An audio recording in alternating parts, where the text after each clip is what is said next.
They're kind of dog shit. I kind of just wanted the Jade icon. I don't think I'm gonna buy this. I don't. Okay, Zenless.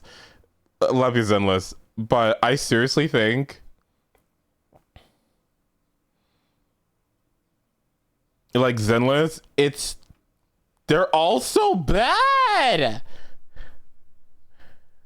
They made it a little bit better because you can get like new materials now. You can actually get like EXP weapon EXP on them now. Or artifact EXP on them now. But I'm like, oh.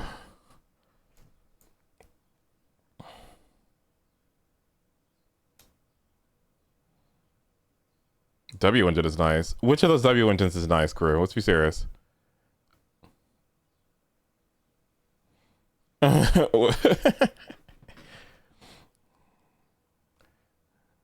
Only one of them is actually good. The other one, Radio Wave Journey makes me want to. It makes me sick. Oh, Radio Wave Journey. Oh, the one's in shop. Oh, okay.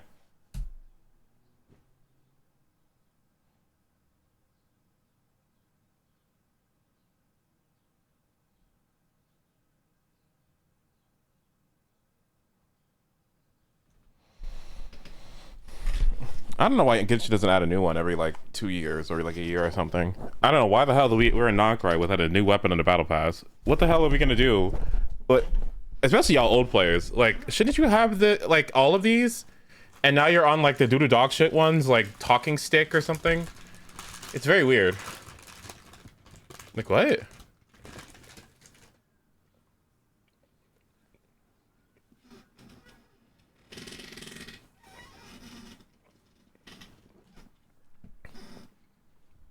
Okay.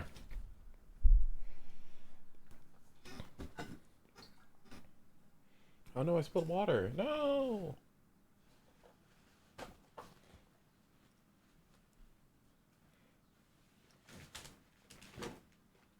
Honestly, getting 2 serpent spines is probably better. Wait, you're still right.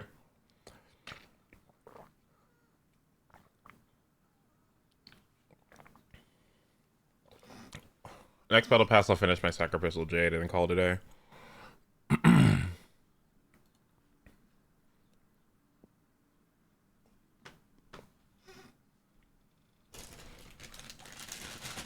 Okay. But I at least want to get my Topaz Light Cone filled out, and then we'll call it for Star Rail.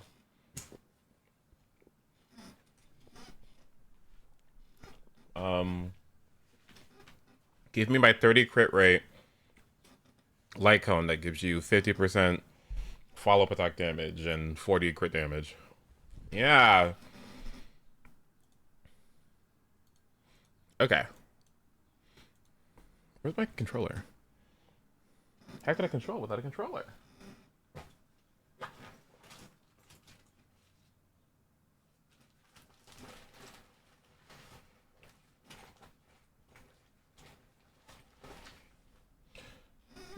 Oh, there it is. Okay.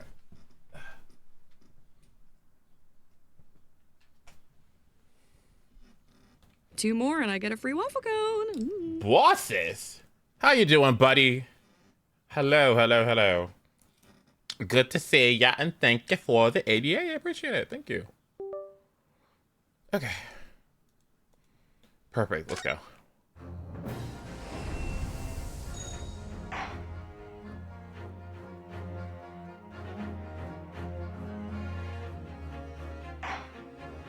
Can't believe this.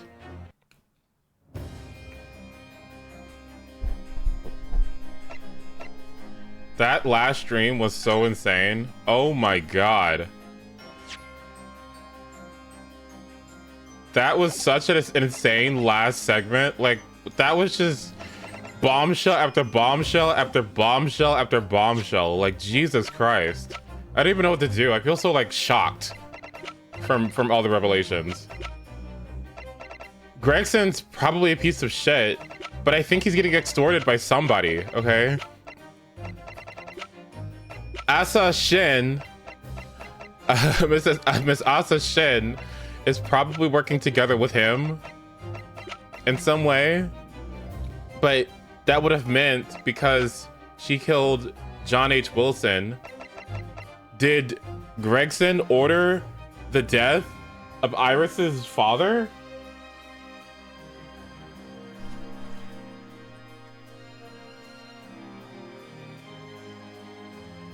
And what does Sholmes know?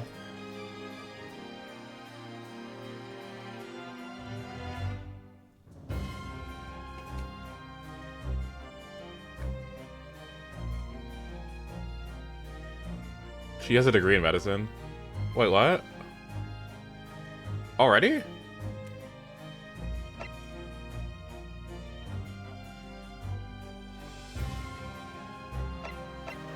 Wow. All right.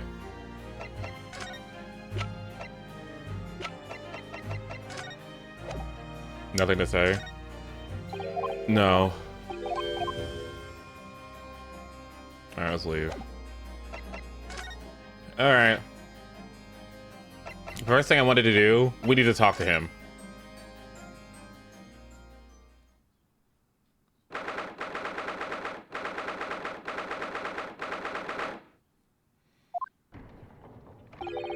No arguments for Prosecutor Asogi. You will continue with the trial exactly as I instructed. Is that clear? I knew you were fucking... Perfectly.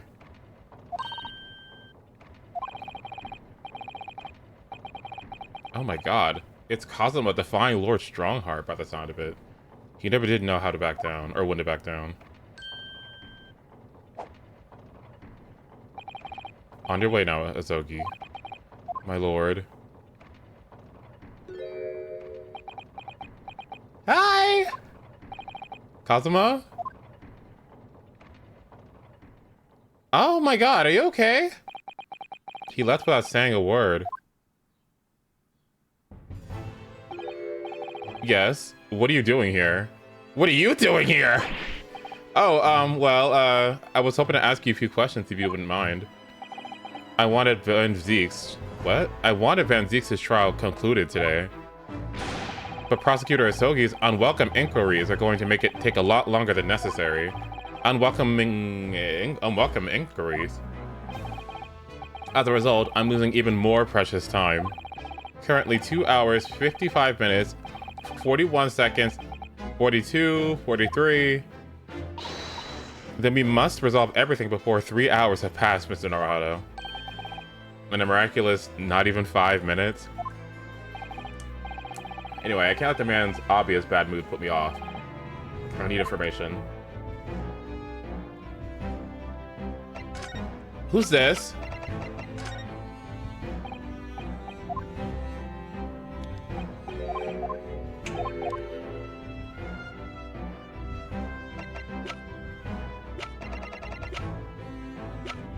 Do you have anything about this? No? You seriously don't comment on anything. These are things directly related to you, bro. Like, nothing? He doesn't give a fuck about anything. Like, what? This gun? Newspaper. Newspaper is the only thing he cares about. And the armband.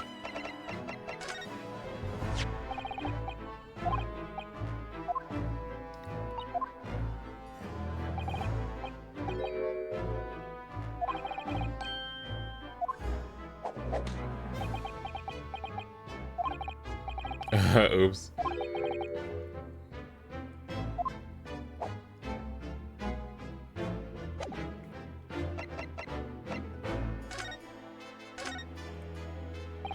Does Prosecutor Asogi believe that Lord Van Zieks is the Reaper?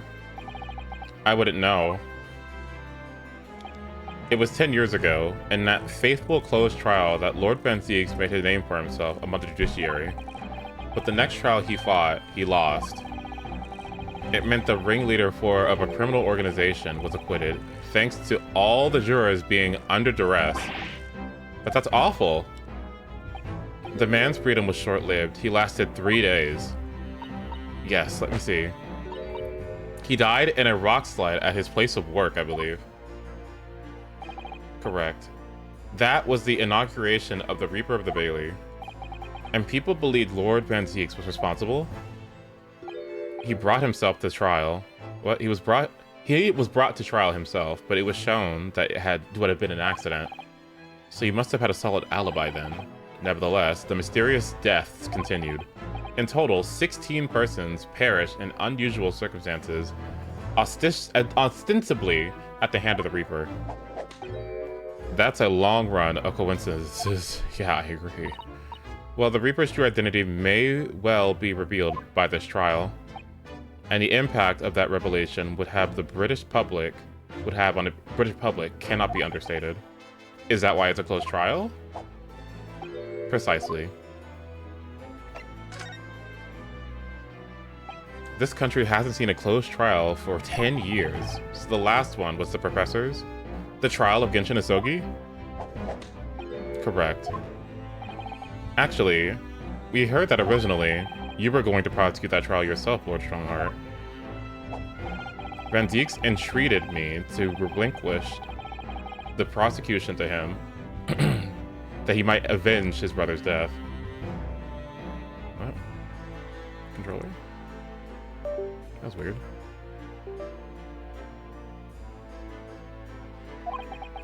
And here we are, 10 years later, with the son of the man Van Zieks had condemned, now looking to avenge his father's death in the same way. They do say what goes around comes around. However, it would seem that the new young prosecutor is harboring some ulterior motive as well. Kazuma is. I like my organization to run smoothly, in the exact manner that I prescribe. As with a giant clock in here, I won't tolerate a single cog being out of step with the others.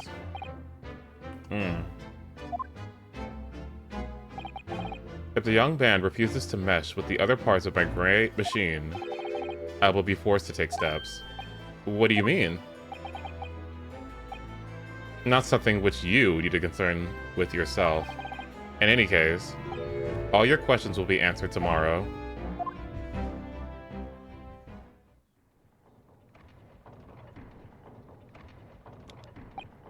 Now, I shall have to ask you to excuse me. Do you notice the parallel between the watches, by the way? I just noticed that.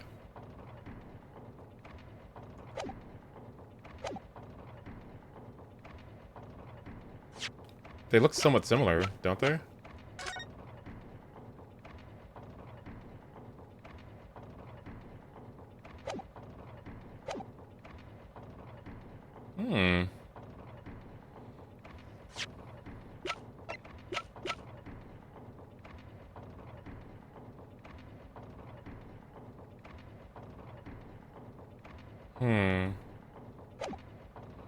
Now, I shall have to ask you to excuse me. As of this moment, I've been delayed from attending my next meeting by precisely 3 hours. And I hold you entirely responsible. Oh, what? I wonder if you might agree to us talking with Professor Asogi? Discussions between the defense and the prosecution outside the courtroom are generally frowned upon. However, I will make an exception in this case. Now go. You can find him in his office. Thank you.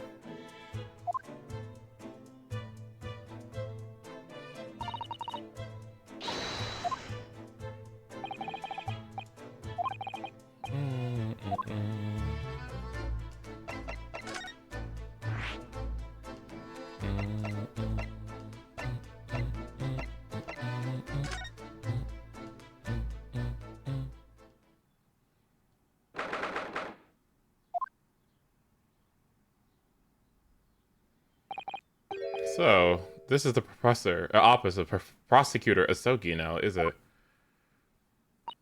Kazuma-sama is doing so well for himself.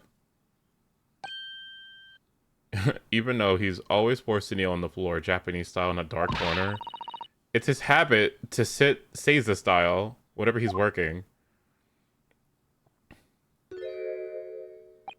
Kazuma.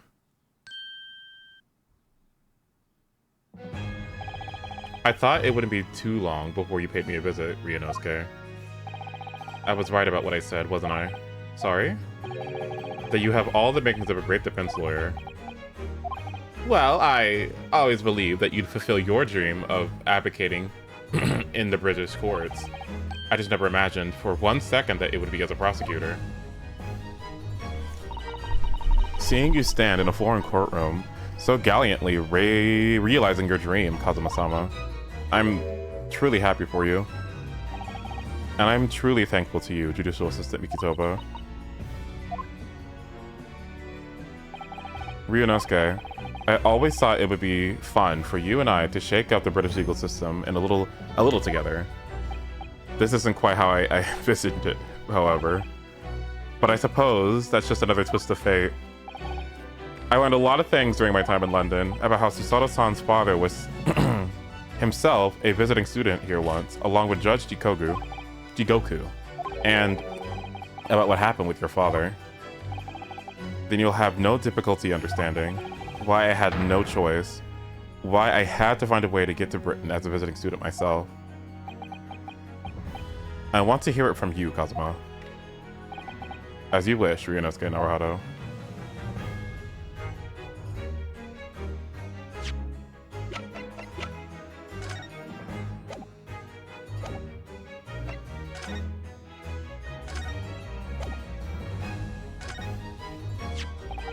Kazuma, this is your armband. Actually, I think it's yours now. Sorry? You're the defense lawyer. You have a talent for it. I've always known you would. And now, you've chosen to take that path in life. As your friend, I couldn't be happier for you, or more proud. Kazuma, so you keep hold of that. Besides, I'm a prosecutor now. That armband would have no meaning to me. Well, if you're sure, thank you, my friend.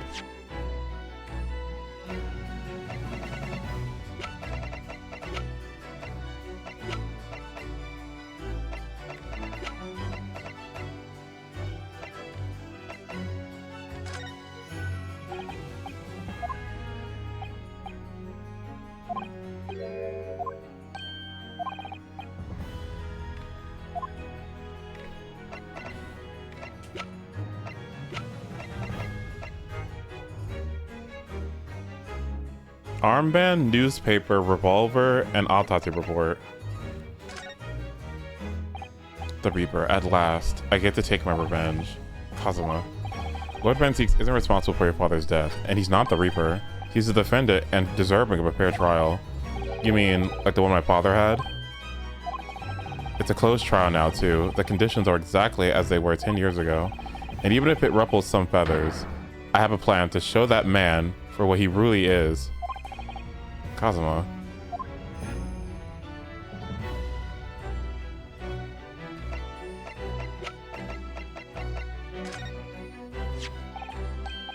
I was shocked when I found out they were related to the case. The Red-Headed League, I mean. Personally, it wasn't their plan to swindle everyone that surprised me. It was the fact that so many red-headed people gathered from all over London that day. A certain great detective being among them. I expect those two are in their cells as we speak, wishing they'd never dreamt up the little plan.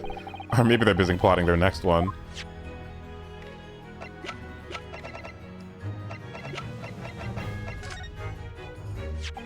This came up in the trial, didn't it? As something a little dubious, I mean. The fact that no time of death was recorded on the inspector's autopsy report. Yes, there were some unexpected turns in the courtroom earlier. The suggestion you came up with certainly took everyone by surprise. The idea that the victim died the previous day at some other location is quite something. Well, considering when the pocket watch had stopped and the scorch marks on the candle, it's certainly a distinct possibility. The evidence in the scene both point to it. To be honest, it bothered me too. So I paid a visit to the autopsy room earlier. The coroner responsible wasn't there, but I got a name. It's Dr. Gory. If it wouldn't trouble you, Kazuma-sama, we'd very much like to speak with the coroner too. Of course, the last thing I want is for anything to be brushed under the carpet. Scotland Yard's autopsy laboratory is behind Lowgate Cemetery. Lowgate Cemetery? By Barclay Prison, you mean? You know it, do you? The prison where my father was incarcerated and robbed of his life. Kazuma-sama. Well, thank you. We'll pay a visit to the laboratory later today.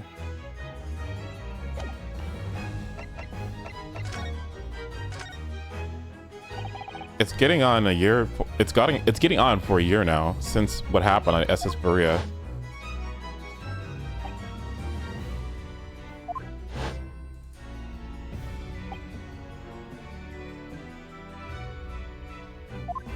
Can you speak Russian, buddy? I thought I'd lost my best friend forever. I must have been unconscious for a long time. When I awoke, I was lying in a bed. It was in a narrow room. There was a posy of flowers by the pillow. It took me a little while to realize that I was in the cabin of a ship. It was framed. Oh, I forgot, yeah. I slipped out of the room and headed up to the deck. Were you already suffering from amnesia at that point? Yes, I don't know what had happened or where I was. There was just a voice in my head. You have something to do, something no one else can know about. Go to Great Britain, your task awaits you there. It was a calling I couldn't ignore. It compelled me relentlessly. Out on deck, I saw that I was on a huge steamship and we were docked at a large port. It must have been Hong Kong. Yes, it must have been, presumably just before they were due to carry your body off the ship. I had no idea of the situation, but I did have the feeling that this was in some way my last chance, so I concealed myself among the disembarking passengers and went ashore. Then I disappeared into the crowded streets of that foreign city port, so I could plan my onwards journey to Great Britain. Just under a year ago, with all my past memories lost to me, I was left behind in Hong Kong. Everything was foreign to me. The sights, the sounds, the smells, my head reeled. I was truly at a loss. I realized now that I'd escaped as a dead man, with nothing but the clothes on my back. No money, of course. Oh, how terrifying for you. Luckily, though, I had two feathers in my cap. One being your knowledge of English, I suppose? That's right. And on the back of that, I was able to pick up some work as a deckhand on a cargo ship. Eventually, after calling countless ports, I finally arrived at Dover. That must have been some 3 months ago now. Your formidable tenacity of purpose showing itself again. I mean, the man lost his memory and literally had nothing to his name, but he still managed to make his way to London on the opposite side of the world. Of course, I had no idea why I'd moved heaven and earth to get here at that point. So, how'd you end up becoming Lord Van Deeks' apprentice then? That can only be called an extraordinary stroke of luck, really. You see, I was stopped at the border because I had no papers. They took me straight to Scotland Yard. And by sheer coincidence, Lord Strongheart was there to attend the meeting. That's when the second feather in my cap fell into play. Would it have been your knowledge of the law? Yes, exactly. Lord Strongheart was curious about an Easterner with intimate knowledge of British law. He took me back with him to the Supreme Court and assigned me to the prosecutor's office. And then, 9 days ago, you finally got your memory back after the trial involving Drebber. Yes, I did.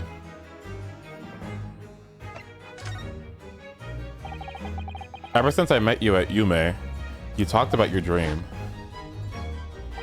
Mark my words, Ryunosuke. I'll be chosen as a visiting student and make my way to Great Britain someday. Did you know the entire time about what happened to your father here? 16 years ago. When my father left on that exciting trip to Great Britain, I was just a boy. We took a photograph together the day before his departure. It's my last memory of him. But what I remember most about my father was his unswerving sense of justice. 6 years after he left, a gentleman called at our family home. He told me that Genshin, my father, had been taken ill in England and passed away. It was Professor Mikitoba, your father, Susato-san. Oh my. Ever since then, the professor was very good to me. He even helped fund my university education at Yume. I'll be forever in his debt. But nevertheless, I just couldn't bring myself to believe what he told me. Oh. And then one day, a letter arrived at her house from Britain. There was no indication of the sender, so I opened it, assuming that it was an old acquaintance of my father. What I read in that letter changed my entire life. What did it say? It said that my father had been a mass murderer, and the writer cursed the Asogi name. Oh no. As a result of that letter, I found out what had been hidden from me all those years. I would have been mad. Presumably, the letter was sent from a relative of one of the victims. If whoever it was had been a member of the judiciary, he could have been present at the closed trial. The letter revealed that my father had been sentenced to death, executed for being a killer. So who the fuck knew your address, first of all?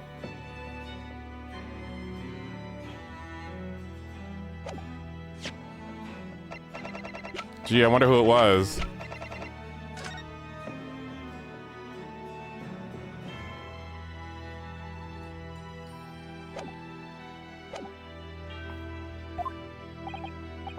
I'm so sorry you had to find out that way. I imagine the British government did its very best to silence whoever sent that letter, but someone knew the truth and couldn't bear the resentment. What? Someone who knew the truth and couldn't bear the resentment was always going to be a problem. But still, it could have been written by anyone. Why would you believe such a thing? There was a newspaper cutting included with the letter. It was the first I'd ever heard of the professor and his terrible killing spree. Well, what did my father have to say about the letter? I couldn't bring myself to show him. What? Why not? Because he deliberately concealed the truth from me by telling me my father was taken by a fatal illness that couldn't have been easy for him, and he'd done it out of consideration for my feelings. So instead, I showed the letter to Judge Chikoku. Oh, the other visiting student. That is such a deeply emotional, mature thing to do.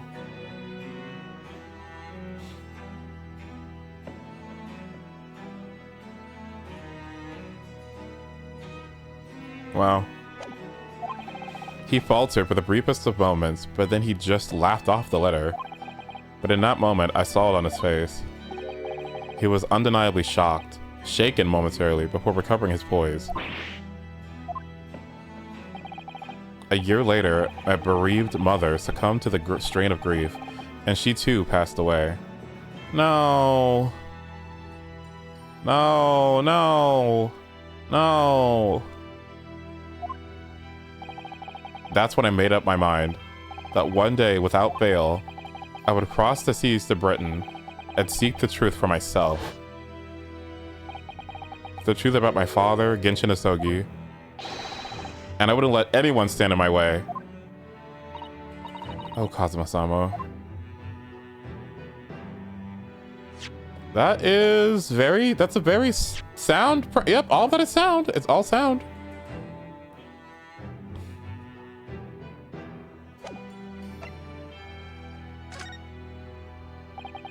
What we learned today in court turned things completely on their head. It was an impressive piece of lawyering, Ryunosuke Naruhodo. Lord Van Zieks isn't the Reaper, you know. I almost don't want to believe it myself, but as it turns out... Wait, it turns out that Inspector Gregson himself, the victim, was... It's clear that the Inspector was behind the Reaper's activity all along. What? You mean you knew? The real question is, who's been giving orders to the Inspector? Yes, Barack Van Zieks is the real Reaper. And I know that 10 years ago, it was him who decided my father must be a mass murderer and sent to his grave. No, he was merely seeing that justice was done as the law dictates. He's not to blame. Ultimately, it's people who condemn people. The law is just a tool that they use to do it. That is a good quote. Huh. No, because I always kind of no, because listen to me. I always kind of felt like it was fucking weird sometimes with people who just like, I'm according to the rules sometimes, you know what I mean? Like, okay, if there was like, I don't know, a kindergartner or I don't know, first grader or something, and I don't know, the parents might have, you know, been here illegal or something like that, and a fucking annoying ass teacher reports the students' parents or something, like, you know what I mean? It's like, or just don't like do that. What? What are you doing? What? It's something like that where it's like, what do we like? Yeah, law is law and rules are rules, but at the same time, it's like I don't know, man. I've always kind of had this weird feeling when it came to laws and rules about how, first of all, they're subjective, right? At a baseline, right? Like all morality, right? So they're subjective at a baseline, right? And they run our society, right? In different depending on where you go, right? But I always found it fascinating because like there's so many different rules and so many different interpretations and so many different like varying intensities of how you get punished for, you know, breaking these rules. And honestly, like what even constitutes breaking them. I guess you kind of had to have some sort of universal moral framework for everybody to dictate their behavior based on. But it was always weird because it was like the rich take advantage of it and manipulate it in ways to where they get away with things. And then there's like prejudice involved and people that, you know, fall under some scrutiny more than other people do. And then there's also like the financial aspect involved of being able to actually prosecute people, and then like retaliation for even reporting things. Law is so like funky to me. Like law is so like, it's expensive, it's funky, it's like, it's good that it's there, but it's also corrupt, and it's not equitable for all people. It's very weird. I don't know. It's one of those things that you are appreciative that it's there, right? Because if there were no laws, if there were no rules, if there were no punishment for crimes, obviously, you know, the world would be, you know, fucking awful. But like, I don't know. It just seems like as time goes along, there's always like, but you don't want too much order either. So you know what I mean? There's so many like nuances when it comes to this subject. Like, I could imagine like working in it, you know what I mean? Anyway, yes.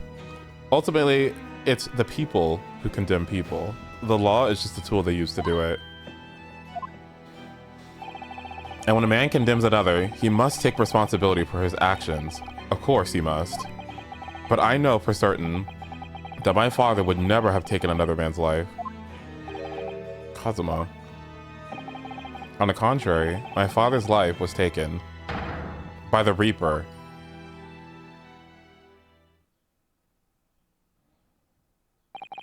Ryunosuke, I want to say thank you. What for? For this. You safeguarded the soul of the Asogi clan. Well, it's a famous sword that's been in your family for generations.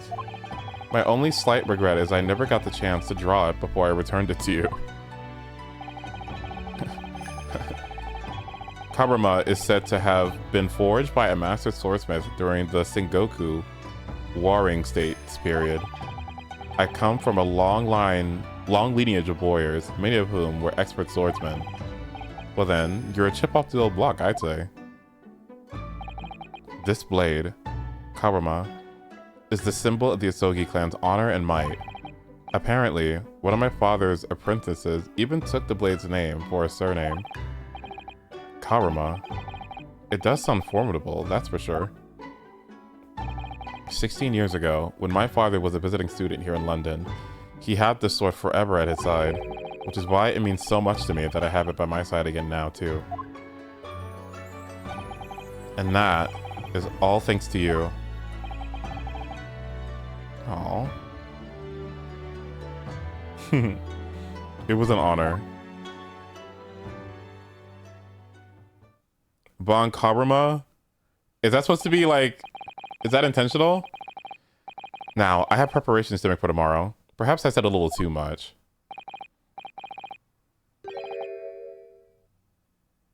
Is it actually intentional?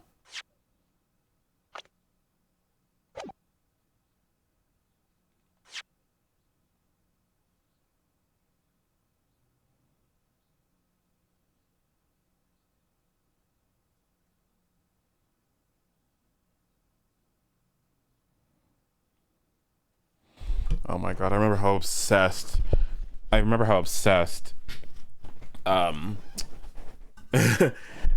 Sansa was with Franziska. Wait, so Franziska and Von Karma are blood related, but no, yeah. I need to find out because I need to play Investigations too. I still need to do that. Don't tell me anything about that. But I do need to play Investigations too.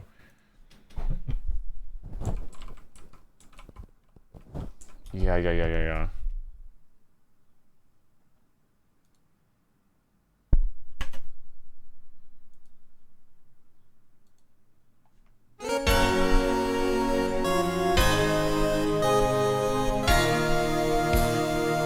Good up, girl. She said.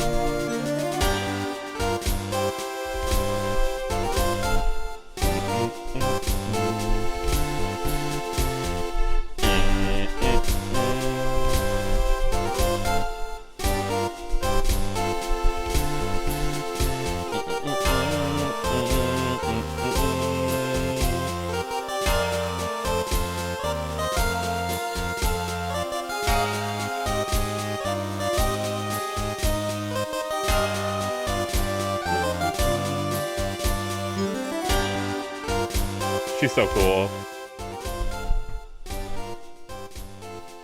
She's so cool. No, Ryunosuke. I haven't changed at all. It's you who changed.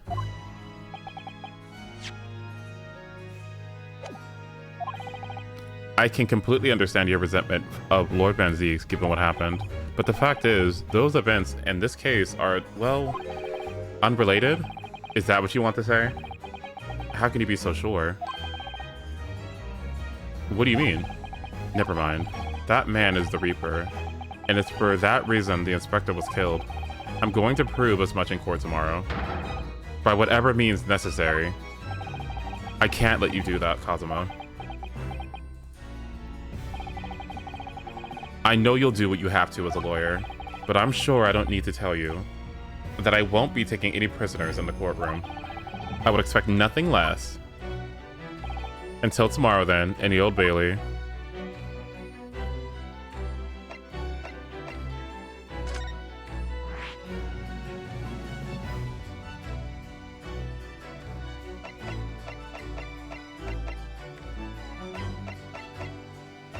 Okay, where should I go next?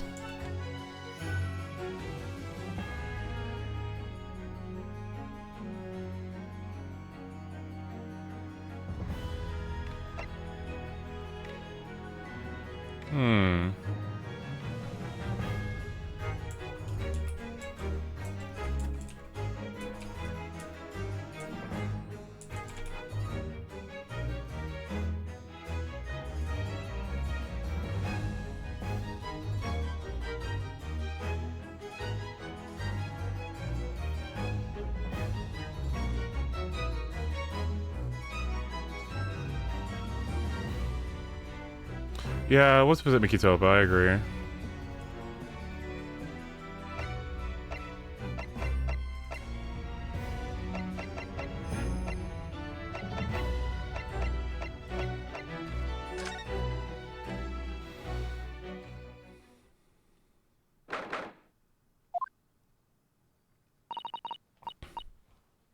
This place is so princely, I agree.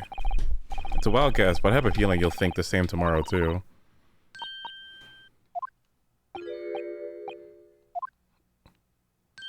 There you are. Hello, father. It is your daddy, Susie. How lovely. What a charming young lady. And you are? Ooh, I don't know about this. Ah, really? So you're the author of The Adventures of Sherlock Holmes, are you? That's me, Iris Wilson, at your service. Oh, Susie's been such a wonderful friend to me over the last year, you know. Well, Miss Wilson, I must say, I read your work quite regularly and with much interest. I was actually lives with Mr. Sholmes, you know, Father. Is that so? Well, perhaps that goes some way in explaining that bright look in your eyes.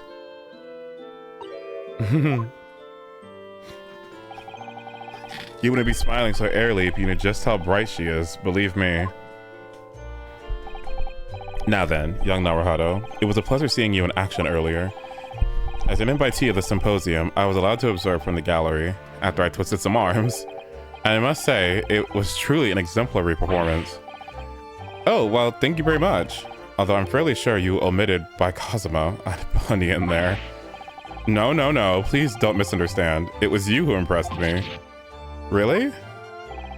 You didn't miss a step against Asogi, and we all know how capable he is. Really, to have to mature this into such a fine defense lawyer in less than a year is quite extraordinary. It's very kind of you to say so, and really nice to hear. What I saw in court today confirmed what I've been hoping for. The favor I mentioned yesterday, Naruhodo, I trust you haven't forgotten? Oh, no, you didn't. You did mention something yesterday, didn't you? But first, we have something to report, Father. Of course. Shall we take tea while we discuss matters further? I wonder where Judge Shikoku has gotten to.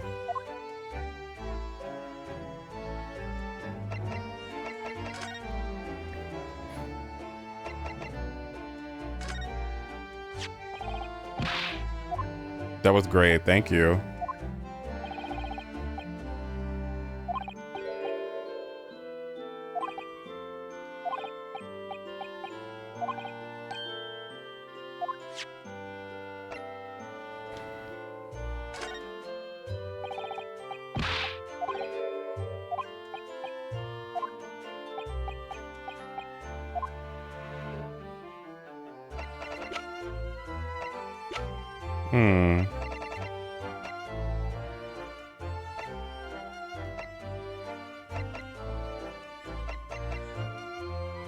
Just the armband? Okay.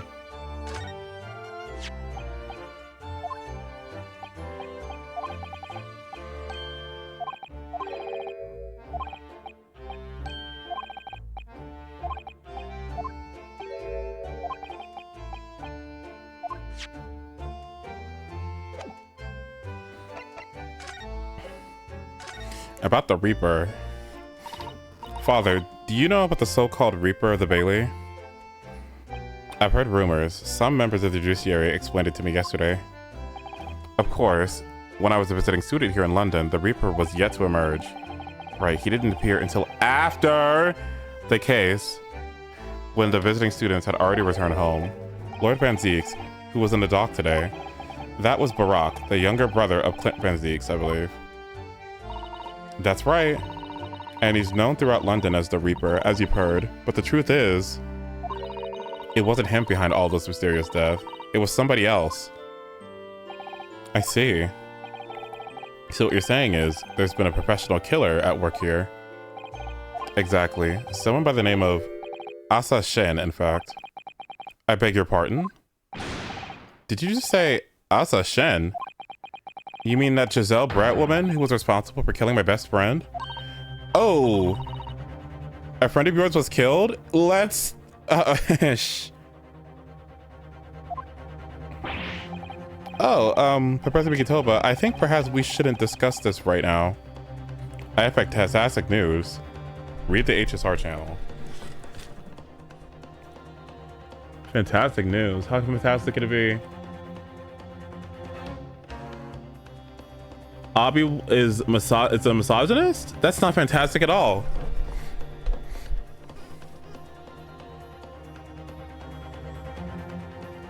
Blade SP Nihility can be support and DPS, 2 different forms. Aventurine SP Elation DPS based on... Oh! Oh! Oh! Okay, that's great.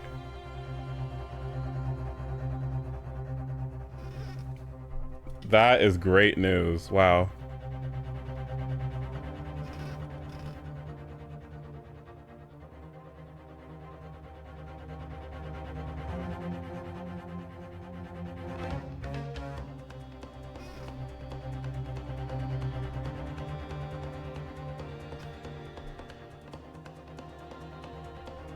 Good morning, Tueler. Yay! What wonderful news. Aventurine? For me? Wow. And an elation DPS. For me? I'd be down. As long as, yeah. You know, I actually never hated Aventurine. I just thought that his kit was fucking terrible. The whole time I just thought his kit was awful. I wasn't wrong, by the way. I wasn't wrong. I'm still not wrong about that. Like, what are you talking about? Defense scaler. What are you talking about? What are you talking about? Defense scaler that does 2 damage with an ult that only targets 1 person in a team that's already saturated with crit damage. What? What? Oh my. You'd be right if you didn't say that Fushuan was better. At least Fushuan gives you crit, like, she gives you crit value. At the very least.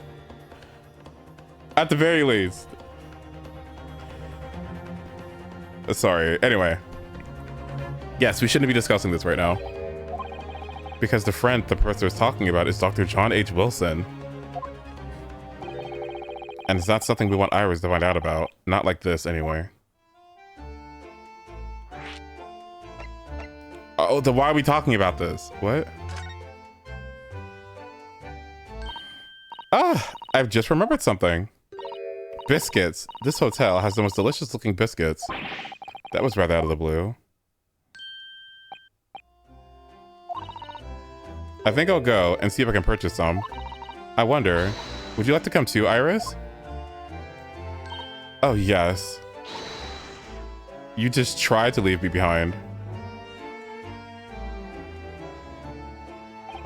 So that young girl is called Iris Wilson, is she? Yes, that's right. And she's the author of all those adventure stories starring the great detective Sholmes. But the name credited of the credited author isn't Iris, is it? It's Dr. John H. Wilson. Yes, I know. That's the name of her father, you see. Her father? Dr. John H. Wilson. I was deeply indebted to the man for all the kindness he showed me during my time in London. That's why I was keen to reciprocate and invite him to the Imperial Yume University 4 years ago. But he was murdered last year by Giselle Brett. Why? Why would the hands of the Reaper stretch all the way to Japan? Iris knows nothing about the case, but it seems very likely that the victim, Dr. Wilson, was her father. Well, I can't say that we ever spoke about his family, so I don't know if he had a daughter or not, but I think I can say with some certainty that he was never the great detective's partner. So it could have been another Dr. Wilson, you think? Well, John and Wilson are both common names after all. Still, it's probably best not to mention this to the young lady until we can be sure. That's what we thought, yes. We're back! With cinnamon biscuits. Oh, they smell delicious, Iris. I think cinnamon will go very well with the tea they serve here. Don't you, Susie? Yes. I'm sure you're right, Iris. Okay, so where's the fucking judge? He's getting my nerves. What the hell is he? I haven't seen Judge Shikoku for a while, have you?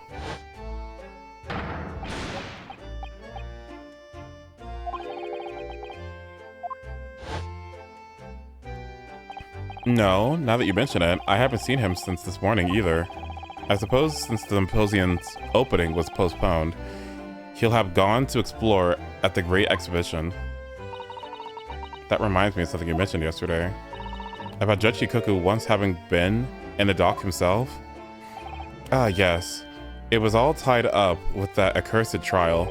The closed trial of Kazuma's father. Shishiro was trying to mitigate Genshin's guilt, so he took the stand to testify. But he got a little carried away and, actually managed to break the witness's stand. Oh my. He also said some impetuous words about the British Empire, for which he was charged. Oh dear. Although it's worryingly easy to imagine him doing that. Well, it was alright in the end. He was acquitted, and we returned to home to Japan together. Thank goodness. Ah, yes. Talking of Shishiro, I have a copy of the photograph we took together yesterday. Please. Oh, what a lovely picture. Oh. The court record. I don't like this. None of us have any idea what was coming when we took that, did we?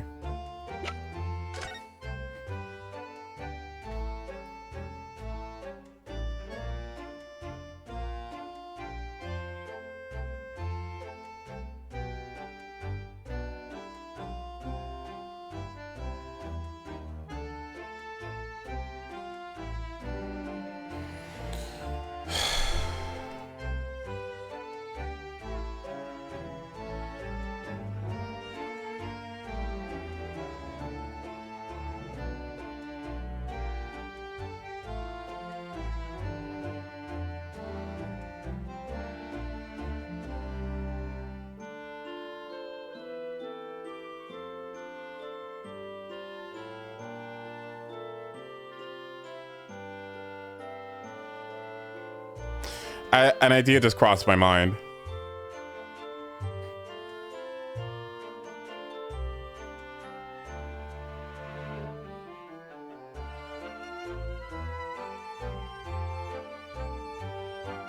I'm just saying, like, is it possible that he's the one that committed all those crimes instead of Genshin?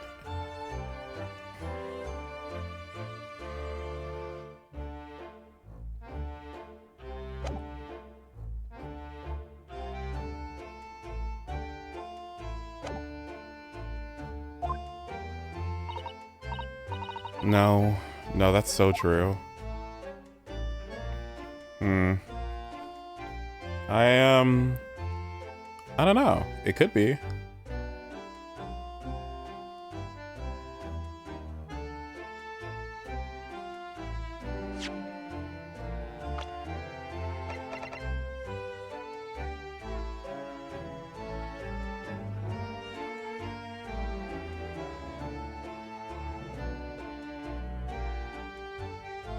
Killing Dr. Wen.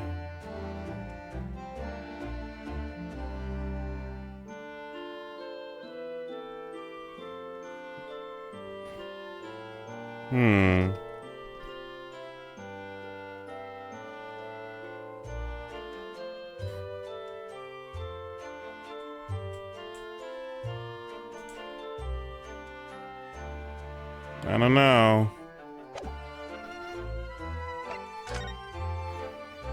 So, you mentioned a favor that you'd like to ask me. Well, this fateful trial that you're fighting, one way or another, it would be open before long. And what it is, I'd like to ask you to accompany back to Japan. You want me to do what?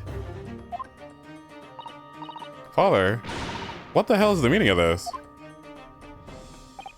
Natsusato, you should understand. You've seen how our courts work firsthand.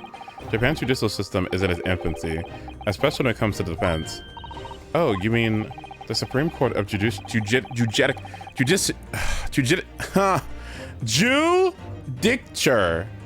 is in desperate need of a good defense lawyer as soon as possible. Really, quite urgently, in fact. But I've not even been in London a full year yet.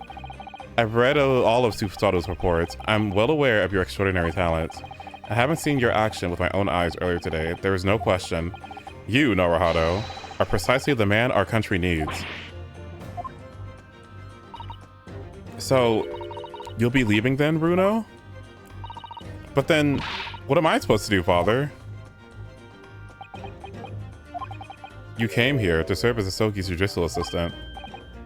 Oh yes, she's supposed to be Kazuma's assistant.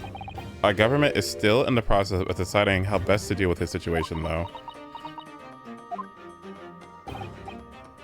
You've always chosen your own path, Susato, and I trust your judgment. In this matter also. Father? Please, the pair of you, don't look so downcast. It's merely a suggestion, you understand. A hope, if I'm honest, but I won't force you. All I ask is that you consider it, and then come to a decision by the time this trial concludes. Yes, alright. You won't leave, will you, Bruno? The thought hadn't even crossed my mind. Up until now, I've been trying to do what I believe to be Kazuma's will, but it turns out that he's still alive, so... Where does that leave me?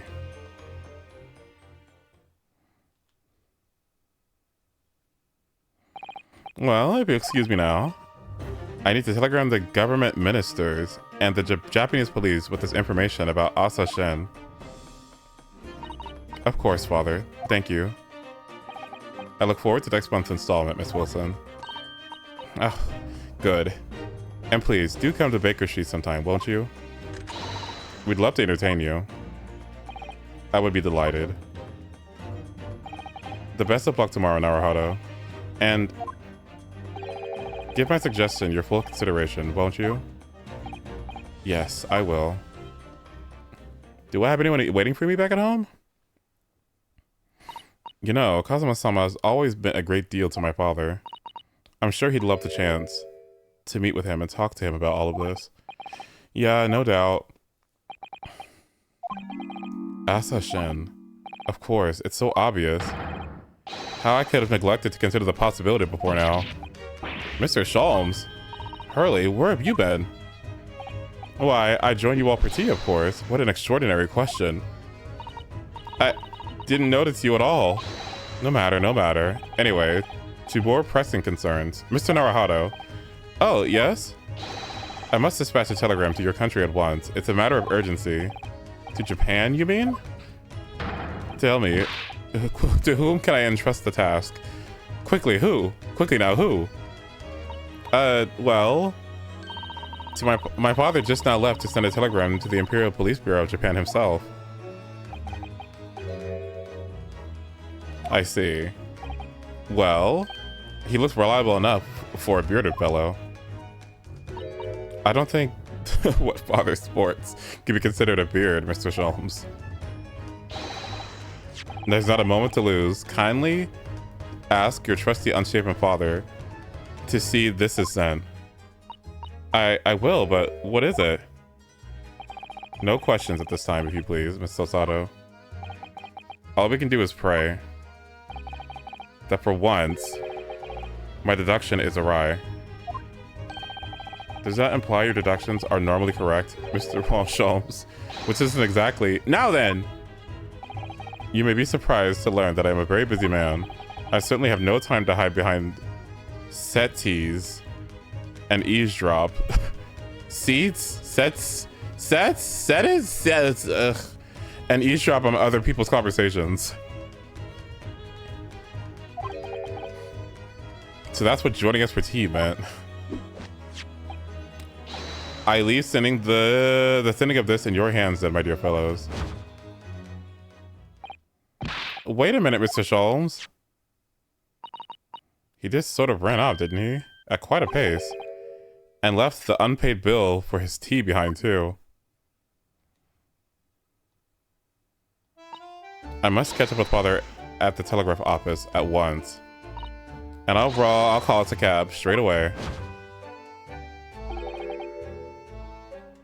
And there was me, thinking everyone would be clamoring to pay Mr. Sholmes' bill.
Hmm.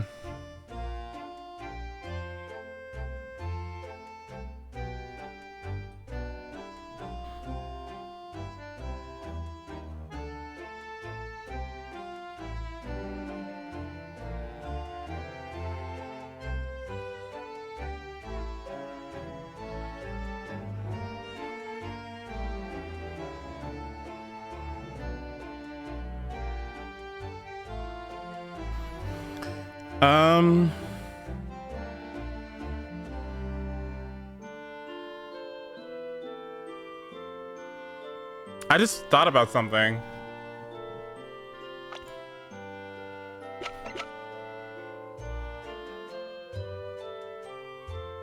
I just thought about something and I'm sick. Oh god. I just thought about something and I'm sick. I just thought about something and I'm sick. Oh no. Oh no.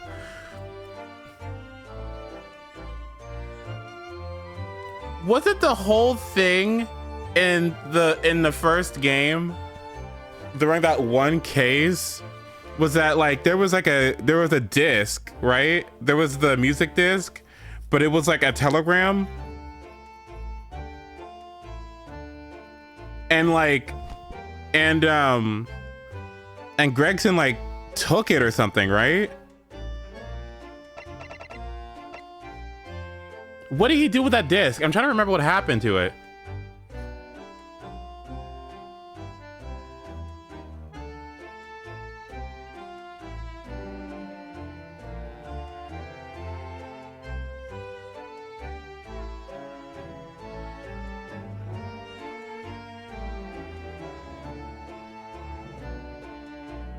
He was panicking?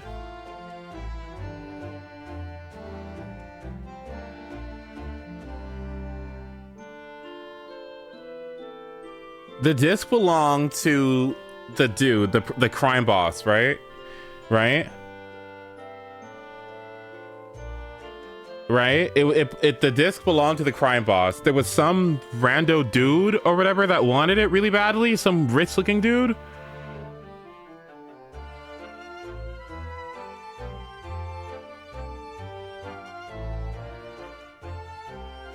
McGilded was doing something with it, right? You know what? It's probably McGilded probably died because of something along the lines of like the information that was in those telegrams or whatever. But what I'm curious,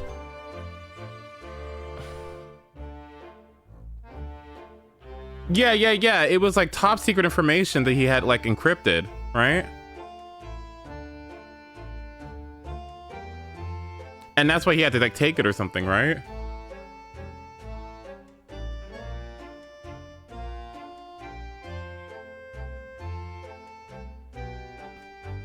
McGilded was murdered by Ashley Grayson.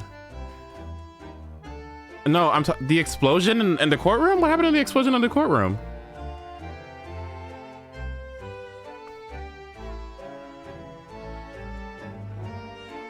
He did that. Oh, okay.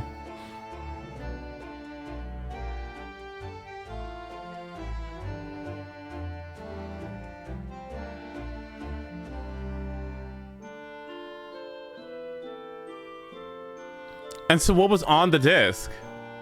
Did we ever learn what was on the disc? Or like what the disc came from, the origin of that disc? Because what I'm thinking of, like, if my theory holds, Iris read it out. Okay, what did she say? Because if my theory holds,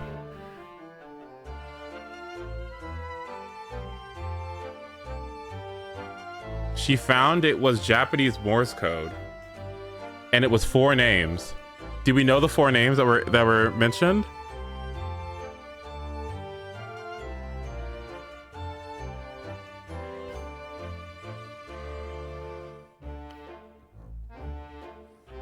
K. Asogi,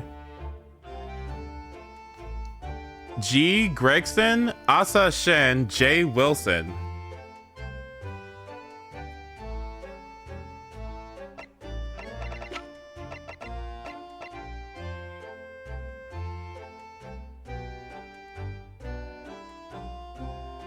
Wait, who the hell is G.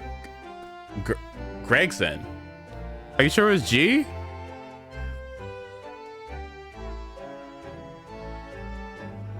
T. Okay, okay. So it was Gregson. Gregson, Asogi, Asa Shen, and Jay Wilson. But why would it be in Japanese Morse code?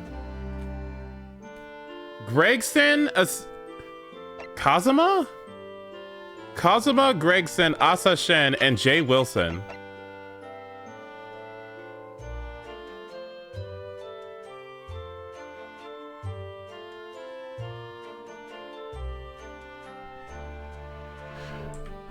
I got bad news.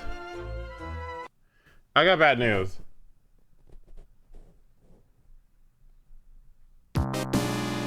Three of those four people are dead.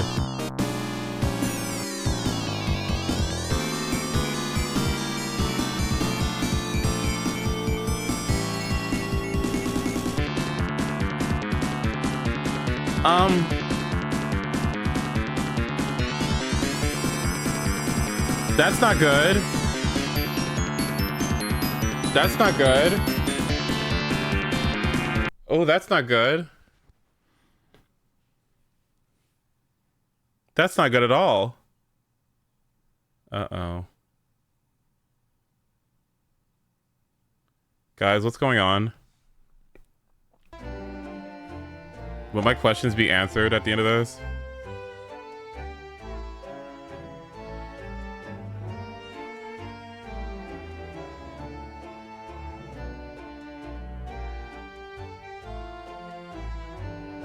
You can check your VOD at the end of the game for further details.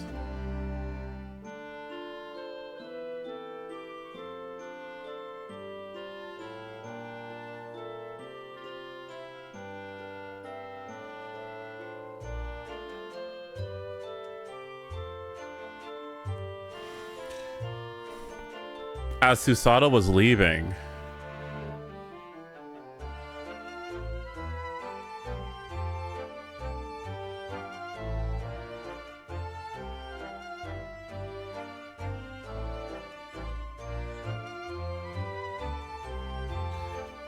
a government conspiracy.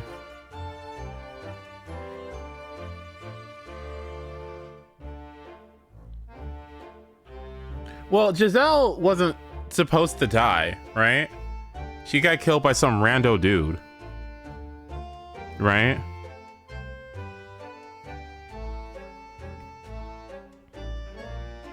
Unless that rando dude was involved.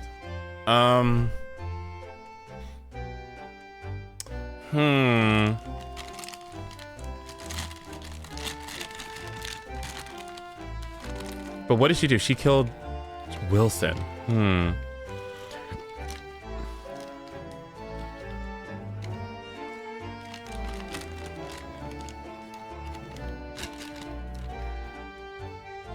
And now we're trying to figure out what happened to Gregson.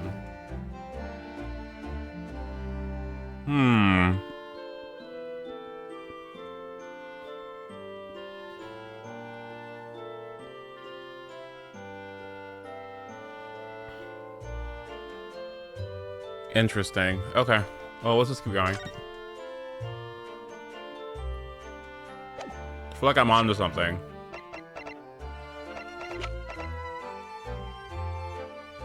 I don't know what, but the Japanese government, these telegrams, the 3 traveling students,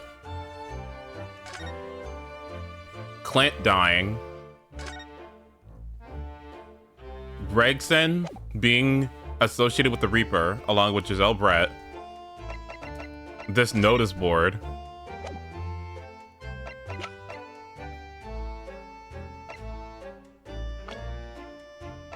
where the hell is he? How are you involved? I don't know. What does Sholmes know still? That's it. There's too many questions.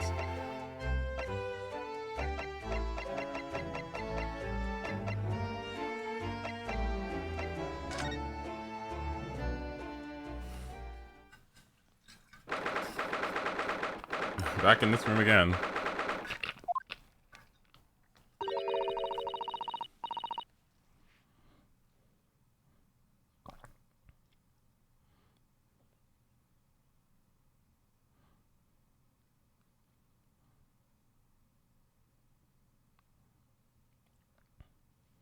Hmm.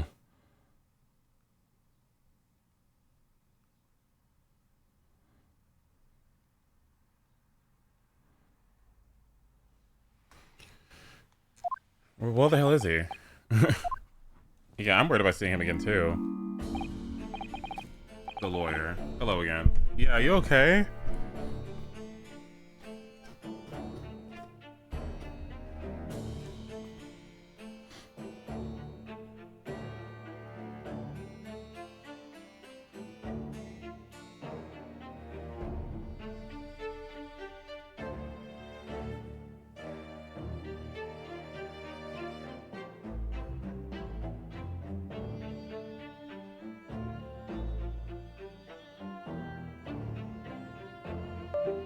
Oops.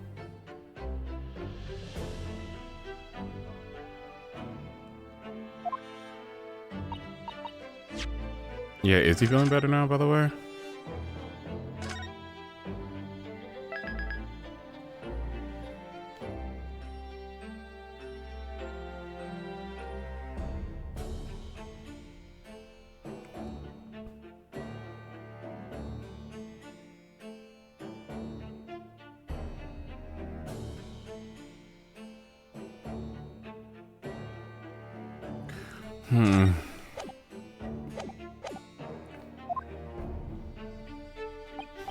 Yes, thank you. Somewhat better.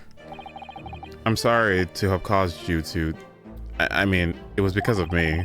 If I hadn't exposed your secret and forced you to remember things, you'd obviously try to forget. The prosecutor was here until a few moments ago, too. You just missed him. Oh, Cosmo beat us to it. He said much the same as you. He was very apologetic. But the truth is, I brought all of this upon myself. Please, don't think like that. Keeping it from Avi, my wife, and all those years, I've carried such a sense of guilt. But that's not the worst of it. Over time, I obviously came to deceive myself as well. You mean about your dismissal?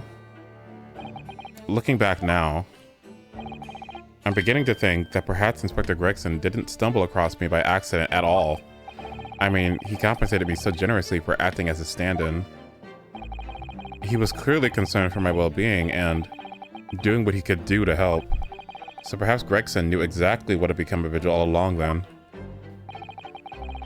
I'm sure this is just desserts for 10 years of lies and deception, but...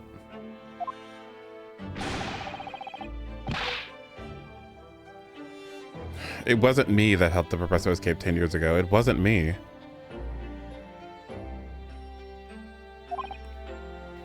I swear it. I swear it's true.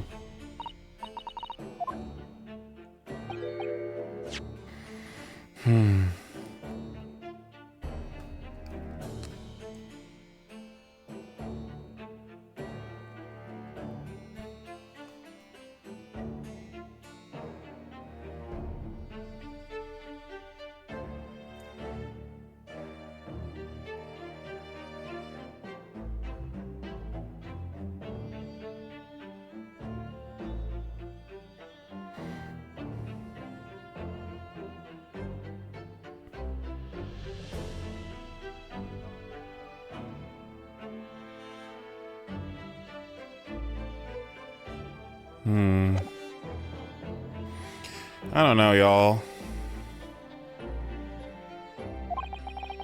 If possible, could you tell us exactly what happened? I want to. I need to get all this off my chest. I just want to tell someone to tell me what I should have done.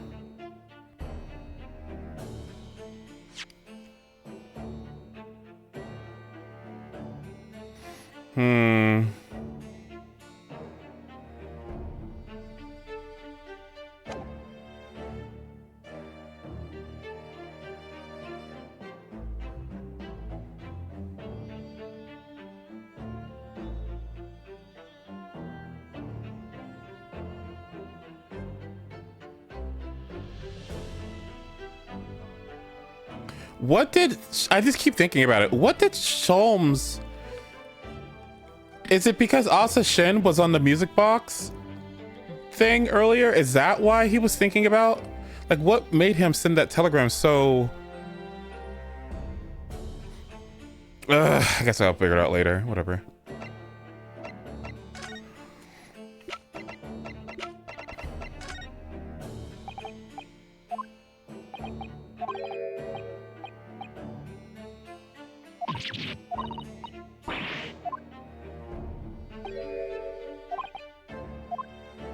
Load up the evidence for a while.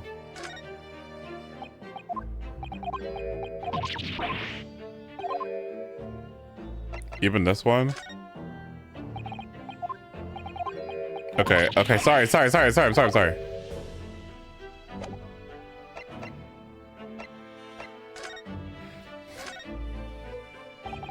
Inspector Gregson was obviously engaged in special operations of some sort. He was investigating something that even Scotland Yard couldn't know about. Details of the Reaper's marks, yes. It was when he had to carry out those investigations that I would take his identification and impersonate him. You'd pretend to be the inspector and carry out investigations on his behalf? Oh, never. A common street peddler couldn't possibly carry out a proper police investigation. All I would do is go to the specified location and make a little hoo-ha. Just something to leave an impression so that everyone there would think a detective called Gregson was there. So, that's what you were doing on the day prior to the incident? Yes, he asked me to make an appearance at the park on Line Street for the Red-Headed League event. So as usual, I flashed the inspector's identification around and was very vocal about my presence. But then you were taken prisoner by those red-headed fraudsters. Yes. So, you would always make a point of showing Gregson's identification and generally being loud? That's what the inspector told me to do, yes. Well, that's one way of becoming a legendary detective, I suppose. Not a good one, though. And as you know, I suffered this bruising around my neck at their hands. But the following day, they kept their word and released me. Without returning the inspector's identification to you, however. We arranged to meet in the Fresno Street room at 5 that day so I could report back to the inspector. But at the agreed time, that's when I heard the gunshot. It was at midnight on the 17th of June, 10 years ago. That was the time scheduled for the execution. But the professor's execution never actually took place, did it? Or rather, the execution itself must have been used to effect the plan of escape. I hardly dare to imagine what a chilling plan it was. Barclay was renowned for being the highest security prison in the country. Everything that went in or out of the place was searched multiple times. But there was one notable exception. Or rather, one notable loophole, something that was never questioned. I have a feeling I know what that loophole was now.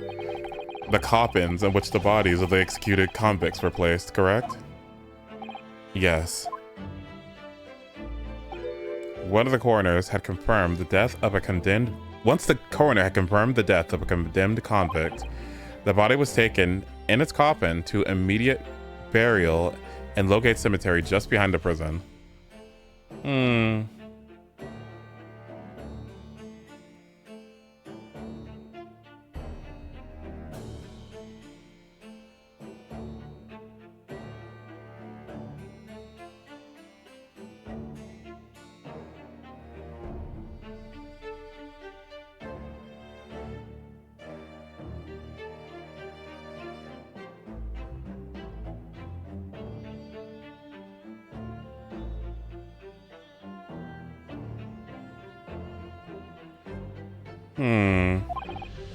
The chief warden the chief warder first had to sign the necessary papers. And after that, no member of staff was permitted to touch the coffin containing the body again. When the executions took place, only the executioner and the coroner were permitted inside the chamber. I would wait in the adjacent room for word that the condemned convict was dead. On that occasion, once I had confirmation, I went to the mortuary to find a lone coffin as usual. The procedure was that I would sign the paperwork having checked the coffin and then nail it shut. But for some reason that day, the coffin was already nailed shut. Uh-oh. I didn't think of it anything think anything of it at the time. I assumed that my deputy must have checked the coffin and nailed it shut before I arrived. So you mean the coffin contained... Yes, I can only imagine that Asogi, having escaped his execution somehow, was still alive inside the coffin. The coffin was then taken through the main gates and deposited in Lowgate Cemetery. Presumably, there wouldn't have been enough air inside to breathe for long. So in the early hours following the burial, someone dug up the coffin again to set Genshin free. But in the end, he was fatally shot in the graveyard anyway. What on earth really happened at Lowgate Cemetery that night, I wonder? I'm afraid I really don't know. All I can say with certainty are two things. Asogi couldn't possibly have escaped that way without help from somebody working in the prison.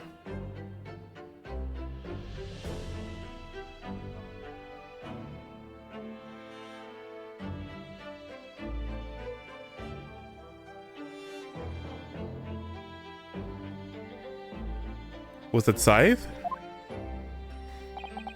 And that somebody was not me.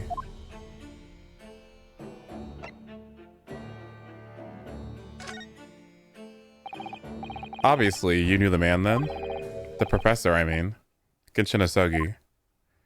Yes, I remember him well, in fact. Would you mind telling us what you know? Well, having been condemned to death as he was, any contact I had with the man was short, obviously.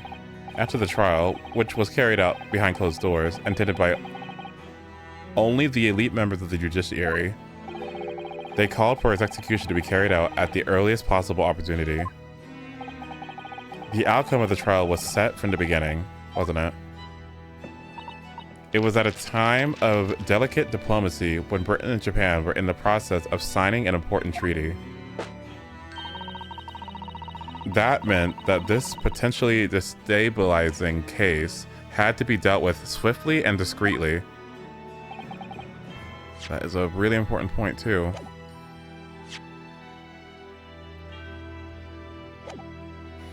The man had less than a week in total.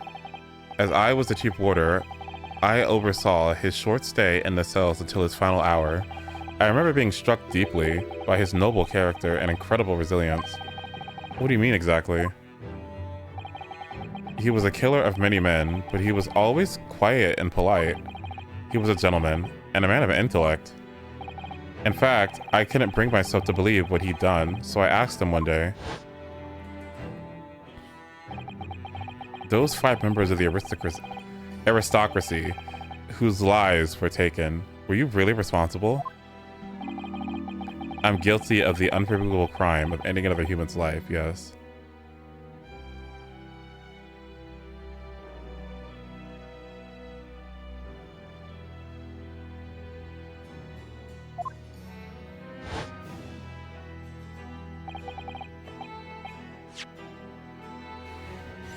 I'm guilty of the unforgivable crime of ending another human's life.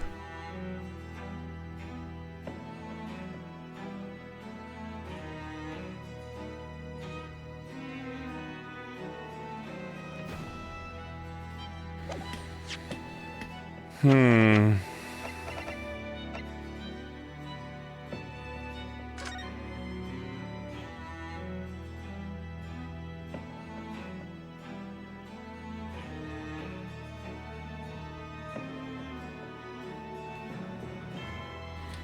Hmm.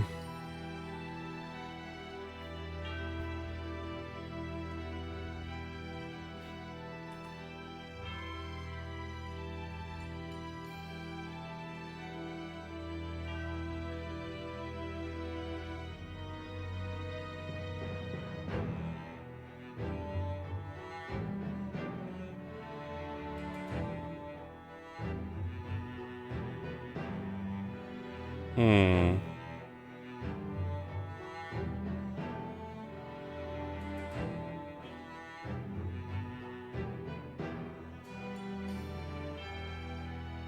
That is so...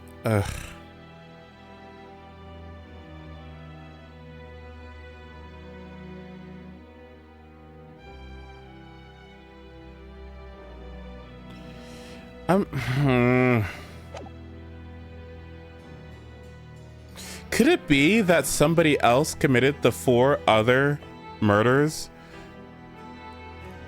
And for some reason, Genshin did do this last one? So maybe that he wasn't guilty of all of them. Maybe he was guilty for like 1.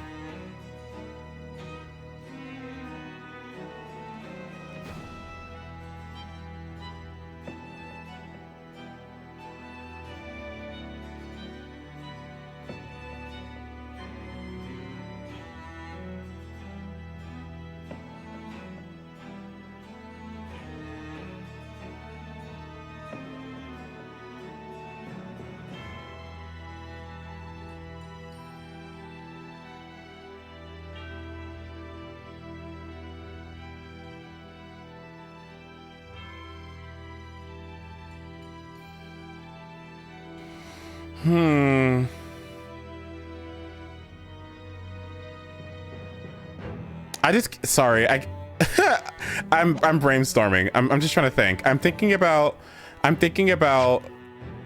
the nature of the crime that took place. There's a whole side of this case that we don't know about, and it's like Genshin, right? It's Genshin Asogi. We need to like...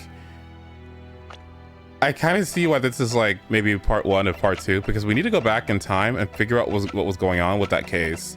Because obviously the circumstances of the case, I'm not sure if it was sound. I don't think I trust it. So we need to go dredge up old information, it seems, right?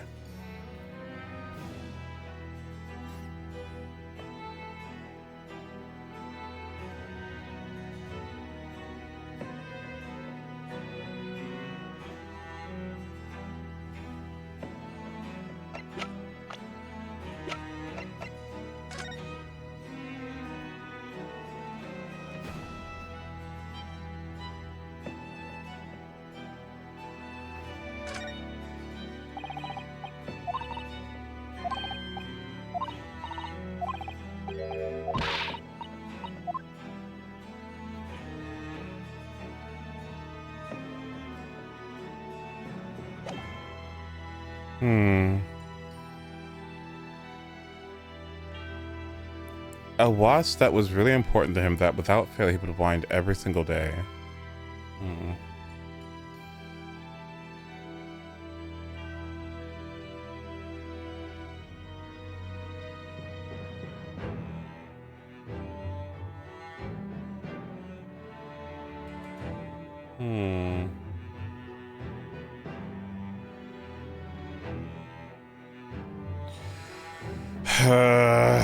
Okay. I guess I just need more information. I don't have a full thought yet, but I know something is fucked here, and I think it has something to do with that case at the time, which calls me into suspicion. Him again, of course. You. I am still thinking about Miss Courtney, Miss Scythe. I'm thinking about you, who was supposed to oversee that case. I'm thinking about you, who did prosecute the case. I'm thinking about you, who you got in trouble. I think you're fine. What were you doing at the time?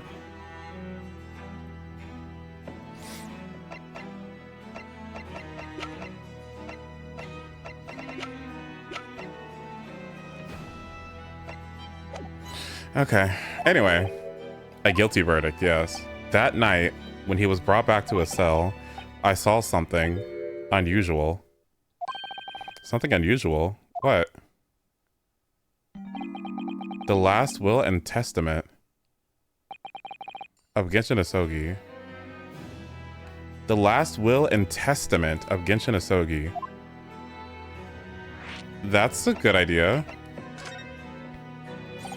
As I said, it was on the night following his trial, after he'd been found guilty, I was doing the rounds of the cells when I looked into the Usogi's, and I noticed that he seemed to have a sheet of paper in his hand. His last will and testament, then, presumably. As soon as he noticed me, he hurriedly shoved it behind his back. But why did you find that so unusual? Isn't it normal for a man with a pen, to pen a will when he knows his death is nigh? Yes, that's true. But there were special conditions to Usogi's incarceration, you see. What sort of conditions? Well, even though he was held in a cell designed for condemned inmates, he was allowed to keep his personal effects with him, with one exception. Really? He was allowed his things? His sword? Of course, he'd been convicted of killing 5 members of the aristocracy.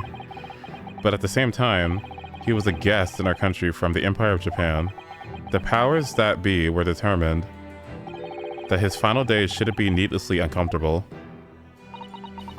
And what was the exception you mentioned? To the personal effects he was allowed. That's the point. He wasn't permitted to have writing materials.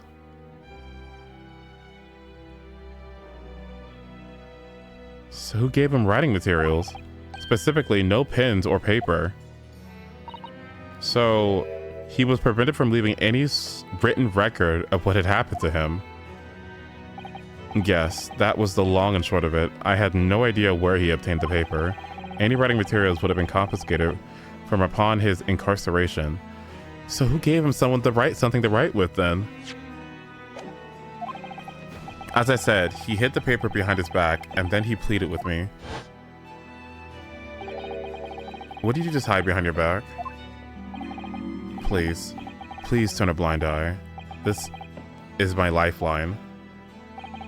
But you know it's against the rules. You're the only person who's seen. If you just agree to keep quiet. Alright then, but what's on the paper? A last will and testament. This will is the only weapon I have left now.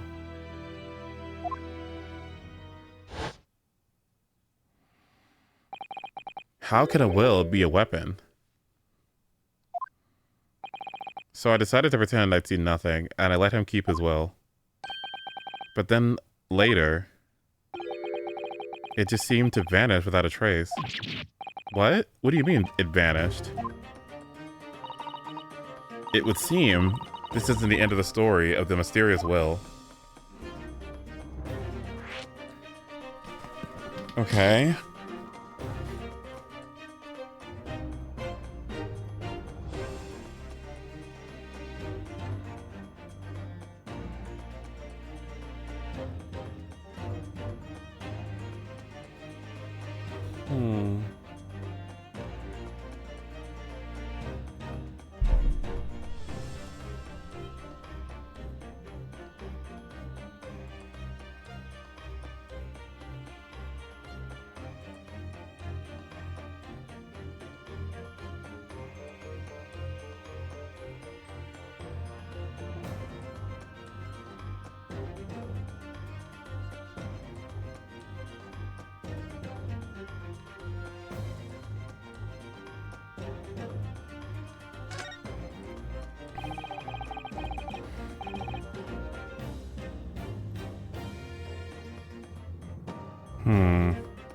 I was the only person who saw Usogi's will, but somehow it disappeared. It was after Usogi's execution, which was actually an elaborate jailbreak. The warders gathered up Usogi's possessions that were in his cell. They were all about to be sent back to his home in Japan, you see. Poor Kazuma-sama. And you're saying that it wasn't anywhere to be found among his personal effects.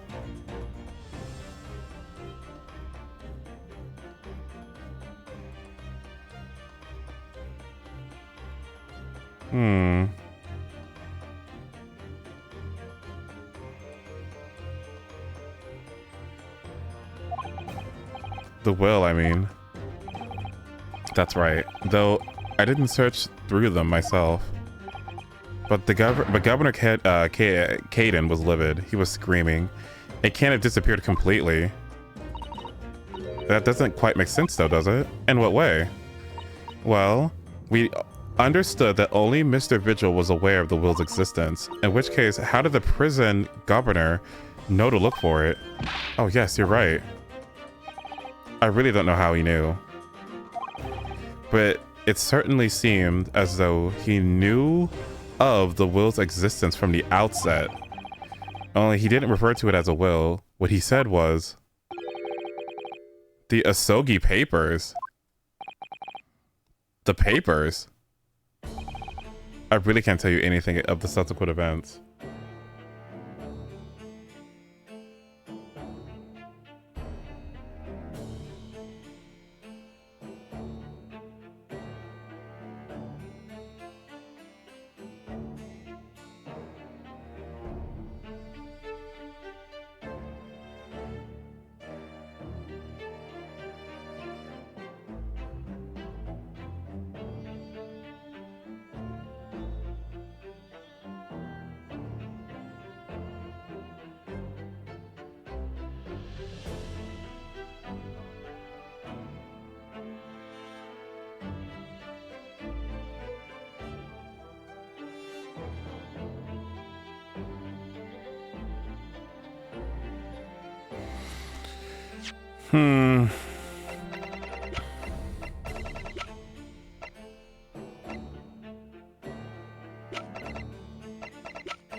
I think I have an idea.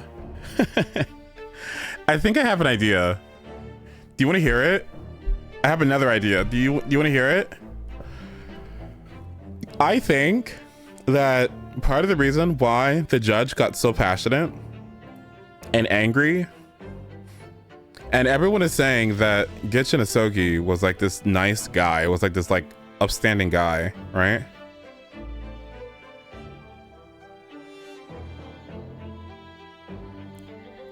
And what Mikitoba was saying earlier about like once you get to know somebody, their place of origin doesn't really matter.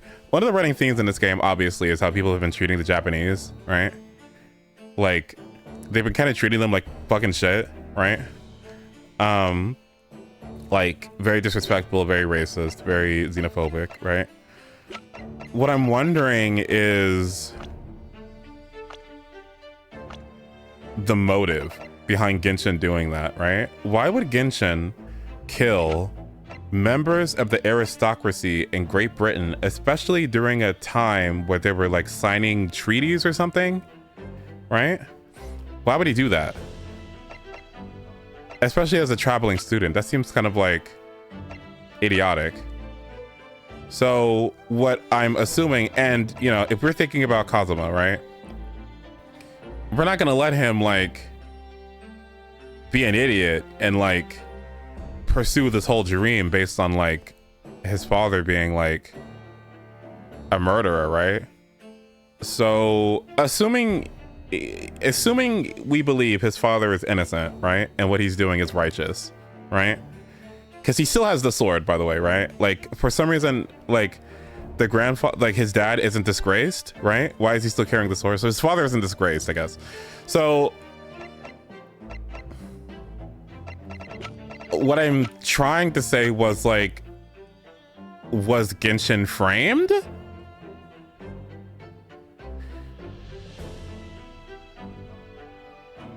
And maybe part of him escaping or getting like trying to get out or whatever was that they were maybe trying to get him like out of these circumstances. So that would essentially imply that somebody else killed the members of the aristocracy, right? Somebody else killed the higher ups.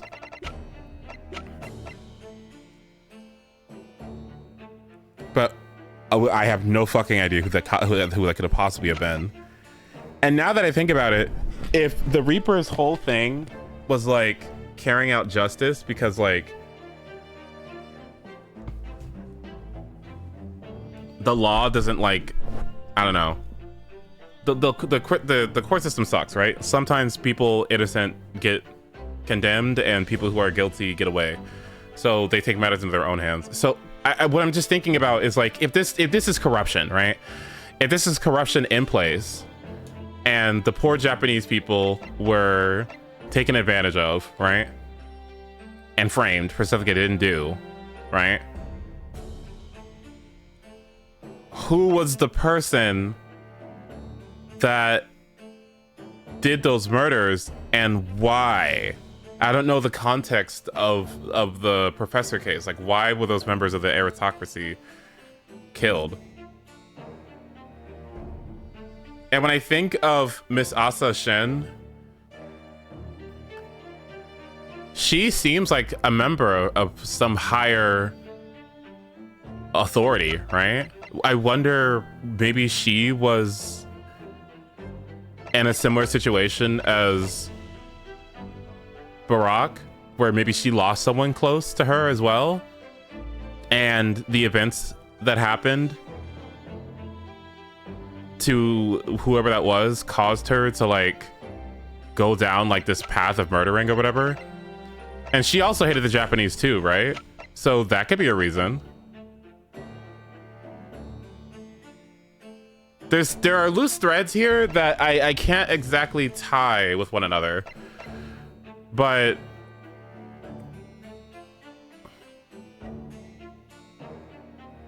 I think everybody here is subjected to the will of somebody, but I don't know who it is.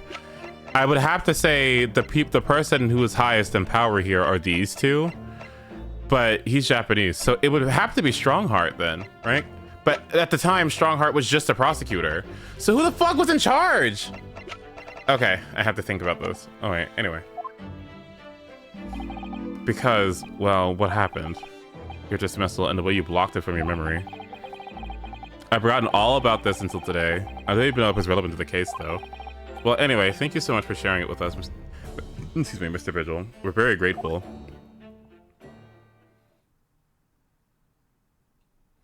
I'm afraid there's really nothing more I can tell you.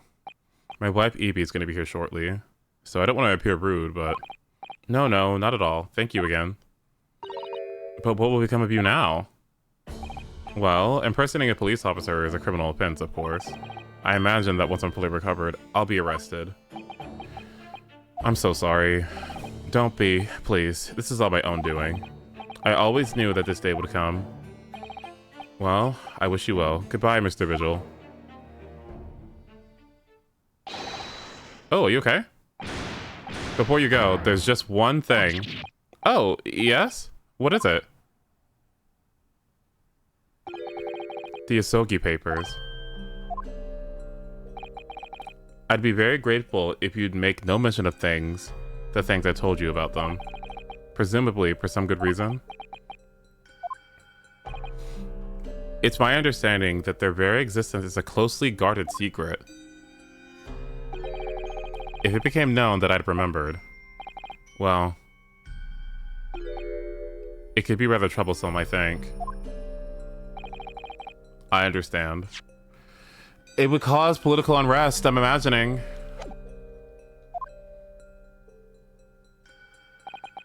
Some sort of will that Genshin Asogi penned just before his death, which the man himself claimed was his last weapon. I wonder, could it have him... I know what it was. I know what it was. I know what it was. Oh, I have an idea what it was. It was proof of who actually did it. It was proof of who actually did it. And who did it was the Queen of England.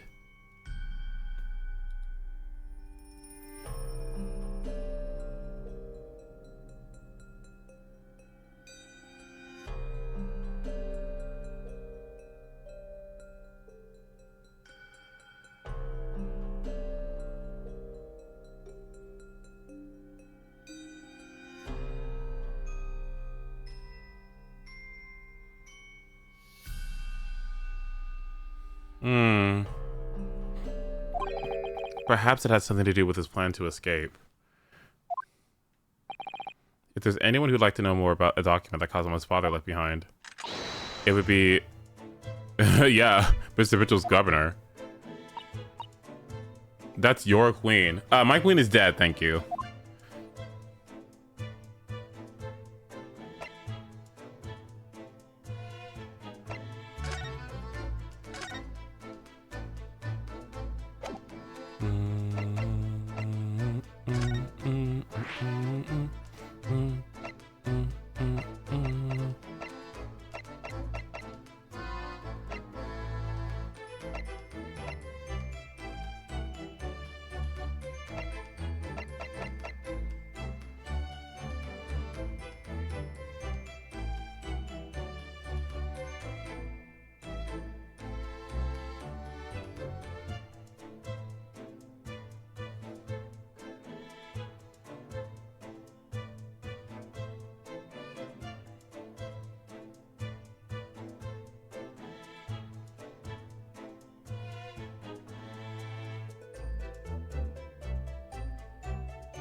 Didn't...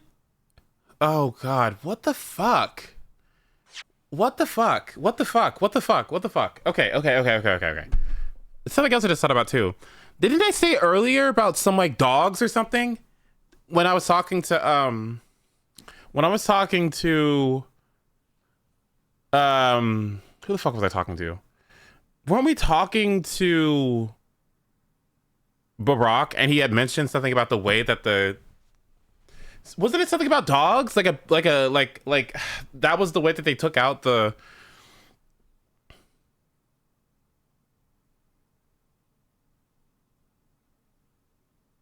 I don't know, man. TLDR, I'm thinking that maybe that thing we found in Soseki's room might be associated with this too, but I don't think it necessarily means anything. It was just a collar, but because there were jewels on the collar and it was very expensive, I'm led to believe that if that dog or beast or whoever that belonged to it had blood on it, right? So I'm assuming it had something to do with these murders, right? It would call into question, like, why would the person who was accused of doing this, Genshin Asogi, have a dog with a collar that had jewels on it? That doesn't even make sense. So this whole thing is fishy. This whole thing is fishy. Like, what? We need to review that case. We need to get this one over with so we can get to that other case, because this is like a lie. Like, this is, but Hello, Kaden. I heard all about your investigations. I just read the report just now. You found him, eh? Vigil. Yes, luckily. Well, anywho, the laddie doesn't work here anymore. So your case is not to do with Barclay. I wouldn't like you to get the wrong idea about that. Of course, yes. Mr. Vigil stopped working here 10 years ago now. So, yes, we've seen his dismissal notice, haven't we? He was given the chop. Aye, Kimmer, you can very well. So how about a wee handcuffed biscuit? Oh, they really are like little handcuffs. And as hard as irons, too. So, what brought you down here today? Well, there's something we'd like to ask you about, actually. Is that so? We believe there might be a document that disappeared from Genshin Asogi's cell. I think it's been called the Asogi Papers or something. I thought we were asked to not bring that up.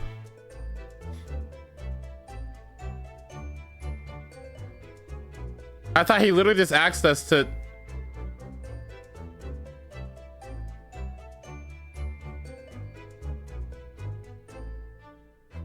What?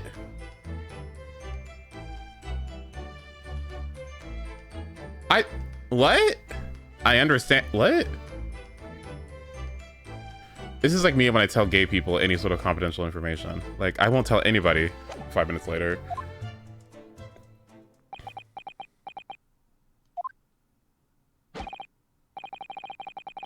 Did I not say Gregson's death is not to do with things that might have happened at Barclay? Leave the past in the past, laddie. Let's not fodder about it with irrelevant details. His expression changed completely. We're clearly onto something here.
Wait, did I fix the picture yet? Wait, did I?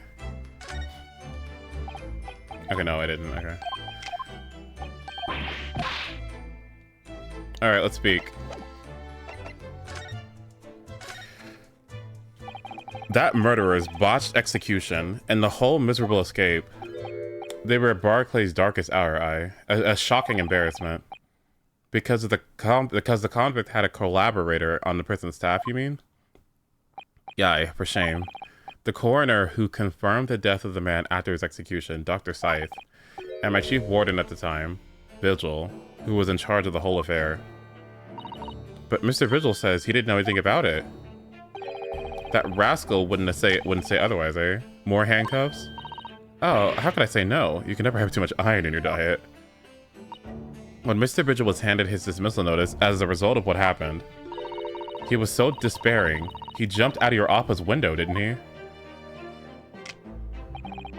I didn't like to say, but that's just Vigil trying to get out of it. Do you not think he wouldn't have jumped from the shock of his crimes being exposed?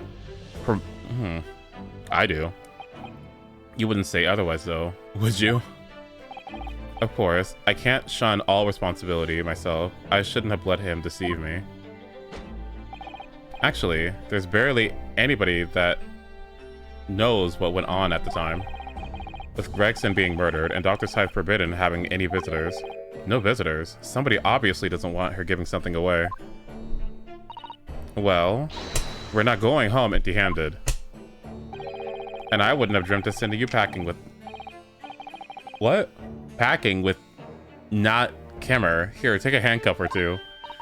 Oh, well, it'd be rude to say no. Okay. I wouldn't want to become amniotic.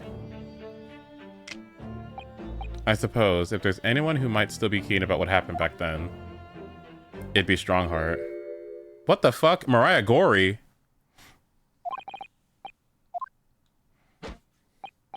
Sly's daughter. Yep. Mm-hmm. Mm-hmm. But the wee barons followed in her man's footsteps. You didn't ever see her without a scalpel in her hand. Yep, I remember her.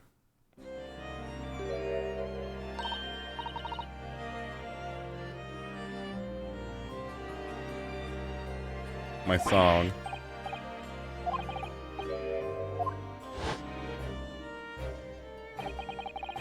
Dr. Seitz's daughter, Maria Gori. We could do a talking to her. I agree.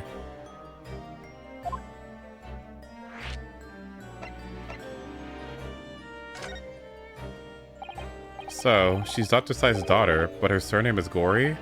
Aye, there's some family history, I'm sure, but I didn't take the ins and outs of it. She grew up watching her mom working with bodies of folk who died in strange circumstances, and decided to do the same with her own life. I can't understand it myself. Perhaps she was driven by a deep respect for her mother. Perhaps. Anywho, she was in charge of Rexon's autopsy, I believe. Right, and the coroner was responsible for this incomplete report. Someone told me once that the wee lassie always loved her mam's stories of cutting up bodies. There's even a rumor that she used to listen on the funeral march as a as a lullaby. Okay.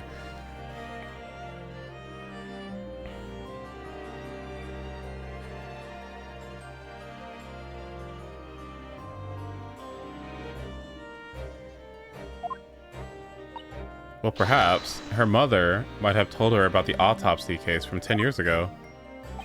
Aye, there's a fighting chance at least. After all, it was a life-changing case for all of us.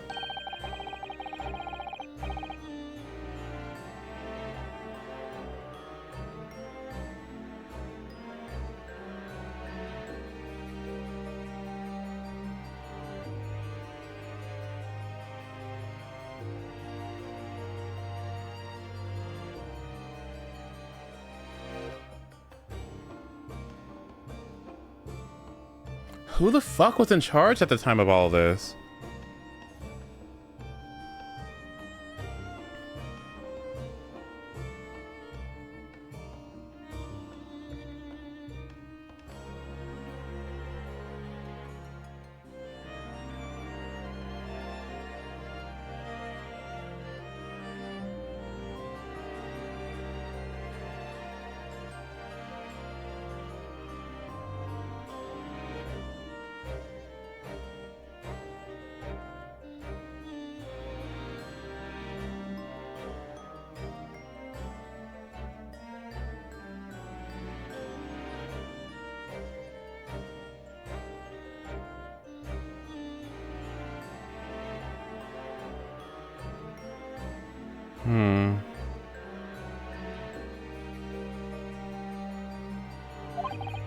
I'm sorry, there's just a lot to think about. I'm not happy to be a part of any of this. It took years for Londoners to finally forget about the whole professor business. Can you not give up on this, laddie? Stop asking pointless questions. I'm sorry, I don't like dredging up these painful memories for everyone. Can you not just stay away? Leave me alone and don't come back here, eh? How'd you come keen about that, laddie? There's no many folk here in the prison who even heard of those papers. Well. I'm afraid our sources must remain confidential, sir. We've been led to believe that the papers are actually a last will and testament, is that right? The professor's, or rather Genshin Asogi's.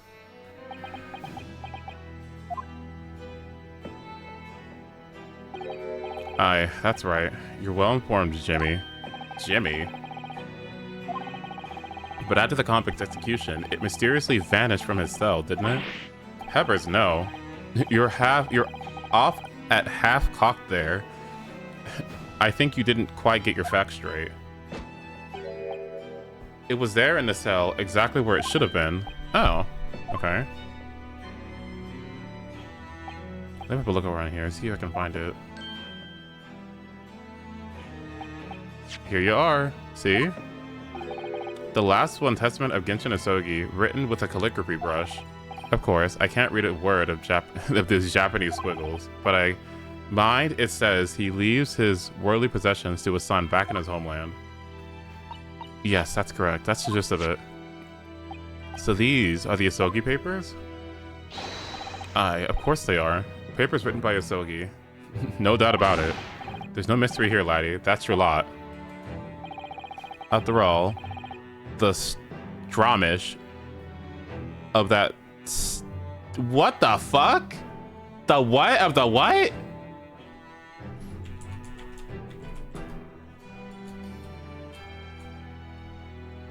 Scotland. Stramash. The Stramash of the...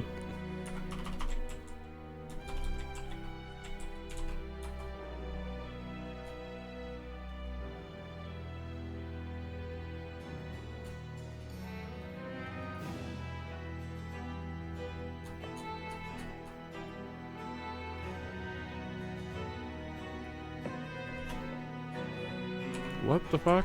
It's not even... I can't even Google it.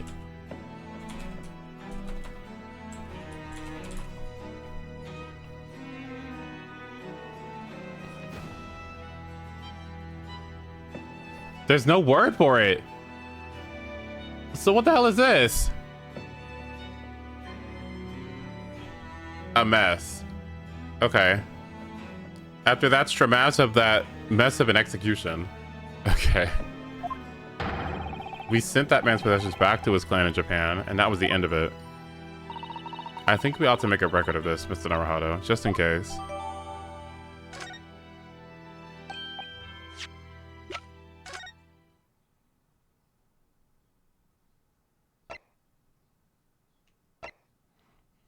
His last weapon.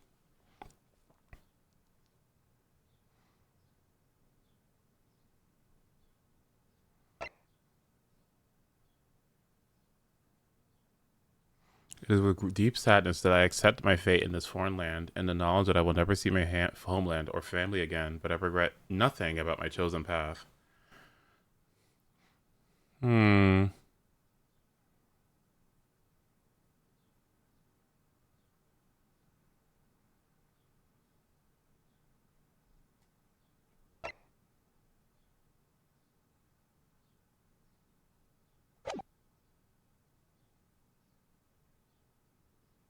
The only weapon I have left.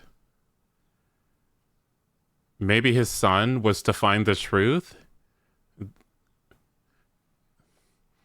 His possessions? Therefore, yeah? Yes, what is it? Those papers are not to do with Gregson's death. I'd prefer it if you didn't make any mention of them outside this office, or rather, I wouldn't just prefer it. Consider it an order from the highest levels of our government.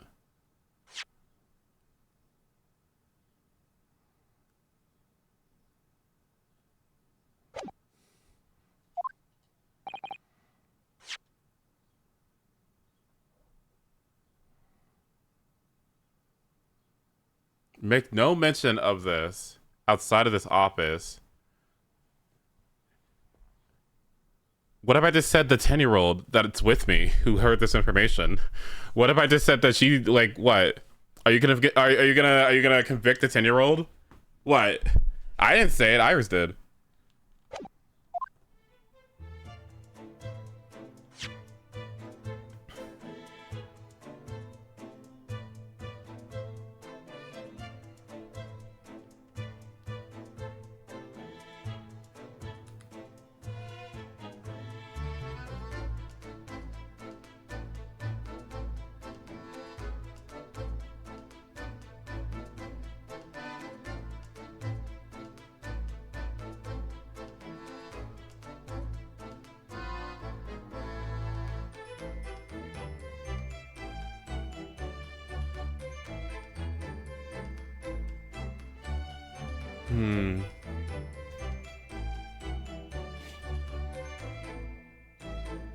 National security. This is what I was saying earlier, right? Like, if this is a matter of national security, if this is a matter of national security, like, why are they trying to hide this? Like, why would it be a national? Why would?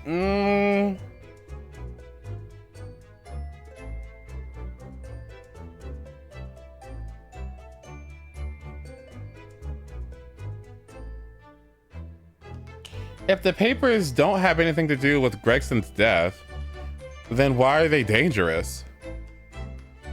Right? Like if somebody powerful tells me that something's irrelevant, right? It's probably like relevant, no?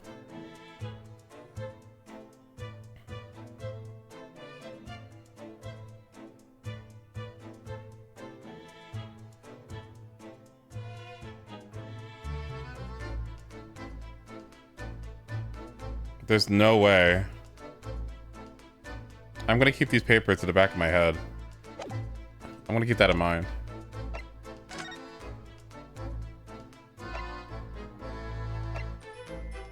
Good morning, Odds.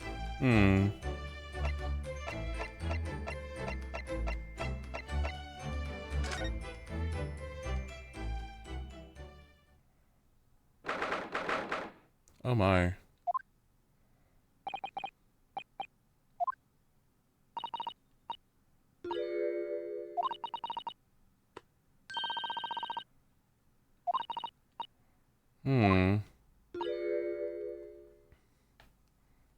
Oh, Jesus Christ. That's such a fucking red ass flag, by the way. Why would he say this? You can't just say something like this, by the way. An order from the highest levels of government. I don't know anybody in the highest levels of government, do I?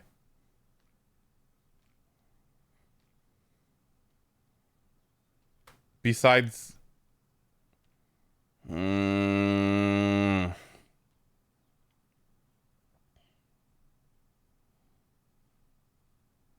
There's something going on now. There's something going on here. It's these papers.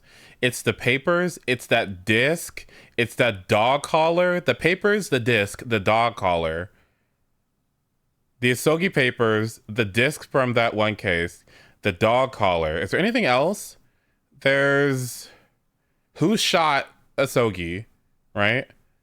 Who did that, right? Where is this dog? Who? Why is what? Asa Shin? Her too. This is too much. We need to go. We need to hurry up.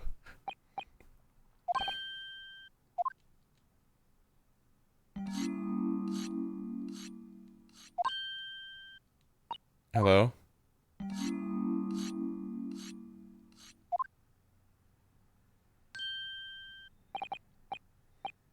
Dr. Gory?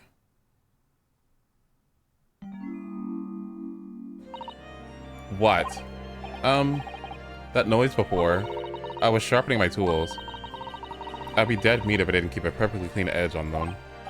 Right. When following the collagen fibers in the dermis, an expertly sharpened scalpel cuts like cheese. Would you like a demonstration? No. Oh, I like this theme so much. It's like one of my favorites in the game. Oh, yes, please. I'd love to see. Then, I think you'll do nicely. Huh? No. I wouldn't do nicely at all. I mean, maybe some other time. Was that a tut? Well, we came here to ask questions, so...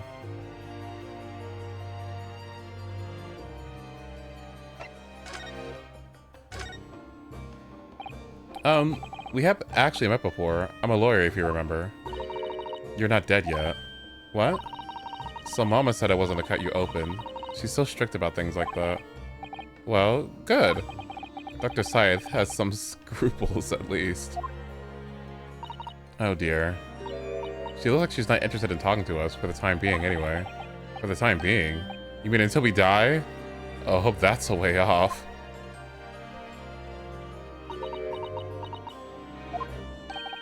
Sorry, but I wasn't planning on dying anytime soon. Surely there's some less drastic way of making her listen.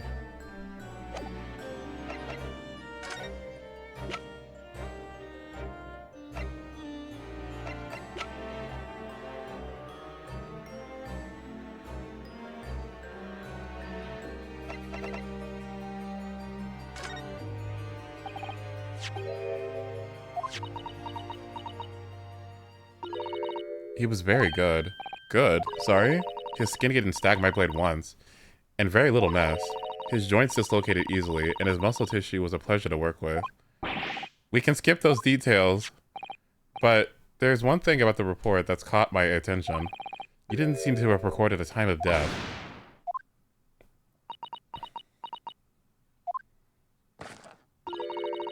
That's not my fault. Hello? That made me jump. Then please, tell us what happened.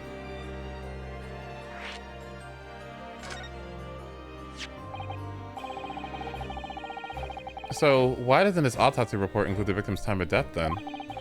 It's really the most crucial detail. I was told not to write it. From who?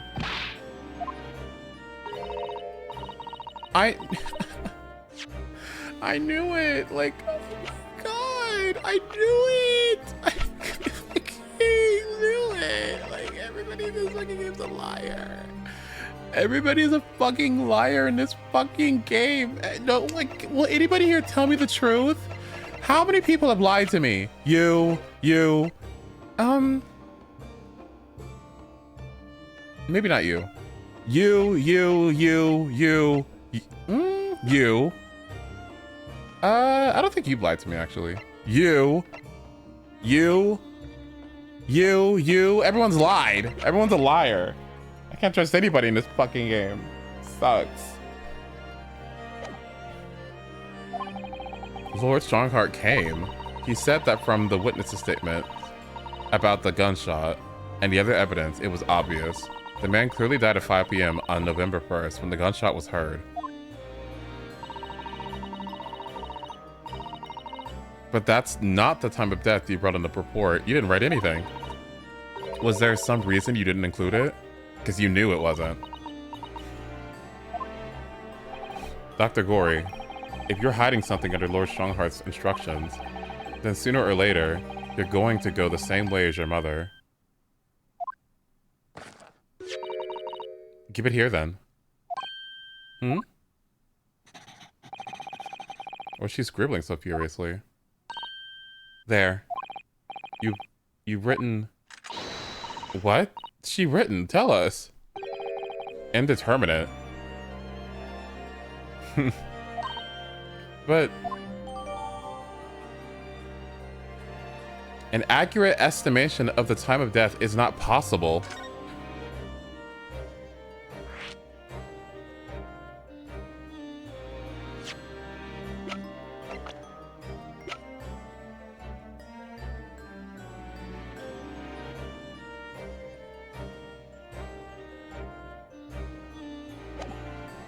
Okay, to be honest with you, I think she's gorgeous. I love this look. I love this look. Oh my god, the bow is so fucking cute. Dear God. And the ribbon. Oh my gosh, she is so cute. Oh my god. And I love her hair. What do you mean by that? Why was the time of death indeterminate? When the specimen was brought in, it was still fresh.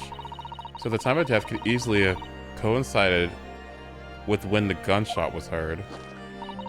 But there was one small discrepancy. What discrepancy? The temperature of the blood? There was some fried fish in the pocket of the specimen's overcoat. And that fish had started to rot. What? If the victim liked fried fish, presumably he liked to eat it before he went off. Well, yes. What are you trying to say?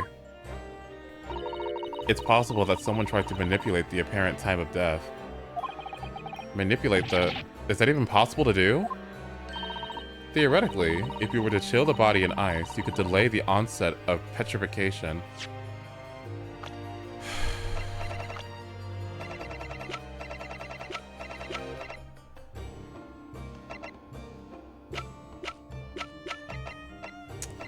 Oh god. And if the overcoat wasn't on the body at the time, then only the fish would have started to rot.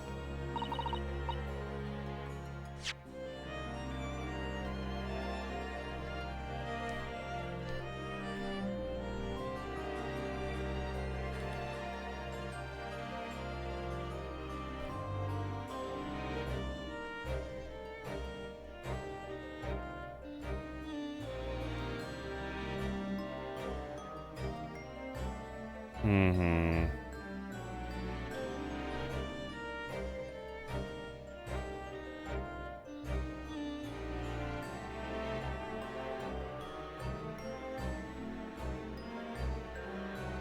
I can't say. But today's science is advanced enough to let you freeze a corpse, it seems. But surely, to chill a corpse like that would require an enormous electrical refrigerator. And I don't imagine many households in London are equipped with such a device. Unless you're rich. No, definitely not. But maybe in a factory? Or some other special place. I don't recall seeing any factories or such like on Fresno Street, though. I wonder if the inspector's body had been chilled somehow. What the actual time of death might have been.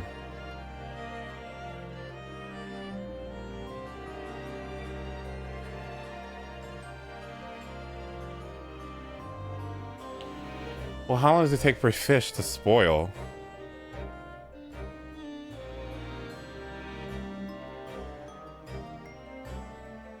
And by the way, if he had his coat on, wait.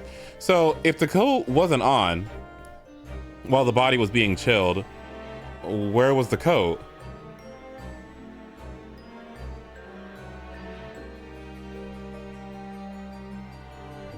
Who had the coat? And why would the killer take it off and then put it back on?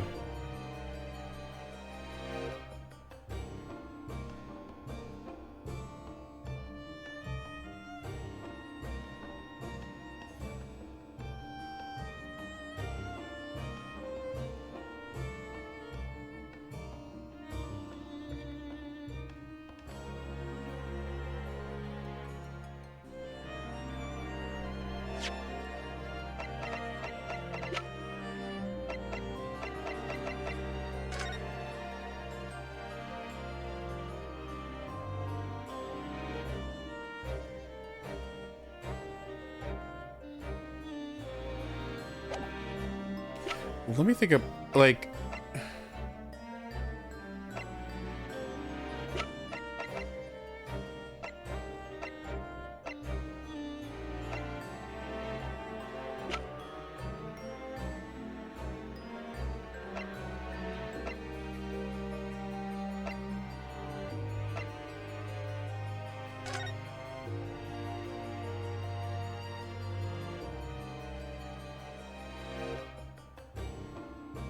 This is such a thinking song. So, a fucking cold body? Jesus Christ, was it just that there was no heating in the room and the chimney hasn't been used in a while?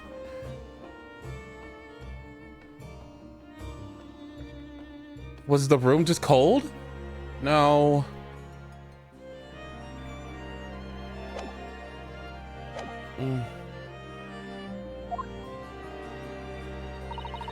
I couldn't say for sure.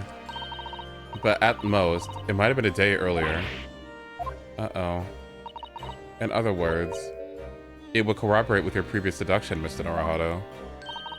That Inspector Gregson was killed a day before his body was discovered at a different location. Did you inform Lord Stronghearted this possibility? He simply said there were no electrical refrigerators of that size in the vicinity.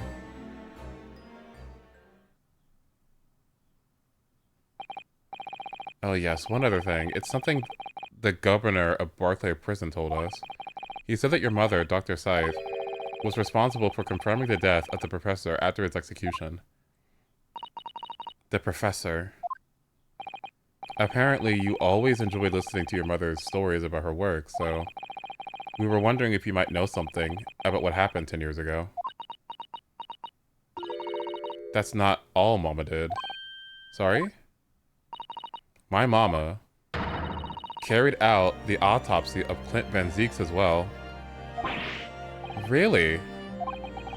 The brother of Lord Van Zieks and the professor's final victim. So what's to say that she didn't fabricate that as well? Oh my god! The idea of carrying out an autopsy on a member of the aristocracy was completely unthinkable back then. But the detective in charge of the investigation insisted, and it was miraculously authorized. The detective being Inspector Gregson, of course. Quite an accomplishment for one man. That autopsy provided the vital clue needed to arrest the killer. And Mama was there for the historic event. No, no, no, no, no. But what? Fuck. God! No! That's terrible! That's the worst thing I wanted to hear. No! A vital clue needed to arrest the killer. So it stands to reason that that was a lie. Oh no.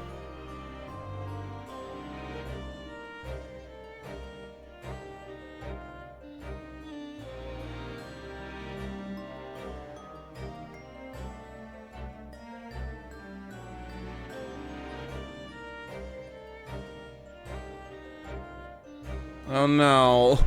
No, I am going through it.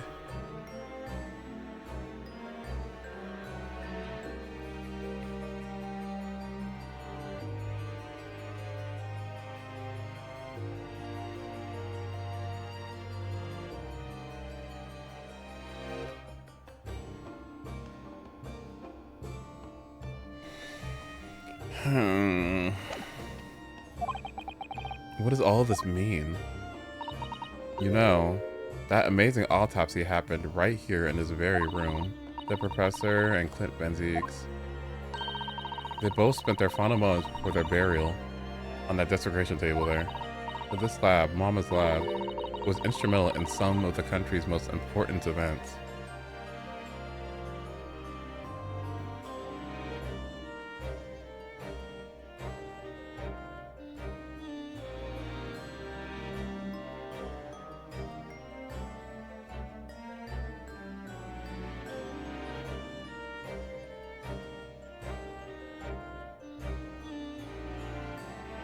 What the fuck clue are they talking about?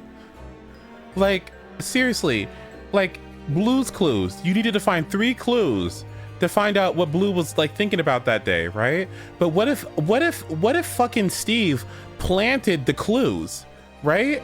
You wouldn't know, right? You found all 3 Blue's Clues, but if Steve planted the last clue, like, you will feel accomplished. You found whatever Blue was looking for, right? You got it, right? But did you ever stop to think that that was like planted there on purpose? You never think about that kind of thing. And maybe that's the case right now. Like, Gregson said that we need to like perform an autopsy on this aristocrat's body, right? Which is like insane. Why would you do that, right? First of all, who authorized that? Who authorized that? Right? Why would you do that? Why would you break tradition for this moment, right? And what clue are they talking about? What clue could they possibly have found that, because it was dog, or it was a dog, right? Dog was the reason why these people died. So what could have possibly been detected on this body? And furthermore, this woman, Miss Scythe, has shown in another case that she's not above fabricating autopsies. She's done it before. What's to say that she hasn't done it again?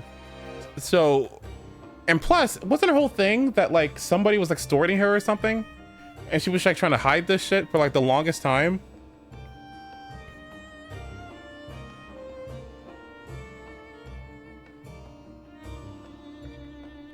And to think about it, Gregson also, as a result of this whole thing, became a legendary detective, by the way. Like, everyone praised him. He was a legend in the precinct and at Scotland Yard. So if this whole pretense of him like getting this stupid evidence that helped him solve the case, and it was unprecedented, but it was based on a lie, that means his whole thing being praised by all these people is a lie too. Because it was like a falsified record from Miss Courtney.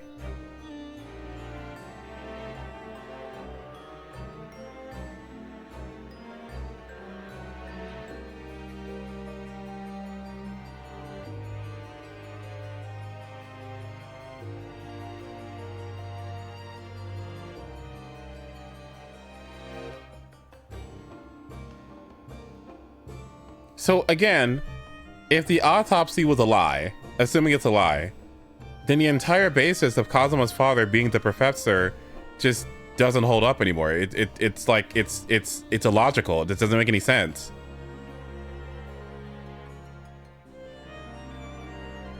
And another thing too, think about this. Think about this. You know how people like, you know how like weird racist people like switch up whenever black people are involved? They get like more like weird and aggressive about it and like more willing to snitch and stuff. Here's my thing, right? This whole thing was about a Japanese man, right? They hated the Japanese, right? They hated the Japanese. So they don't do autopsies on rich people, on aristocrats, right? So you're telling me that they were willing to break this tradition of desecrating bodies of aristocrats and people of higher stature in society to convict a Japanese man? Why would they suddenly break tradition for this?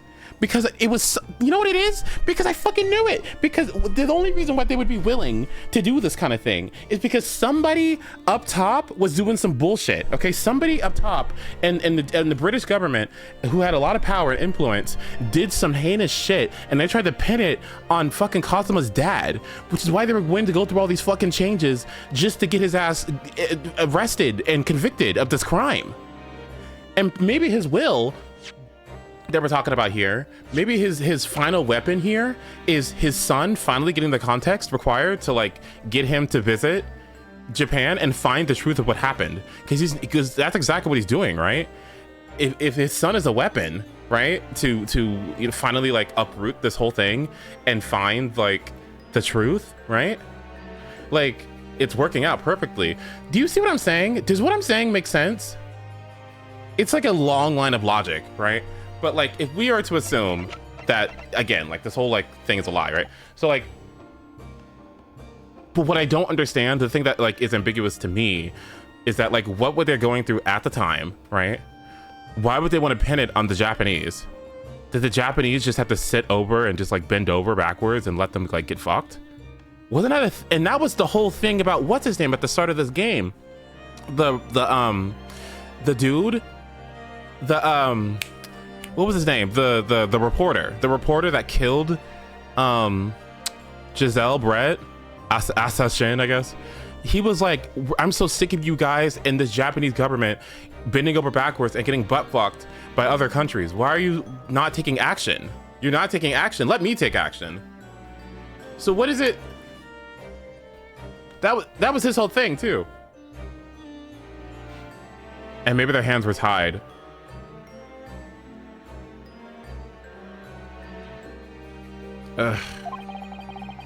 She's really proud of her mother. I wonder if you'd tell us more about exactly what happened back then, Dr. Gory.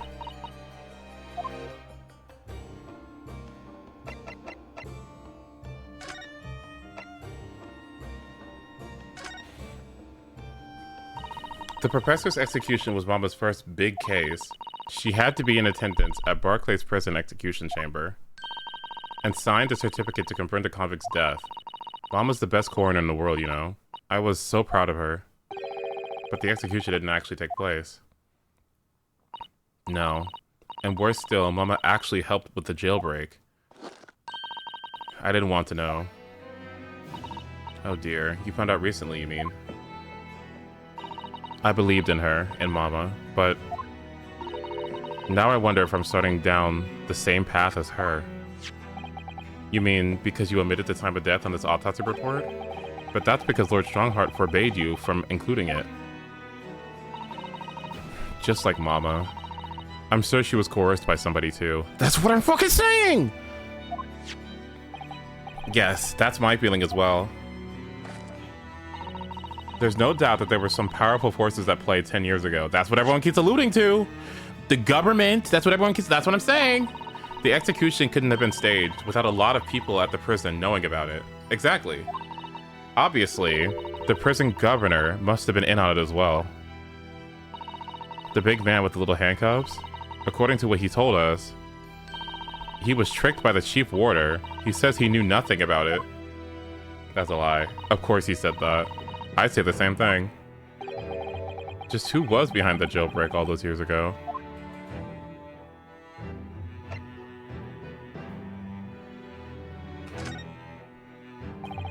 You mentioned the autopsy of Clint Van Zieks. It was at the time when carrying out autopsy of murder victims was very unusual.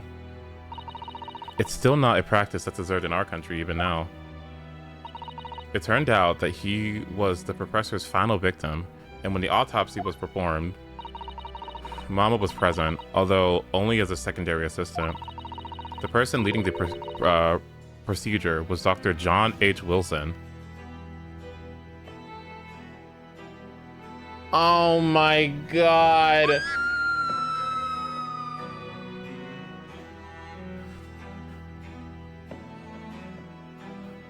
Oh my god.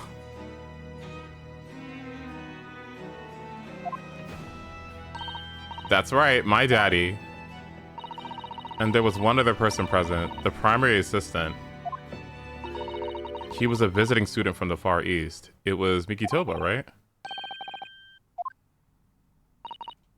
Yeah.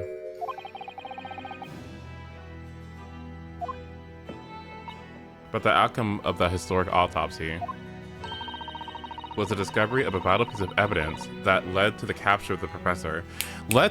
Tell me about this. This is what I need to know. Please, I need to know this. So that's how they came to identify Gichin Asogi as the infamous mass murderer. Do you happen to know anything about that piece of evidence? Can you please tell me? Please, I need to know so bad. Please tell me. Would you like to see the records for yourself? Oh my god. Yes. Yes. Yes, I would. Yes, please. Yes. Yes. Would you do that for me? What's the point of keeping records if people can't look at them? Yes. Can I see? They're filed under V at the back of those cupboards with the other records from the last decade. Thank you. Let's see. Van Zieks. That's strange. What?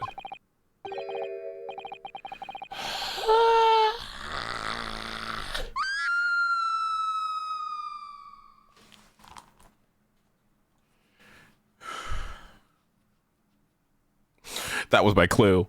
I've been theorizing for the past hour and a half, 2 hours. I needed that so fucking bad to confirm my suspicions. I needed that so bad. Where is it?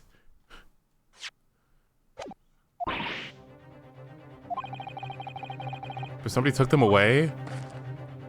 No one's allowed to take documents related to the professor case out of this room. But you're right, they're gone. Well, when was the last time somebody looked at them? Do you remember? It was... Oh yes, I remember now. It was 2 years ago. A consulting detective came one day saying that he'd like to see the records. A consulting detective?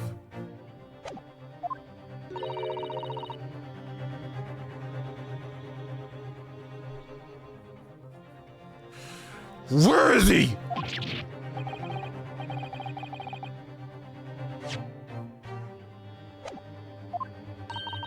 Do you think he stole the records? Oh no, surely not. Iris, that can't be right, can it?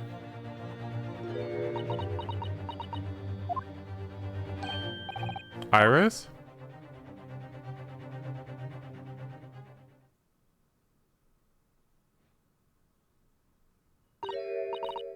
Runo. I hope you don't mind, but... What is it, Iris? I just remember something important I have to do. I'm gonna have to leave you now. Oh, this is very sudden, Iris. Well, we'll come with you then. Oh, no. There's no need. You and Runo can take your time here. Bye for now, then. Good luck. Wait a minute, little girl. Me? I remember now. You've been here before, haven't you? Have you, Iris? Yes, 2 years ago, when a detective came. You were with him, weren't you? You were a living specimen then, too. That's the way it usually works, yes. Was I? I really don't remember. Anyway, sorry. But I must dash. Wait, Iris. I'll brew up a pot of tea when you get home. What's the matter with her? She's behaving really strangely all of a sudden. Well, in that case, we won't keep you any longer either. It's been quite a while since I had any visitors. This was really fun. But next time you come, I prefer if you were ready for a dissection. I can't make any promises, sorry. I really like her. It's a bit strange that the records of Clint Van Zeek's autopsy have disappeared. What do you mean a bit strange? But I think we've asked all we came to ask now.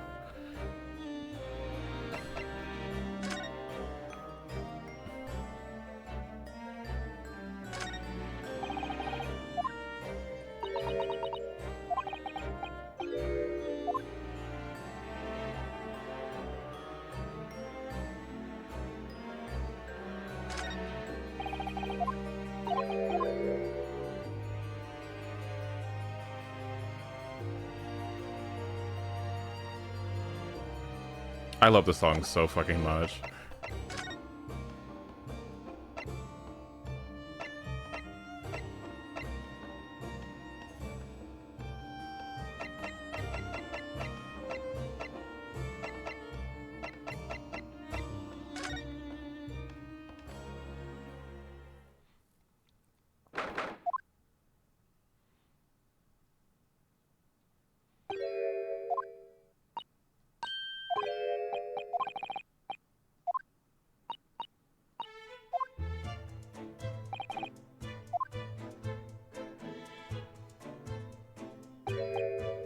There's something different about this room since we were last in here.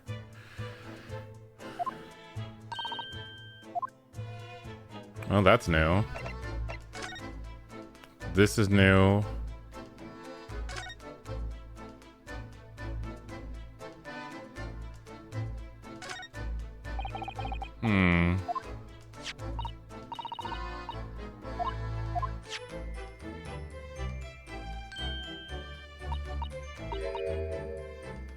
Tobias Gregson?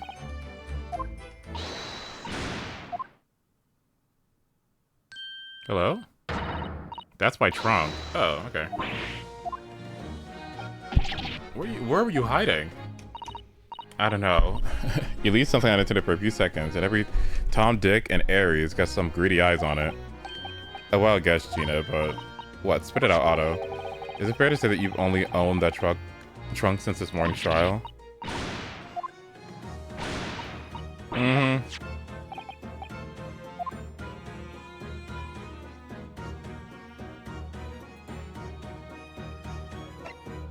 I mean, I guess we should talk.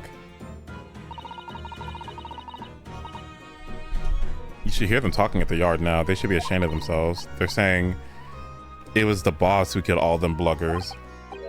Oh, the whole Reaper thing? Yeah. Apparently, the boss was investigating stuff that no one else at the yard knew nothing about. Stuff to do with all the criminals that got off scot-free. The ones prosecuted by Lord Van Zeeks, who used bribery and corruption to evade conviction. Well then, obviously, it was that bloomin' Reaper giving the orders, weren't it? But why would people be suspecting Inspector Gregson of being involved in the killings? There was a notebook hidden in his office. Oh no, this doesn't sound good.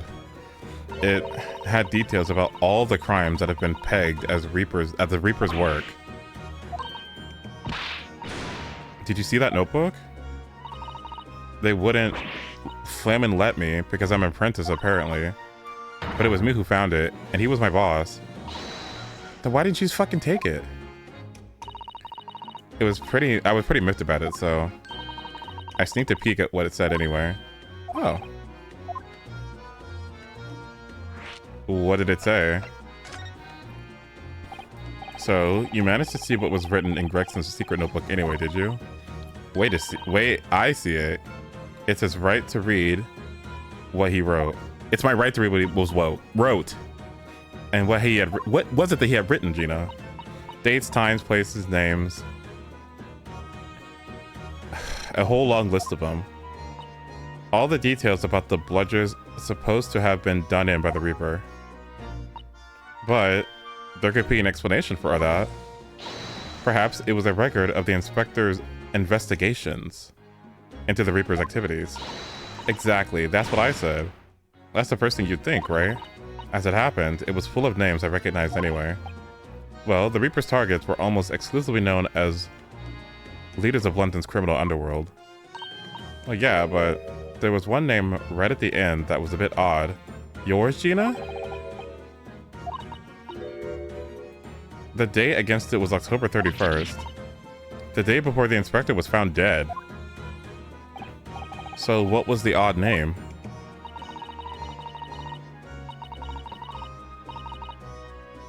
A name that I've ever seen before. It was something like... Nah, it's no good. I can't remember it. I don't think it was an English name. Put it that way. Oh dear. What a pity. There was something else too. I don't know if it matters. But the same name kept coming up over and over. Shen? It was? I suppose it doesn't mean anything, but... Dear God.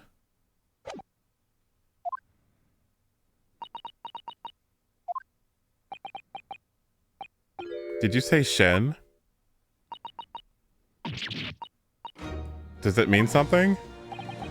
Lord Van Zeeks knew the name too. He mentioned her as well. The woman who actually did the deeds. And now, we find out her name appeared in Gregson's notebook.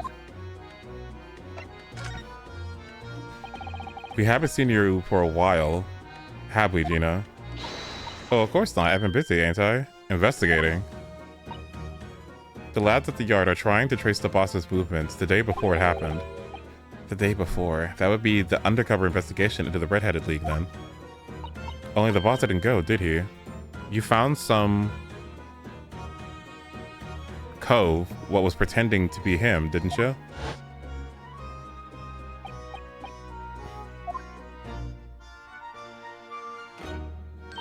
Oh, anyway. You ain't the only one turning stuff up. I've got my own ways of getting some results.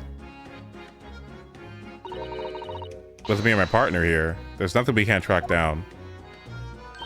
Oh, little Toby. He's such a faithful little friend. So, have you tracked anything down then? What do you think, eh? Of course we have. Can't tell you though, police business, isn't it? Ugh. Anyway, the point is, if you ever need help, you know who to turn to, right? It's me and the Hellhound here.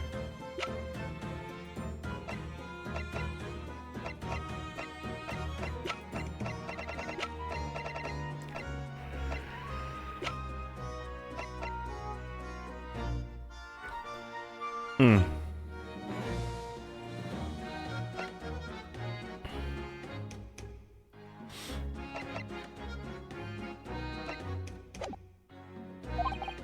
Hmm.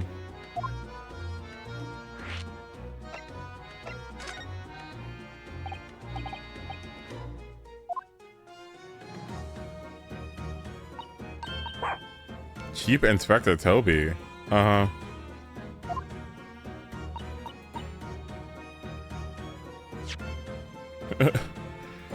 In Japanese, police dog means something quite different and not altogether nice to have those. Wait, what?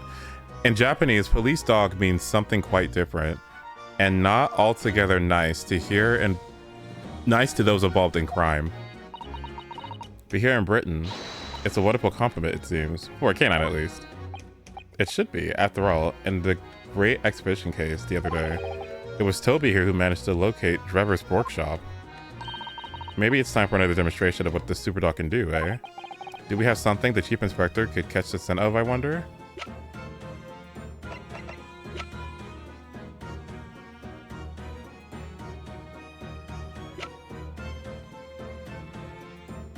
Take that! The watch?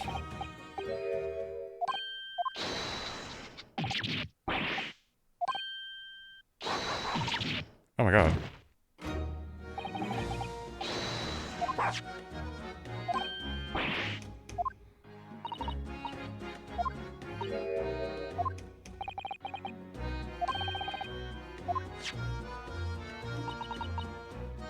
Yeah?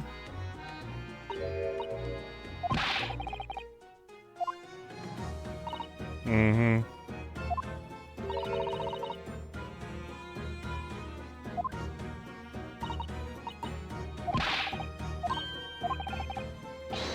Yeah, tell us the truth about that trunk, please.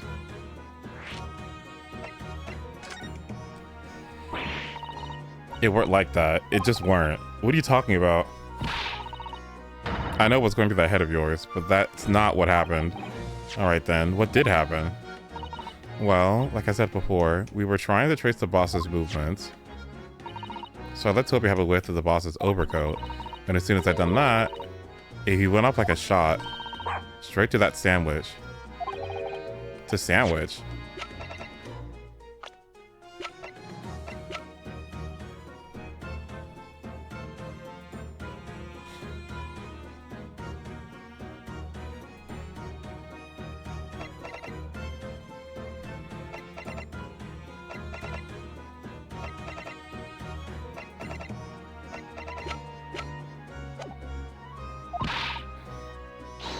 The witness.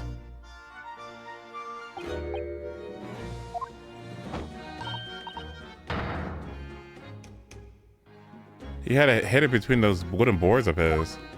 Okay.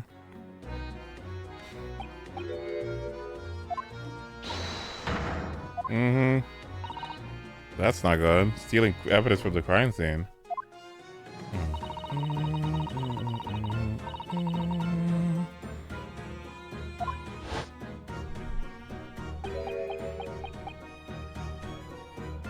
Oh my god, I thought it might fetch a good price and the chap wouldn't be needing it anymore, so...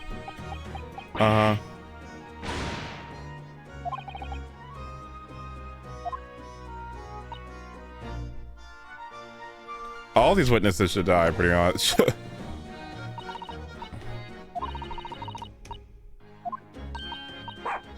Can I look in it?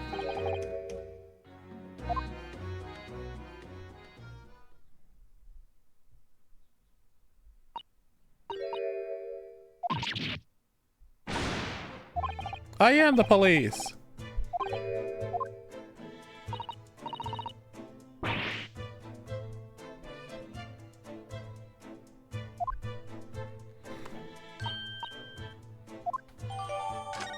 Thank you.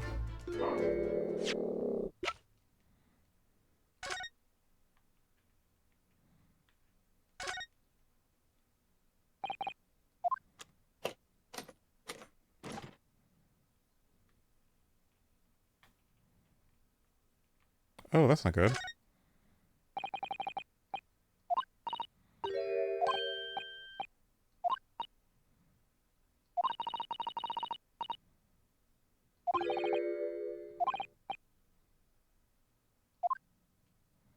I don't think a bloodstain looks like a fish and chips.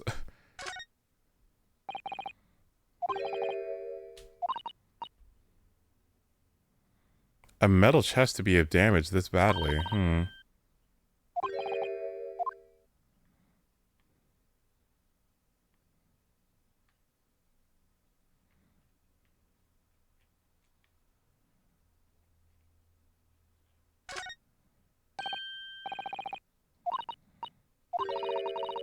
A passport authorizing him to travel overseas. Wasn't he gonna go to overseas? To where? One day before the incident, he was gonna leave the country? He was gonna escape the country.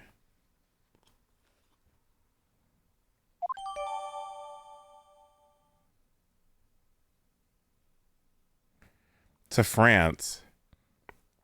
Was he gonna go to Paris? Yeah? Rexon went to France the day before his body was discovered.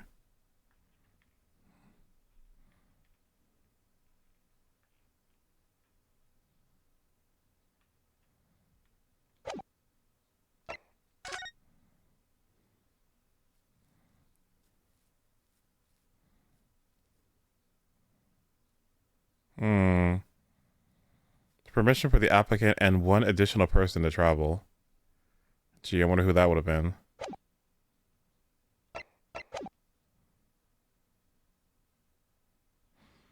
Fun fact, the passport number ACD0522, Arthur Conan Doyle, Sherlock Holmes Arthur, was born May 22nd. Oh, that's cool.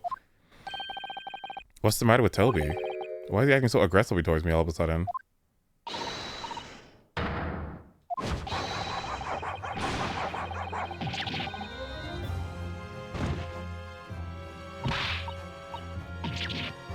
Oh my god. That jump scare? Resident Evil?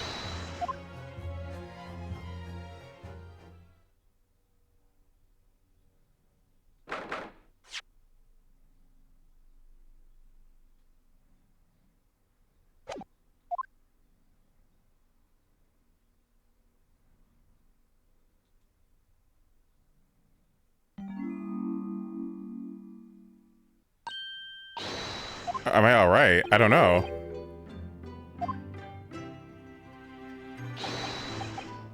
What happened to me? After all, the drop dead after a modern licking by a small terrier. It seemed... Yeah, what the heck? Oh. To drop dead after a moderate licking by a small terrier, most unseemly, was... What is or isn't seemly is irrelevant here, Mr. Sholmes.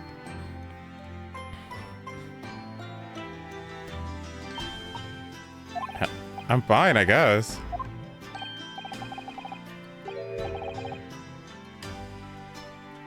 A bandage. A compress of sugar water.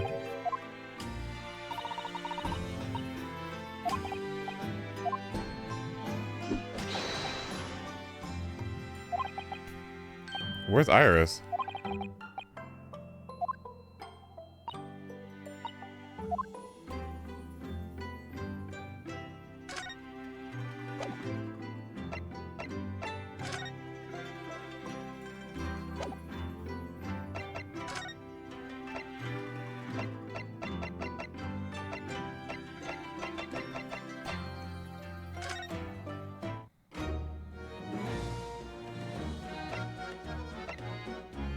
Where the hell's Gina?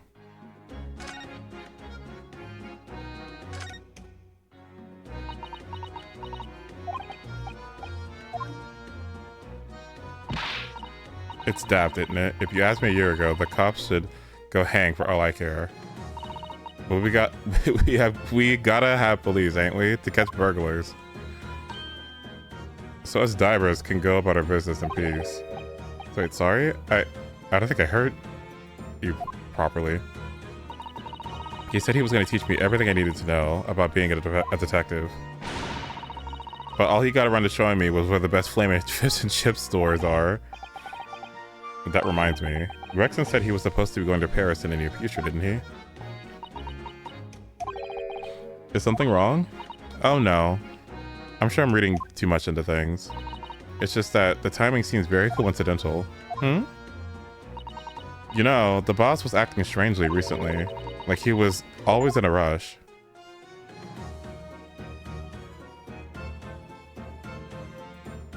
What was the achievement?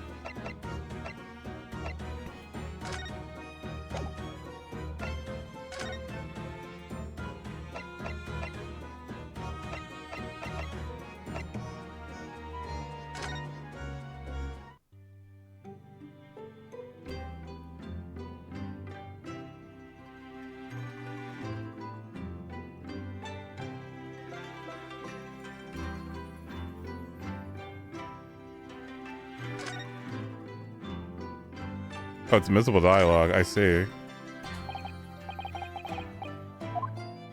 Yeah, thanks, Mr. Sholmes. I have to talk to you, though.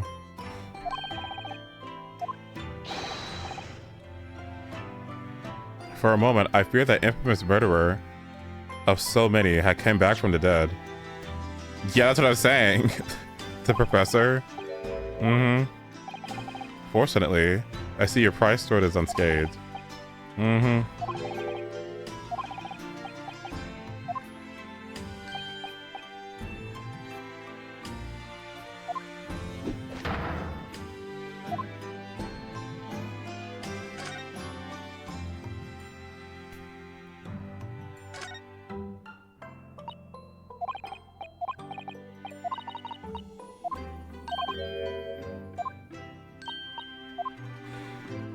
What do we do now?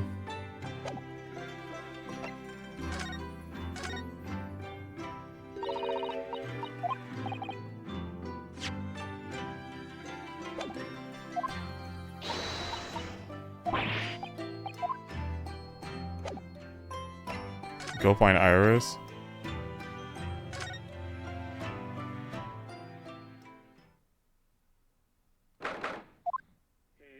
Mit dem Schwarzbiergebot brodelt wie ein Feuerberg, den Girl. Schlund es mir verbrannt, ach Hopfen deine Wut.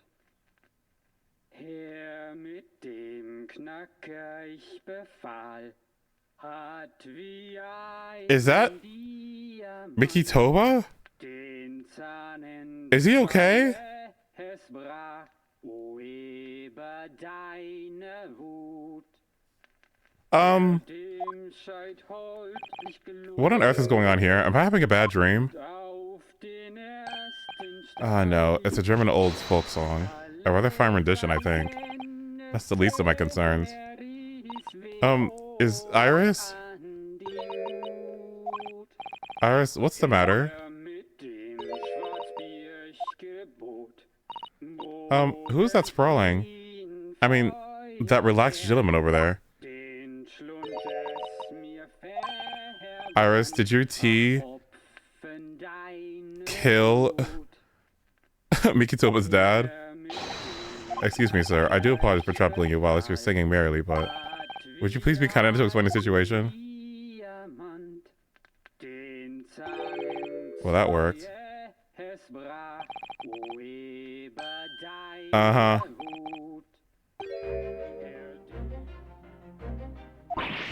No. No, no, no, no, no, no, no, no.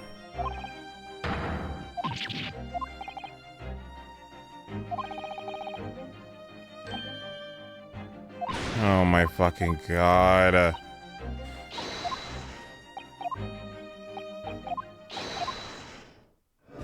Oh my god.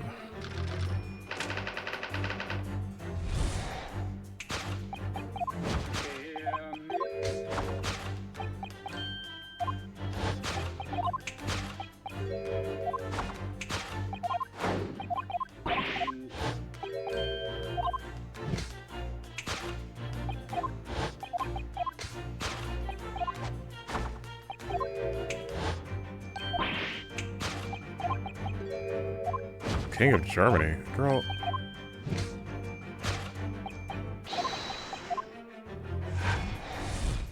The man's identity is the King of Germany. Right, okay.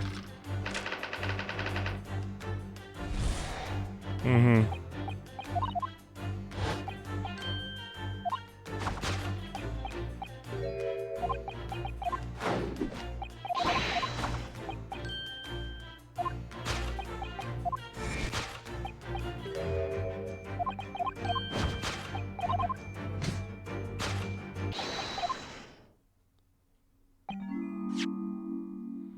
My favorite copy cup has been broken by the King of Germany, and Iris, you try to conceal it from me. I shall have the bill sent via government channels to the German royal family as its for its replacement. Okay.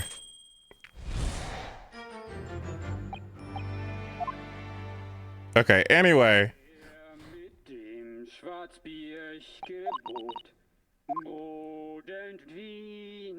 I'm pretty sure this is your father, right?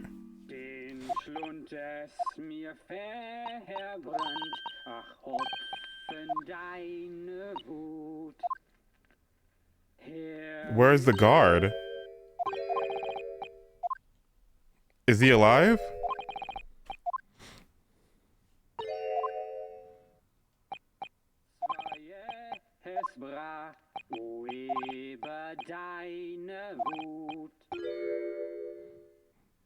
The King of Bohemia.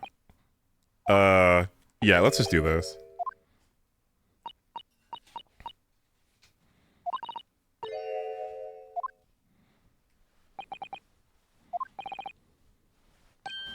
Uh-huh. Yeah. Let's just do the thing.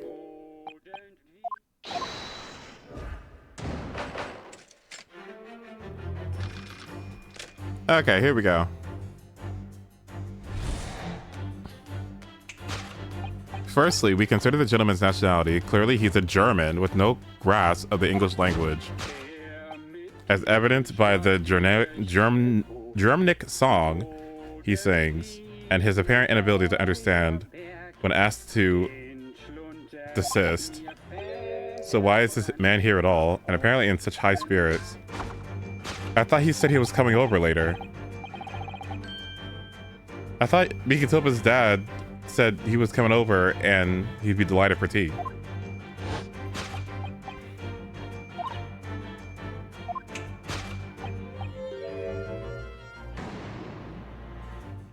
Mm-hmm.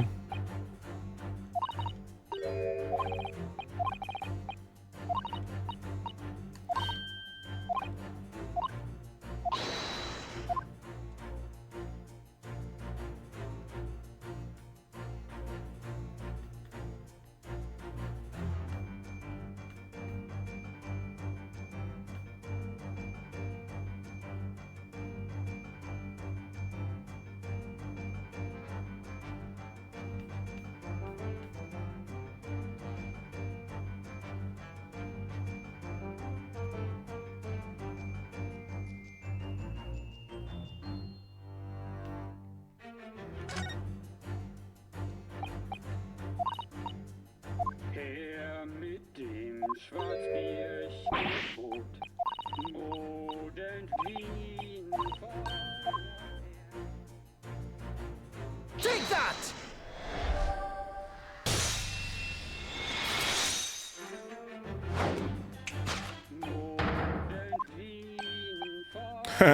Yeah, right. For no well-bred gentleman would break into an obscure folk song when making a social call. In other words, this gentleman isn't singing at all. In fact, it would appear that he's unconscious. Can you turn this off? Thank you.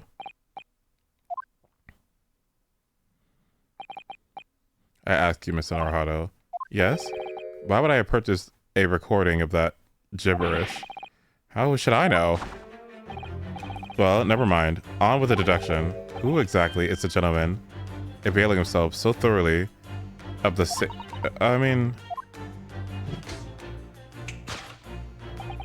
as it happens, a number of years ago now, a certain gentleman of German origin engaged my services involving a particularly delicate case. Okay. He required the retrieval of letters once sent to an acquaintance that might have proved problematic. Why does it sound familiar? In order to conceal his noble identity, he also arrived in my office in a mask.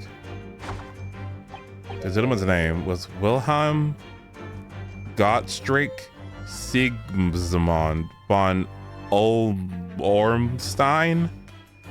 Oh dear God. Wilhelm Gottschalk Sigismund von Ormstein? The King of Germany. And remember, he serves. The mask worn by this gentleman is identical.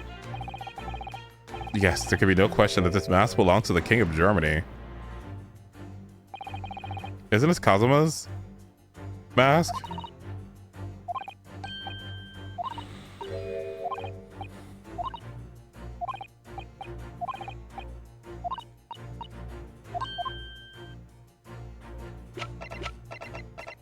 Take that!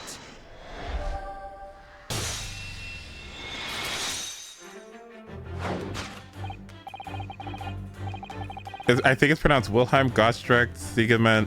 Fuck! Thanks, bosses. In other words, my memory is sublimely unreliable. Only you could try to make that sound positive. Kazuma's mask has been languishing on this metal chest for several days, though it doesn't explain why the gentleman is wearing it now. But it is now a simple matter to determine our guest's true identity. After all, the gentleman is unconscious. We only need to excuse ourselves in advance. Gently lift the mask and peel beneath it.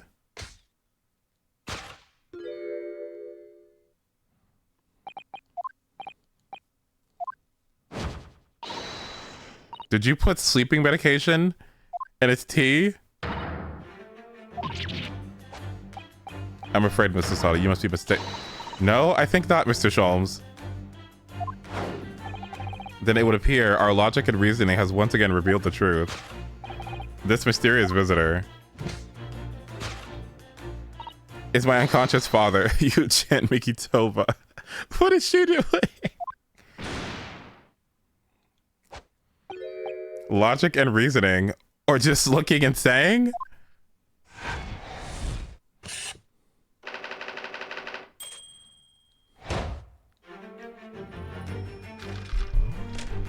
Actually, why did she, actually, wait, I have an email for this, by the way.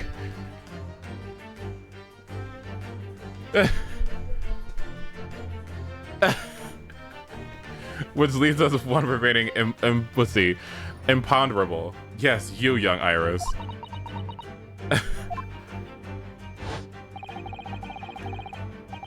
But your apparently inexplicable silence is unable to hide the truth. Yes, the reason for your muteness is concealed inside the knapsack. I don't think so. She's got those fucking criminal records, by the way, and I need them from her.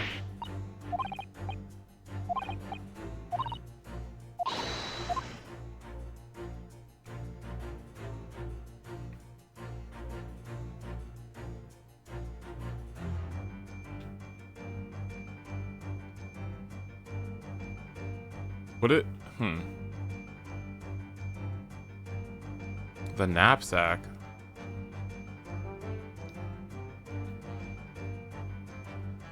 What is Iris really looking at?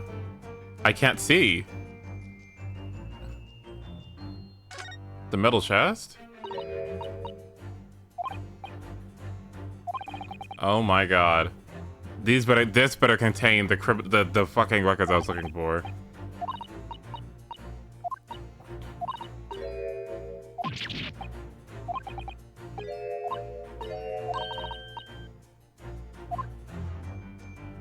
Take that!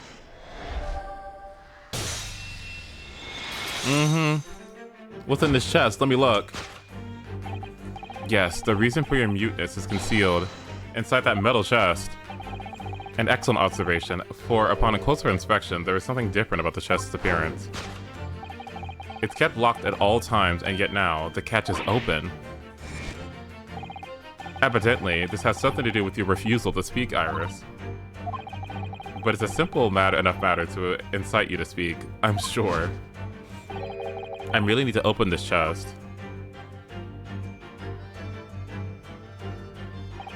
Here we go. No, Hurley, don't. Oh.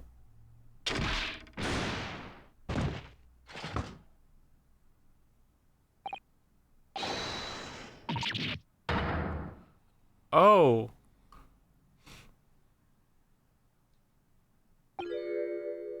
He's dead. Well.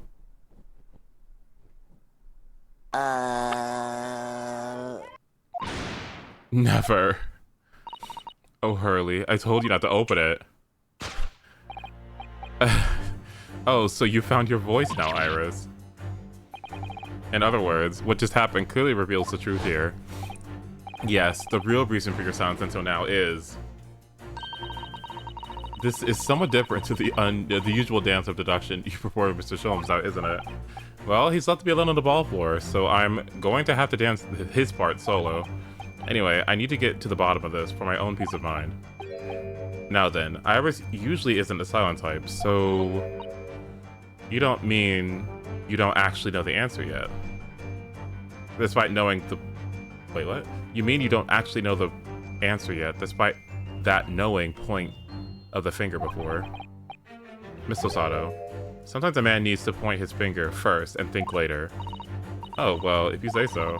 I think we better examine Iris more closely and try to rescue the situation then. Why couldn't Iris open her mouth the whole time?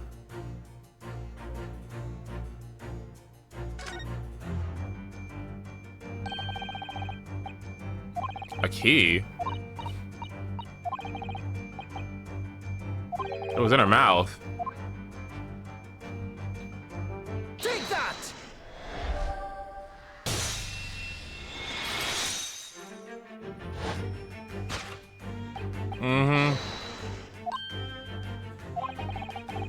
When Sholmes was thrown into the air before.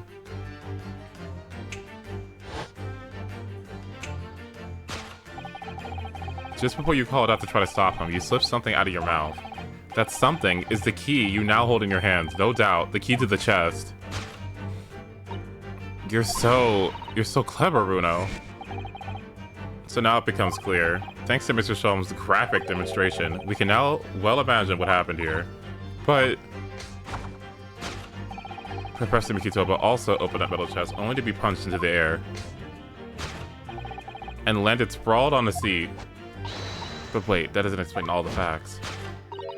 What about the stylish scarf and the cup of tea, and above all, the broken teacup? Maybe they all fell on him because they all were launched off of the thing? Well, for those curious details, I can think of only one explanation. Surely an unbelievable miracle took place in this room. Isn't that right, Iris?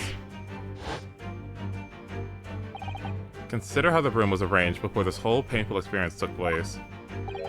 But Professor Mikitoba opened the chest, completely unaware of what awaited for him inside. The mask was flung into the air just as he was, only to land on his face when he fell back down. And the teacup journeyed through the air and caught on the unconscious professor's finger. I hate when that happens. You mean to say the stylish scarf is actually a tablecloth? Uh-huh.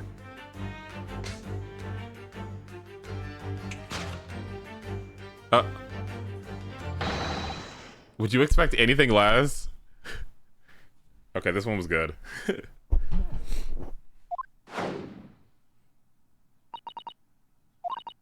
Yes, you're right. It happened exactly as you said. Brilliant, Runo. Thus concludes Ryunosuke Naruto's great deduction of this punchy puzzle. Okay, they kind of ate that. So then, why don't I make a fresh pot of tea for us all? Objection! An admirable performance, Mr. Naruto. But in the final act of the show there, you rather missed everything of importance. Mr. Sholmes, if you would cast your mind back to my earlier deduction. Iris, you're clearly hiding a great secret. She is? From the look on our face, Mr. Sholmes must be right. Whatever that great secret is, the cat isn't out of the bag yet. So I put it to you again. You were attempting to abscond with that coffee cup. It really is a shame about Mr. Sholmes' cup. I mean,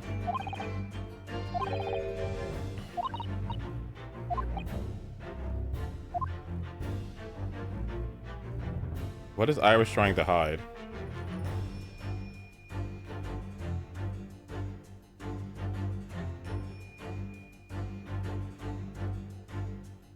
I feel like it'd be a document, right?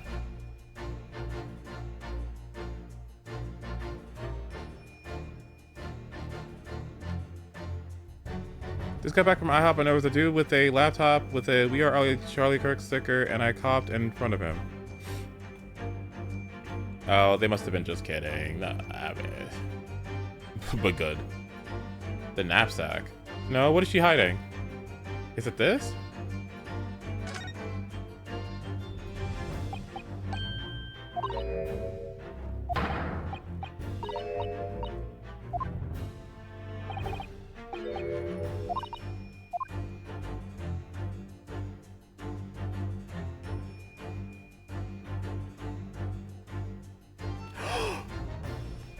Iris.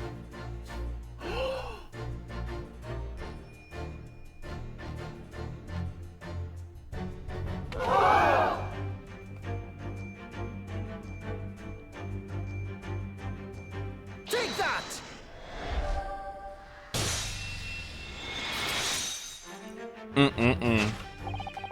You were attempting to abscond with that case file that I needed.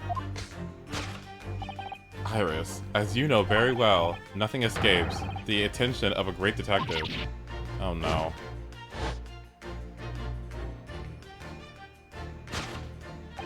We visited Scotland Yard's autopsy laboratory earlier today, and Dr. Gorey informed us that the autopsy report from Clint Van Zieks had gone missing. Clint Van Zieks? Yes, I do seem to recall that some years ago I asked to see the report in question. You were with me, weren't you, Iris?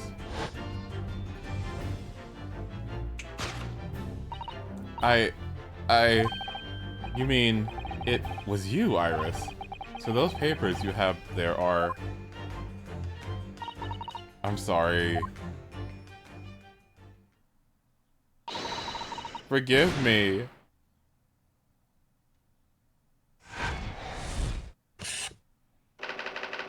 To hide the case file.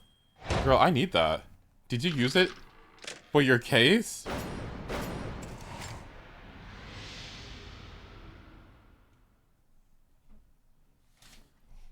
Iris, I'm very disappointed and I have no choice but to punish you. No science. No science for 6 months. In truth, I would have liked to have thought that I could have predicted the booby-trapped chest. But it caught me completely off guard. I was very nearly the late consulting Detective Herlock Sholmes. That's cruel and unusual punishment. Fine. No science for 3 months. So you mean this autopsy report really is? Yes, I took it from the lab, even though I knew it was very important. Was there something that in it that troubled you, Iris? It's not exactly something that troubled me. Something I've been looking for. When I saw the report, when I saw the writing in it, it was your father's. That's what it was. I knew it was Daddy's. The writing? Your father's writing? What do you really mean? Iris? There must be something that's hard for her to talk about. That autopsy report was the last thing that... Ooh, forgive me for interrupting, my dear fellows. Mr. Sholmes, what the hell is it? I feel as though the poor unconscious gentleman on the seat has been somewhat forgotten. Perhaps we should find our guest somewhere more peaceful to rest. Mr. Naruhodo, yes? Would you be so kind as to lend him your bed? Great.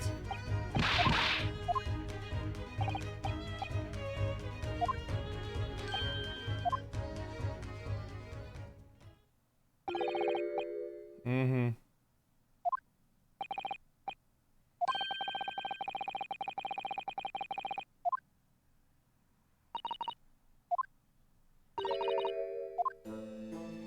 So, Iris, what's going on? Like, what?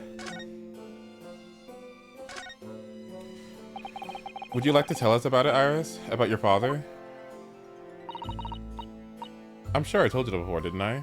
That Daddy used to be Hurley's partner. Yes. And that notes all about the cases they solved together are kept inside that metal chest. Yes. Hurley told me, you see. He said that Daddy's somewhere far away now, so we can't meet. That's one way of describing it. Then, when I secretly unlocked the chest and read through the papers inside, I started to build up a picture in my head of what Daddy must be like. Well, that's only natural. You're just like me, like any other girl of your age. I read that Daddy was a professor of medical science, so I studied and took my degree too. Well, that's only natural, I suppose. In that respect, you're not quite like any other girl of your age, though. But there was one thing I could never find out. Daddy's name. His name wasn't anywhere on any of the notes that he had made about his work with Hurley. But then one day, that's what happened, is it? When you saw this autopsy report, you finally managed to work it out. Is that right? Yes. So it was the handwriting in the report that caught her eye.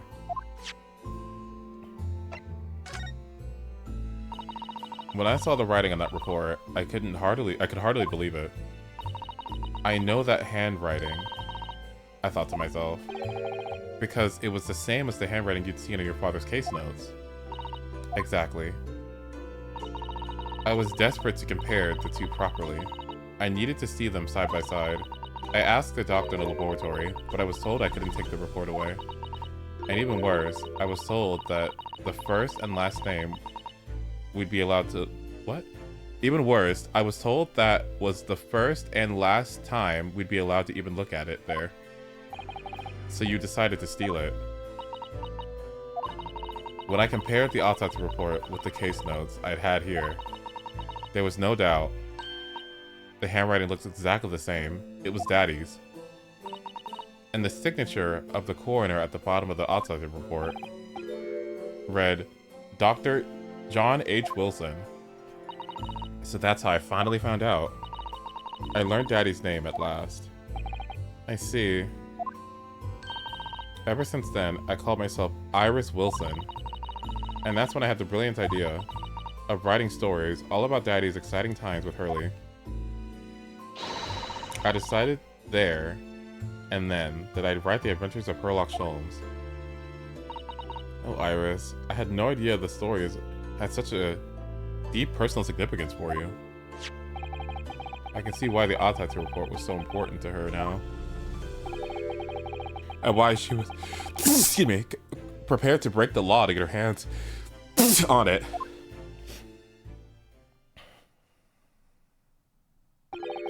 I must apologize, Iris. This is really all my fault. Thank you. Hurley? I made a promise, you see, that until the time was right, I'd keep the details about your father a secret. I know. I've been very naughty. I'll take the autopsy report back to Dr. Gory and apologize, I promise. Oh, well, don't do that. That'll implicate yourself. Yes, we'll go together, I think. Then, let me look after it until we get there. I need this.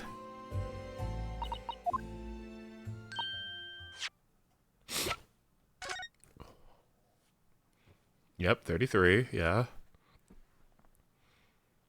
Girl, what the fuck? 23 and 33?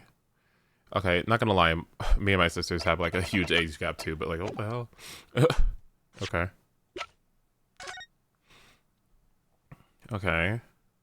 Between 9 p.m. and midnight, John H. Wilson, May 31st. A stab wound to the heart. Other superficial external wounds indicative of a duel.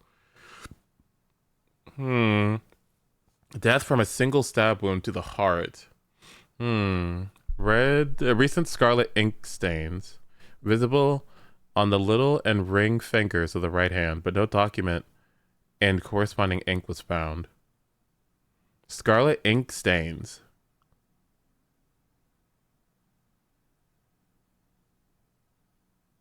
Ink stains. Autopsy findings. Vital evidence recovered from victim's stomach during autopsy.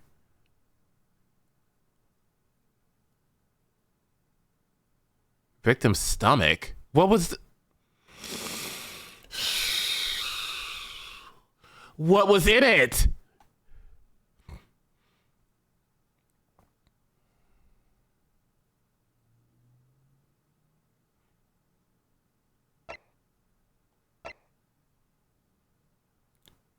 Oh my god.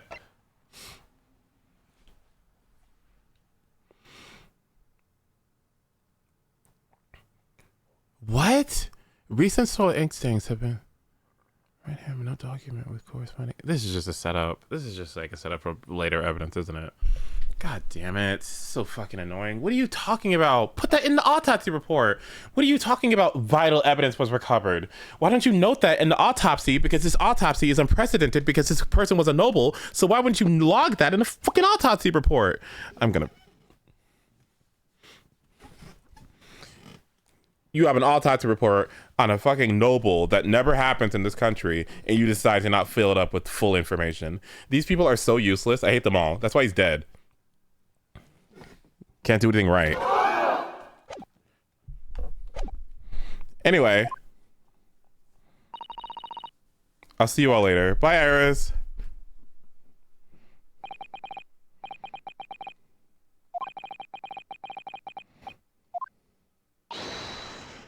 Uh-oh. Maybe we should pick up that glass. How? What's the meaning of this, Mr. Sholmes? Mr. Sholmes? Oh dear me. So, you noticed, I see. But that would mean...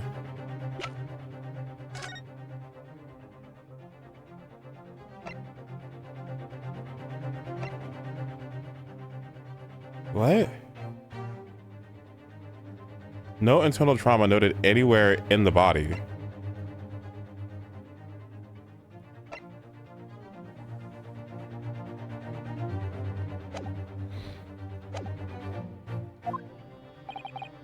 What on earth is the matter, Miss Osato? You've turned white as a sheet.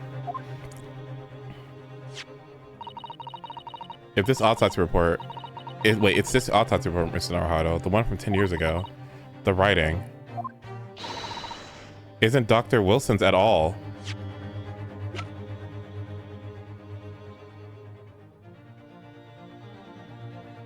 Plagiarism? Huh? What do you mean? How could you possibly know that?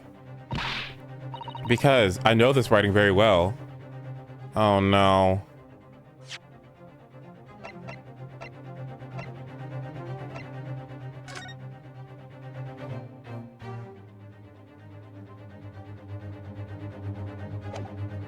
Oh no.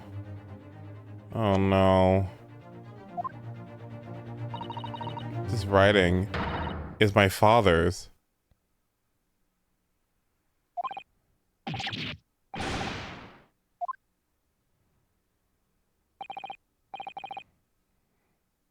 No, it's true, it's true. And now you know, my dear fellows. No, I don't know anything. What on earth does this mean, Mr. Sholmes? Because the idea that's slowly forming in my mind is just too extraordinary to believe.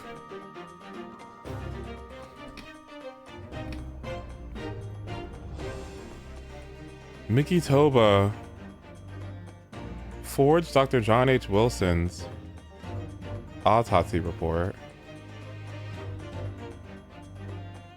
And that autopsy report led to vital evidence that implicated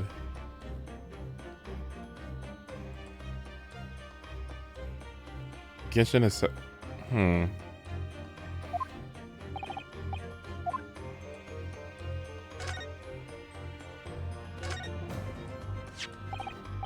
So this autopsy report was actually penned by Professor Mikitoba then. But that makes no sense. It's not possible, surely. Not possible, my dear fellow. Pray, take a deep breath and think again. Yes, you're right. In some ways, it actually makes a great deal of sense. It does? 10 years ago is when Father returned to Japan after his extended study tour in Britain. And prior to his return, where was Dr. Mikitoba engaged? At the prison, right?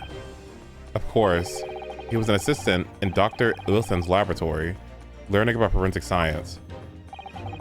And as an assistant, he would have aided with the dissection work, making detailed notes, which would be assembled into a full autopsy report. Once the work was complete, the head coroner would check the contents and put his signature on the document. So in other words, the only writing of Dr. Wilson in the report would be his signature at the end. I see. So Iris got the wrong end of the stick, you mean? She saw that and assumed the whole report had been written by Dr. John H. Wilson. Which is very understandable, of course. What a complicated situation.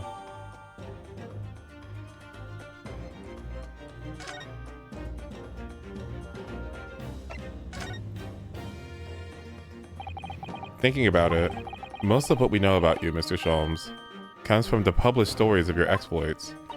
Yes, the Adventures of Herlock Sholmes, written by Iris. And we really have no way of knowing what's fact and what's fiction. Most troubling for you, my dear fellow, I'm sure. So what about this supposed partner of yours? Does he really exist or not? Ah, you come straight to the point, I see. And please come straight to the answer. I believe Iris explained it in one of her installments. He was a trusted comrade and the only person I could have truly called a friend. And did this partner of yours truly make a record of all your cases? Are his notes really stored inside that metal chest? Absolutely, my dear madam. Absolutely. So, where's your partner now? We rarely met. You see, he lives on the other side of the world.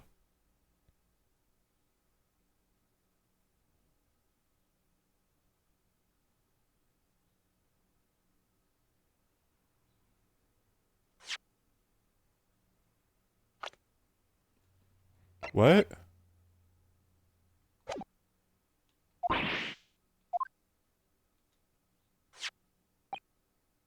But if this autopsy report and the records of all your old cases were penned by the same hand, and if the autopsy report was written, though not signed, by your famous partner, there'd be only one logical conclusion.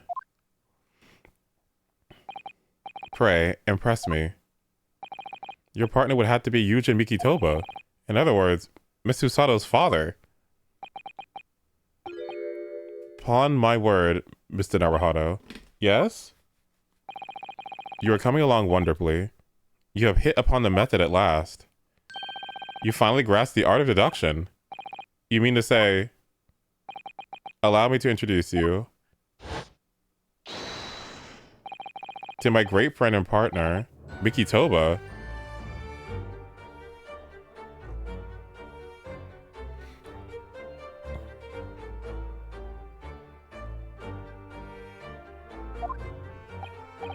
Professor Mikitoba?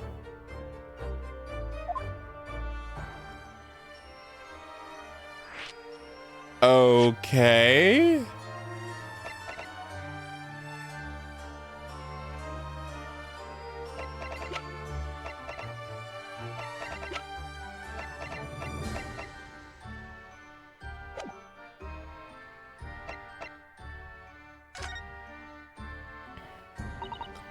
Does this mean that you're the real Dr. Wilson? No, my dear. I'm still my old self. I'm still Yujin Mikitoba, your father. Oh, of course. This is obviously too much for Susato to take in. I must say, though, how my old friend has attained worldwide celebrity as a great mystery solver is the greatest mystery of all. I still remember the first time we met. Pray remind me. What was it again, Mikitoba? 16 years ago, Sholmes. Yes, quite. 16 years ago. I just arrived from Japan with Shishiro and Genshin. I was in search of lodgings close to the hospital, some comfortable rooms at a reasonable price, where rents are devilishly high in that particular area. That's right, so I decided I needed someone to share lodgings and the expense, and was fortunate enough to be introduced to Sholmes, who found himself in a similar situation. I was a callow fellow back then, a mere shadow of the great detective you see before you now. I was working at the hospital's chemical laboratory at the time, indulging my curiosities for a little gain. And the situation of our cohabitation led us to pursuing cases together, you see. Hard to believe. It was a mere 6 years ago. We had many great adventures. But in the last year of Mikitoba's stay in Britain, that most infamous of cases presented itself. The case with which you become rather familiar yourself, the professor killings. After the trial, Shishiro and I were summoned back home. Hardly surprising given the circumstances. So there you have it. And as you know, All the details recorded by my trusty chronicler remain in that chest. This is just amazing. Professor Mikitoba really is Mr. Sholmes' famous partner.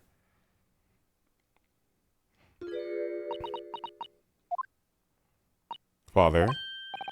Goodness, my dear, what a cutting look.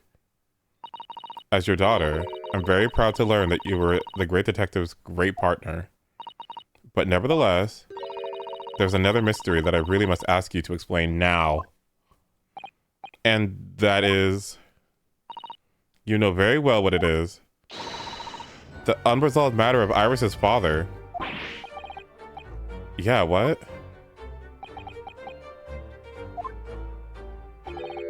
I should have seen this coming, I suppose.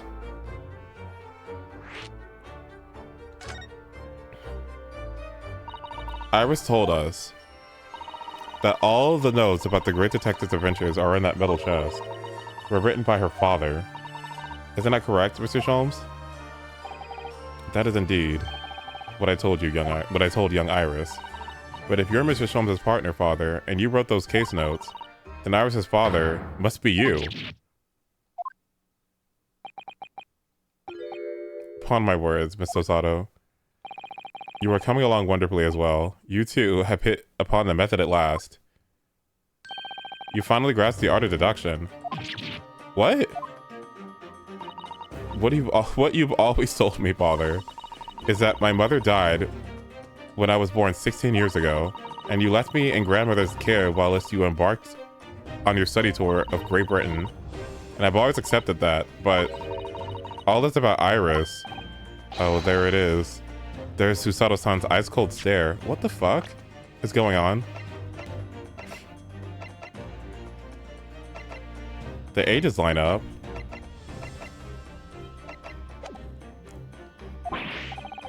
No, hold on a minute. It was very complicated. I mean, it's really not what you think. Then perhaps you'd like to explain exactly what it is? Uh-oh. No, really, you've got the wrong end of the stick. Sholmes, say something, man. Adoption? That's quite enough, my fiery fellows. Mr. Sholmes, when did you get all dressed up? Well, as I don't like to interrupt this exciting exploration of the past, Mikitoba and I have an urgent matter that requires a short excursion. But it's very late, Mr. Sholmes. Where must you go? Why, my dear madam, is it not obvious? My partner and I must pursue our natural enemies. So get your coat, Mikitoba. The game is afoot. But Sholmes, I really must give Susato a full explanation, I think. Later, my dear fellow, later. Our carriage awaits downstairs already. You haven't changed one iota, have you? I mean, really. I visit our home after 10 long years, and when I open the chest in a fit of nostalgia, I quite inexplicably pass out. And if that wasn't enough, when I eventually regain consciousness, I'm plunged straight into all of this. Father, please, go with Mr. Sholmes now. What? I've no doubt that whatever happened, you were acting in everyone's best interests. I trust you completely. Susato. And Sendu the Great Detective and his great partner off on renewed adventures again, together, is more than I could ever hope in my wildest dreams. Oh. Very well then, we will speak later. So, I believe your own work is done for the day? I wish you the best of luck for tomorrow. Yes, Naruhodo. Good luck in battle. And I'm reaching a decision. A decision? About whether or not to go back to Japan. So much happened that day that I barely knew what to do with myself. It would only be later that I'd come to realize how amidst the chaos I'd unleashed were all the clues I needed to finally unearth the truth.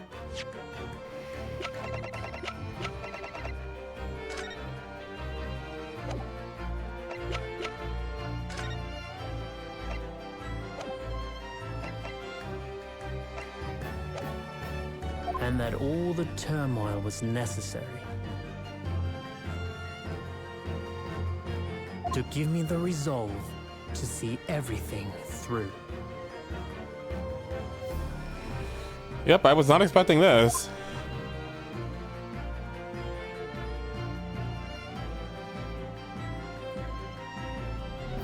End? What do you mean end?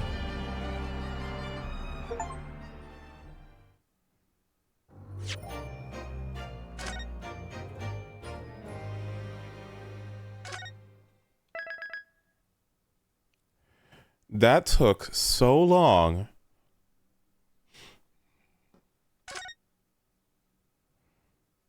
The resolve of Ryunosuke Naruhodo. You know what? Let's just say that everyone lives happily ever after and call it. Okay, he went to Japan and then had a bunch of kids, and then we fast forward to the first Ace Attorney game. Let's just do that. Let's just call it. You know, because I just like I don't.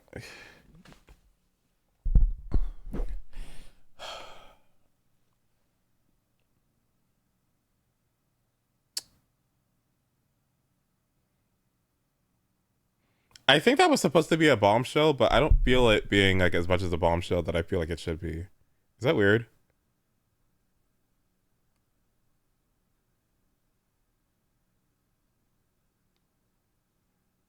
Like, okay, and I guess we need to know who Iris's father is. That's kind of the big one.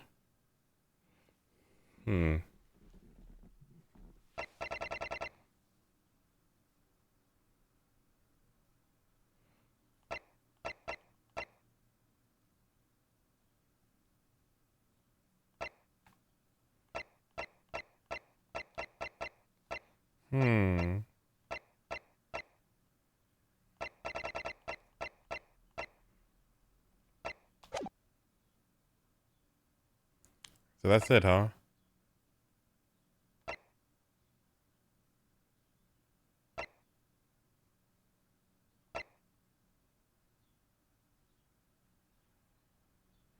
Can someone explain this title?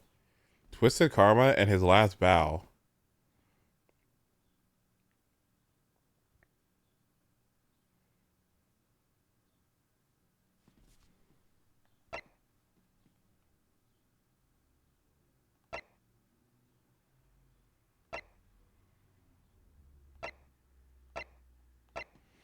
You know what? Should we even start this now?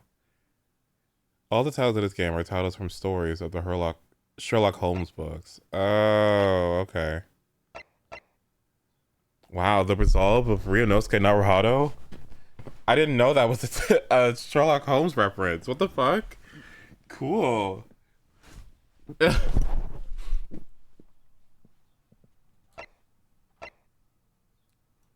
I want to do this.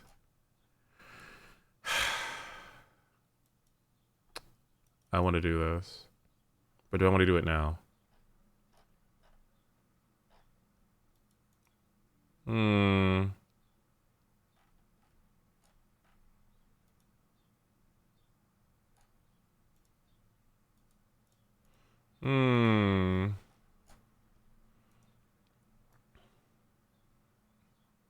Let's see, what? His last bow was part of was part of the title. A part of the title was a reference to the book and story of the same name. Okay, cool.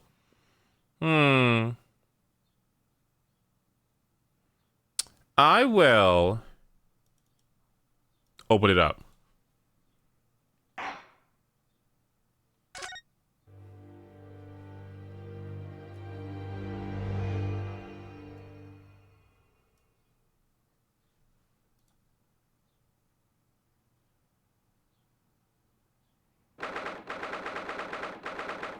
Eugen Mikitopa said that he first met Sherlock Holmes in a hospital similar to where Dr. Watson met Sherlock Holmes in the first appearance.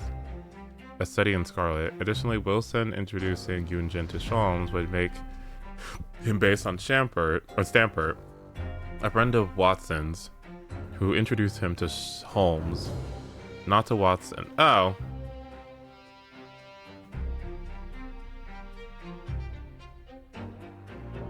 Oh, that's cool. So it's like backwards.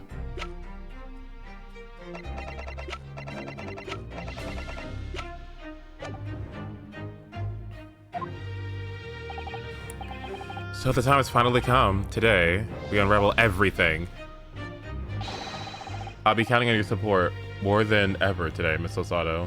Oh, she does not look happy to be here. Miss Osato? Oh. Uh-oh.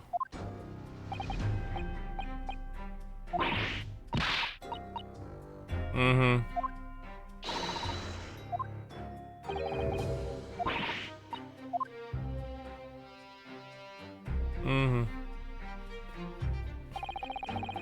She isn't a usual sup at all. Gee, I wonder why.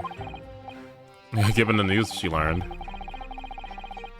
She just found out that her father is the partner of a world-famous detective, not to mention.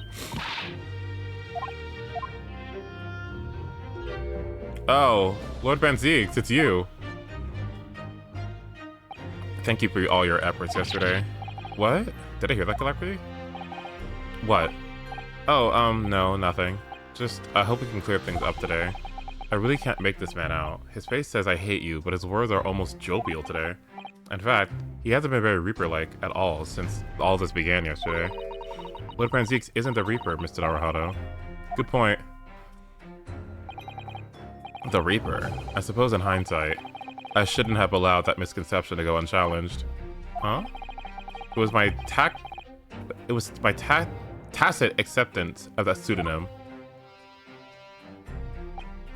My failure to stop the Reaper becoming something more than just a mere legend that led to all of this. But you're not to blame for that, Lord Banziques.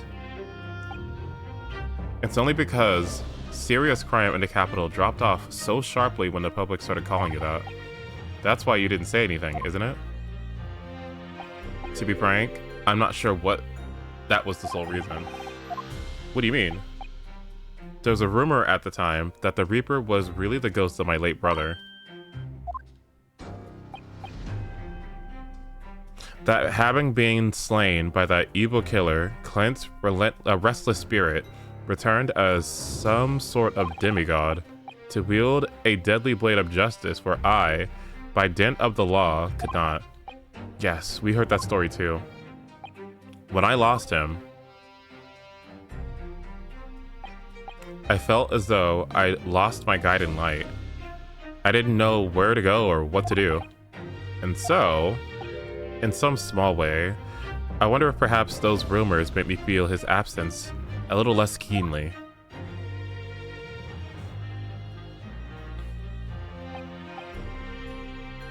Even if I knew it was just an illusion, just some nonsense conjured up by an over-imaginative public. He was obviously extremely important to you. Lord Clint Banziques. Well, what's important now is uncovering the truth. That's all that matters. I know that you didn't take anyone's life. And I intend to prove that beyond a shadow of a doubt in court today. I never thought I'd say this, but I can see it in your eyes, that burning desire to cut through all the lies and deception. I can't deny it any longer. You are a lawyer of absolute integrity. Thank you. Now tell me, why do I detect the scent of expensive tea leaves in the air? Oh. Iris, when did you get here? Oh. I brought you one of my special blends. Hurley loves it. He said it helps him clear his head. I thank you. Oh, that's surely the first and last time I'll ever get to sight like this. You seem different today, Iris. Oh? Sort of subdued, I suppose. I am not. What happened yesterday is obviously still playing in her mind a lot. She's clearly very troubled about having stolen that autopsy report from Dr. Sei's laboratory. Alright then. Good luck to you both. I have to make a move now. Oh, you're not staying? I thought you want to watch today's proceedings. Well, I'd like to cheer you on, obviously. But I got lots to get ready. Get ready for what? Oh, yes. Would you take this? Isn't that one of the little felt dolls that's usually dangling from your knapsack? Yes, it's a Lucky Charm. A little Hurley that I made once. A Hurley? Sure. If for some reason you completely run out of options in the trial today, then just put this little Hurley's... Pull on this little Hurley's ears as hard as you possibly can. Pull on his ears? That's right. It's a way to bring good luck. I think you might need it.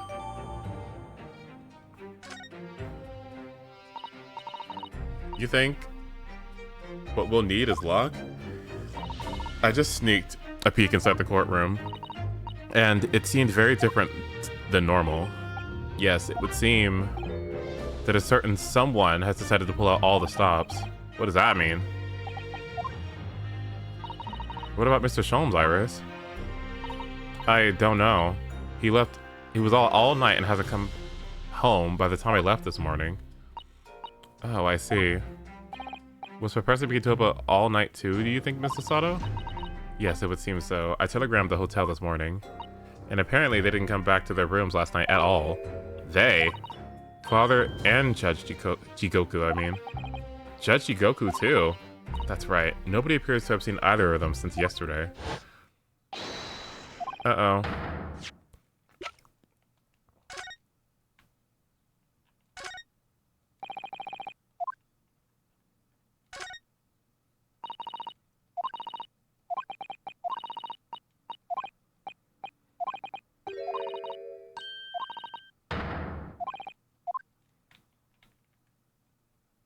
Is that it? Is there anything on this? No? Okay.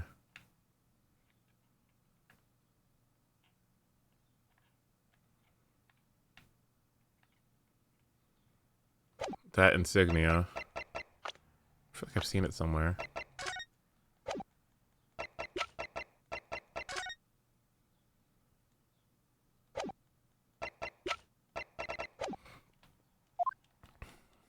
Alright, well, I'm gonna get some cereal. It's Iris' symbol, that's what it is. Okay.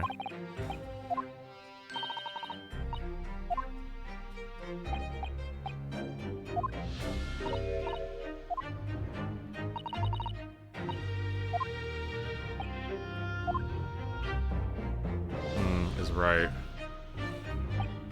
Lord Branziques has always been the formidable prosecutor I've had to lock horns with in court, but not today. Today, I battle with another in pursuit of the truth. My best friend, Kazuma Asogi, who I trust more than anyone in the world.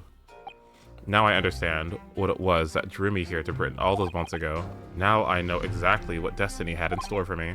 It's all been leading up to this day, to this one trial, to this one final reckoning.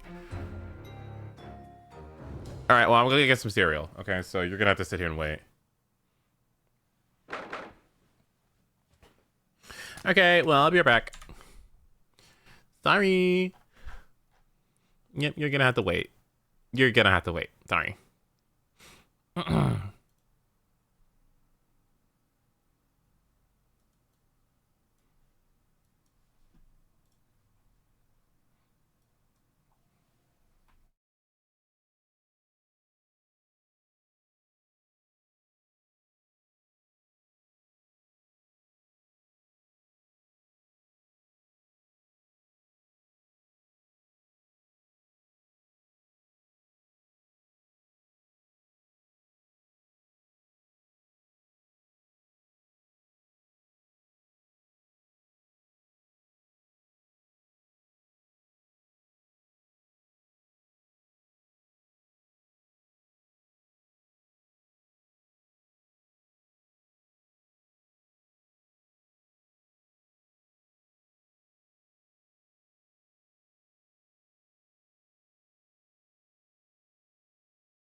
Thanks for waiting. Okay. I have food. Well, I had food. Food is consumed. And now we continue. This game's making me think. Games make me think. This games make me think. It's making me think about thinking. I don't know. I keep thinking about that pocket watch. No, like, I seriously keep thinking about that pocket watch.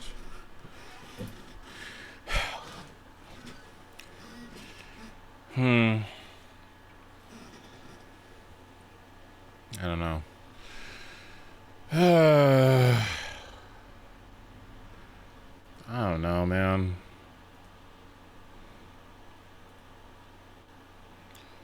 I'm thinking like...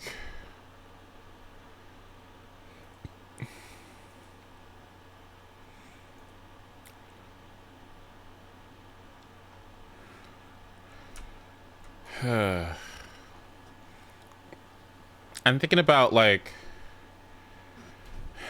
At this point, I think like the game is making me think, like rethink that Genshin is even guilty in the first place, right?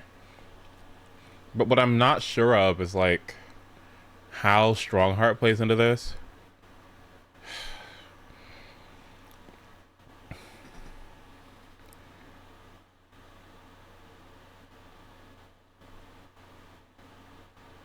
I'm just trying to think who had the most to gain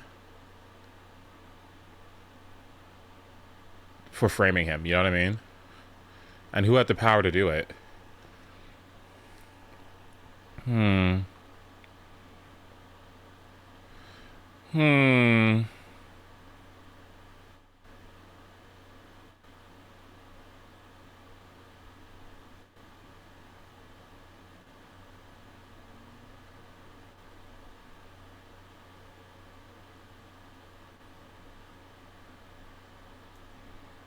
I don't know. Okay.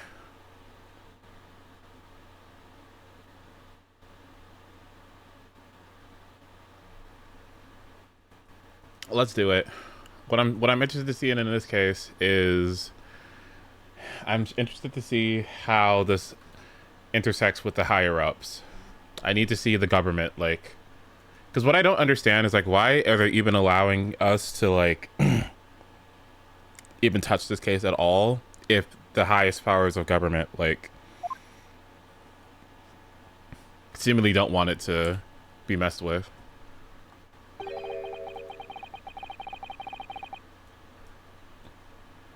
It feels even more impressive in here than it did yesterday.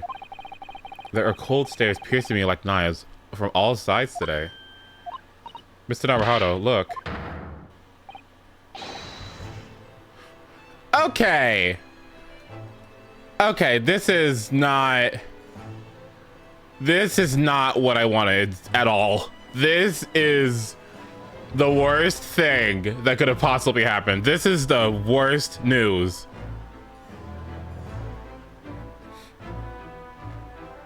This cannot happen. I was literally thinking about ways to implicate you, and now here you are. Lord Strongheart, what the hell are you doing?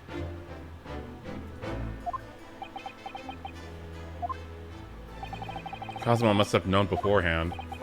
The ramifications of this trial now extend far beyond the murder of one Scotland Yard inspector. In fact, events have come to light that threaten to rock the very foundation of our country's legal system. That's what I've been saying. The escape of a condemned criminal on the night of his execution, the subsequent unlawful shooting of the man, and a revelation that prison staff may have been complicit in the jailbreak. Britain is currently hosting influential members of the judiciary from countries all over the world.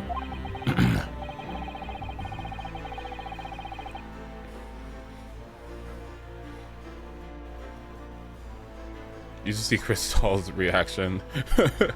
It's imperative that we uncover the truth in these proceedings to avoid international embarrassment. By royal decree, this will continue to be a closed trial, and one over which I, male Strongheart, exercise total and unequivocal authority. Bro, fucking... No, no, no. No, this whole trial's cooked. Oh, no.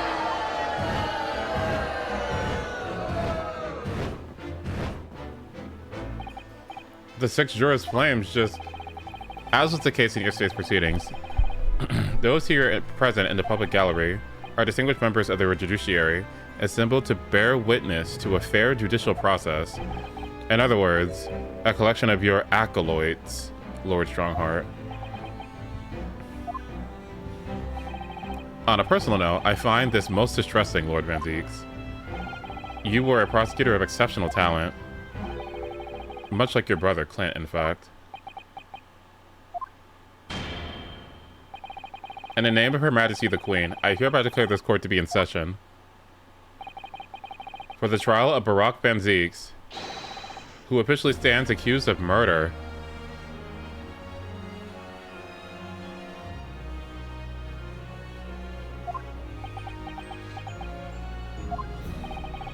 Counsel for the prosecution and defense, are you in full readiness to proceed? The defense is ready, my lord. As is the prosecution. Yesterday's proceedings brought to light a shocking and disturbing fact.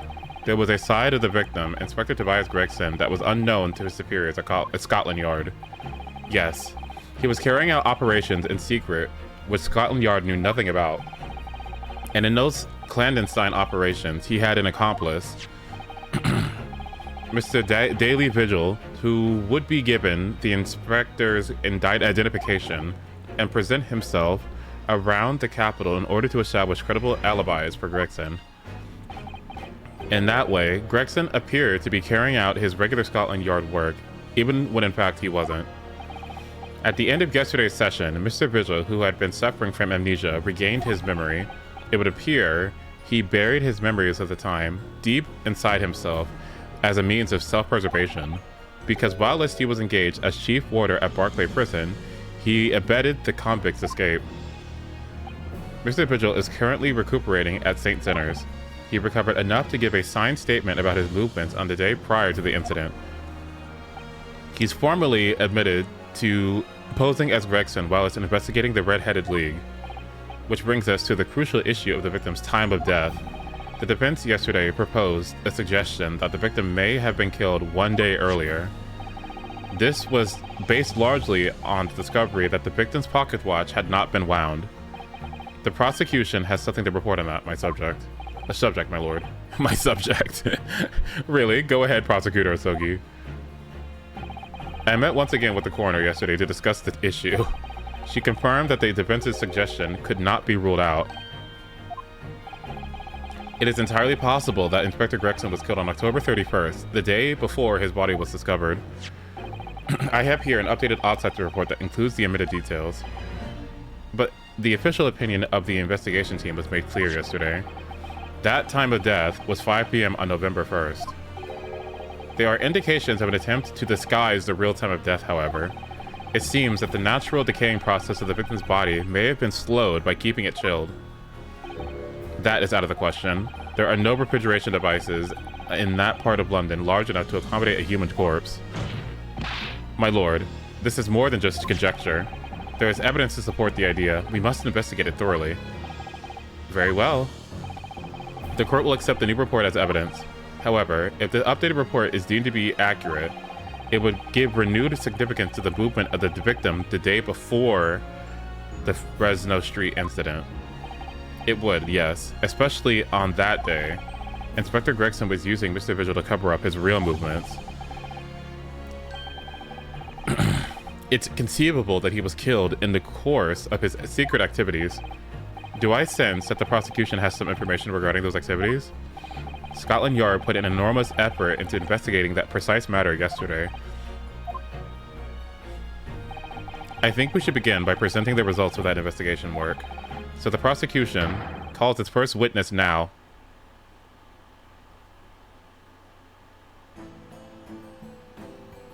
State your name and occupation for the court.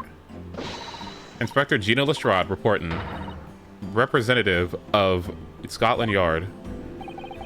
A self-conferred rank, but never mind. Gina, again?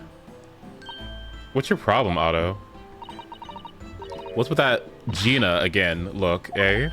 The boss meant the world to me. He's done more for me than anyone else ever did. Oh, Inspector Gregson, you mean? He got me out the back slums of the East End and took me under his wing. Taught me that life can have a purpose. So that's why I'm the best person to be standing here speaking for him. Oh, Gina. Right. Out of the goodness of Gregson's heart, not at all that his right arm was twisted by Mr. Sholmes. No. What's relevant to these proceedings is that the outcome of Scotland Yard's investigations yesterday has revealed that the victim was carrying out some assignment that the police knew nothing about. Very troubling. That face. Lord Strongheart knew. So, Inspector Lestrade, let us hear exactly what it says in that report. Coming right up, sir.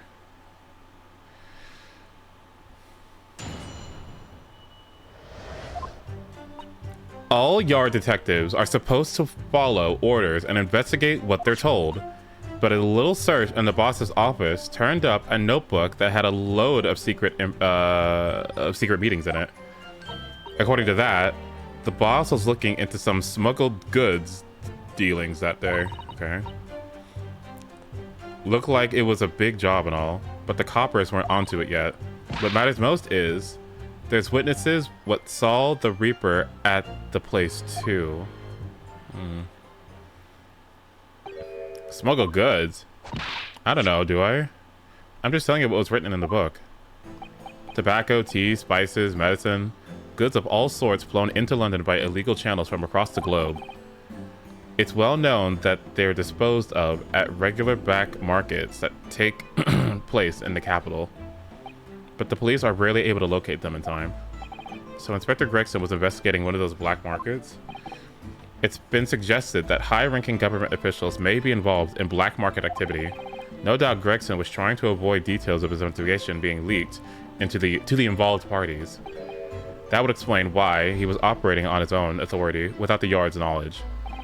And do we know where the dealings were taking place this time? In a particular room of a certain exclusive London gentlemen's club, and on the day in question, the accused is known to have been there. That is the conclusion of Scotland Yard's investigation in the matter. That can't be. We haven't heard anything about this. Members of the club may have testified to it.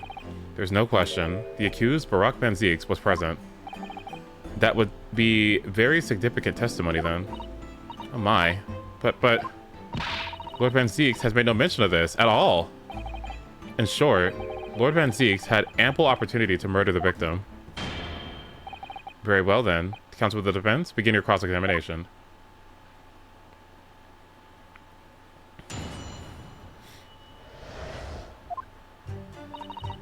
Hold it!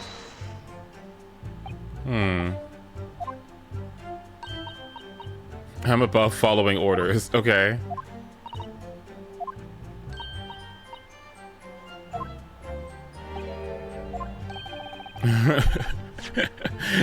So errands more than orders. Oh no, she was given orders. What to order at the restaurant. Mm-hmm.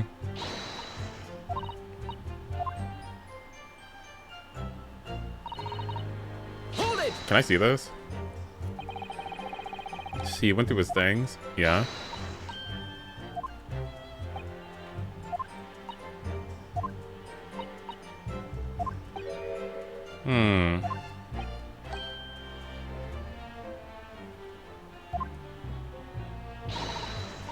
Okay, so you found the notebook.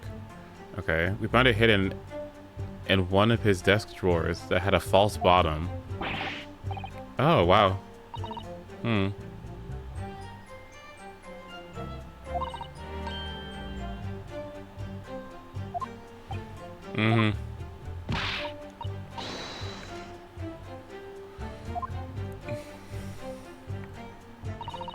According to that, the boss is looking for smuggled goods. Okay.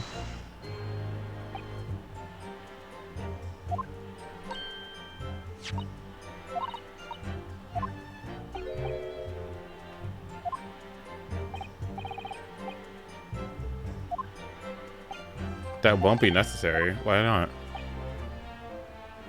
It's conceivable that the club might be used again by the smugglers in the future. Therefore, the prosecution has asked not to reveal the name in these proceedings.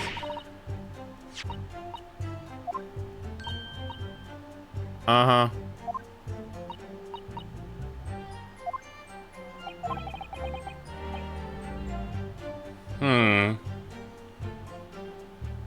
I think we should insist. Or let's wait and see.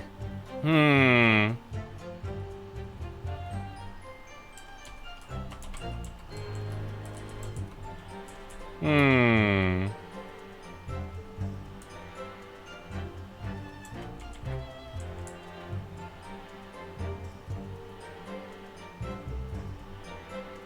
Where's it at? Let's wait and see.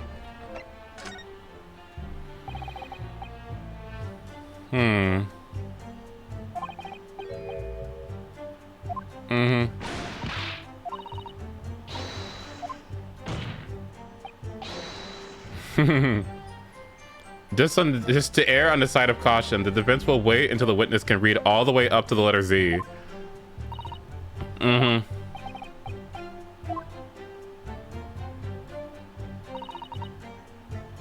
Hold it!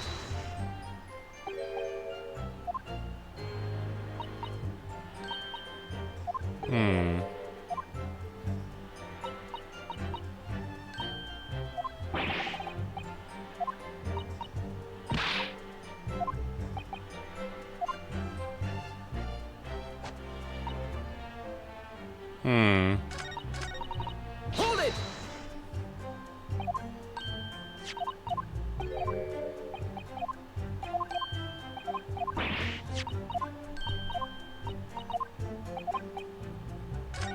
Dang it. Ugh.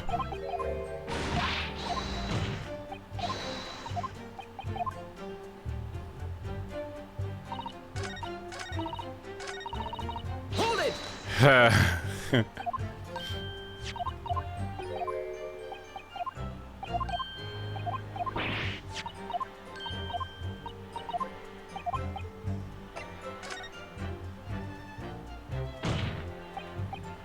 This is a closed court, and the proceedings are confidential. There shouldn't be any possibility of the information being leaked. As I explained, there is some possibility of politicians being involved in this affair. The prosecution is rightfully exercising caution, I imagine. No, my lord. The prosecution has no objection. Kazuma? There is no question that Inspector Gregson was looking into these black market dealings. However, it's not yet been established that he was on that particular trail on the day in question. If the defense requires to know the club's name, the prosecution has no intent of being obstructive. Right then. Okay.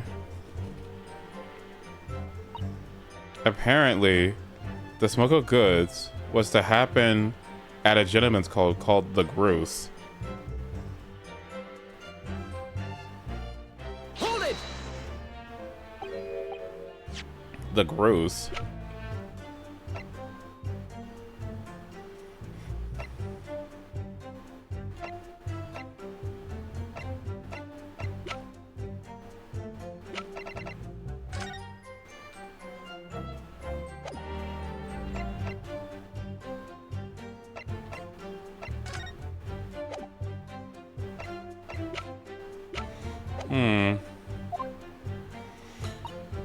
Okay.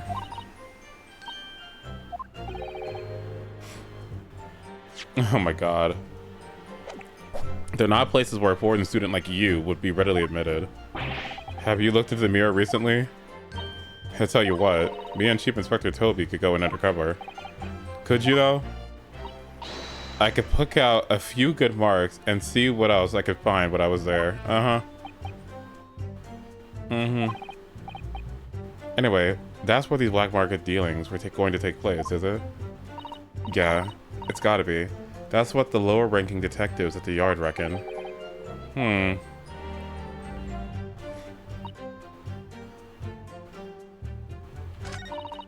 Hold it! Lord Van Zeke was at the club.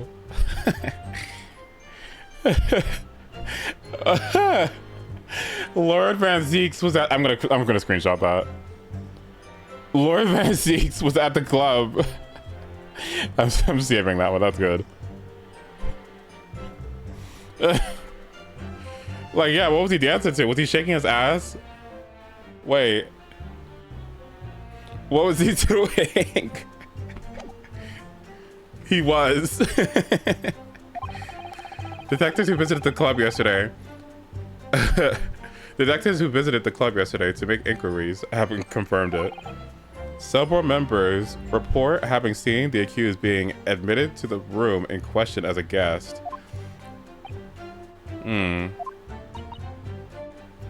Well, we know that Lord Van Zeeks was investigating Gregson, don't we? Perhaps he'd already discovered the inspector's secret notebook. It was let into the club, you mean? Presumably then, there are eyewitnesses who can testify that Gregson was there. None have been identified at this time, no. Oh. The all-important victim wasn't seen at this mysterious club.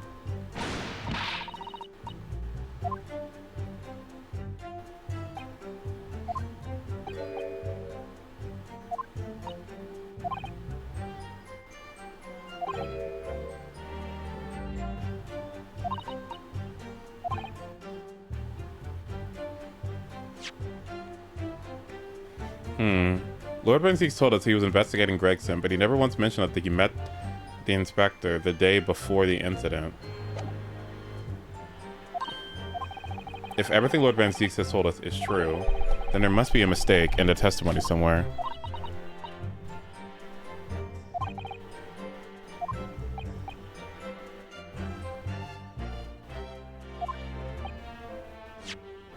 A clue that perhaps Gina hasn't noticed yet.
A fragment of metal.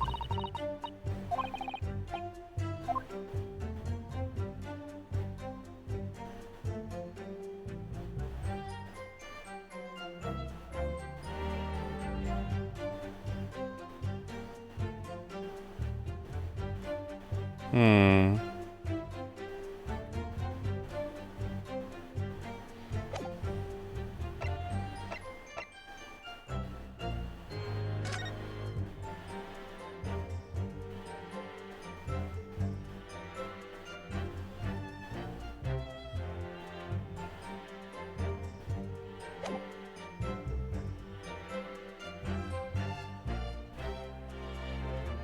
Could he have been there the day before if he was set to...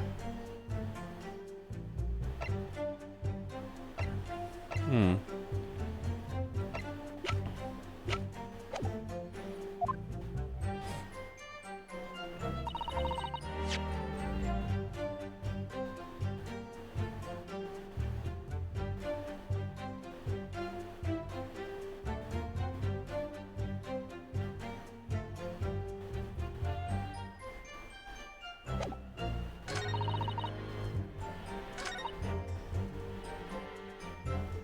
The Groose. The Groose. Hmm.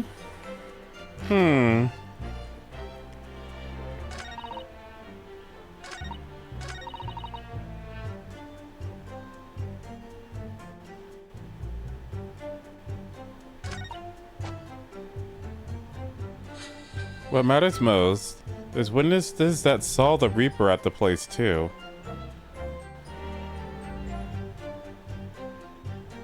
Hold it! Hmm. I'm struggling with this one. Do I even have any evidence here? I mean, the documentation here says that if this was issued the day before, so I mean, this is more of a memory thing. The Groose.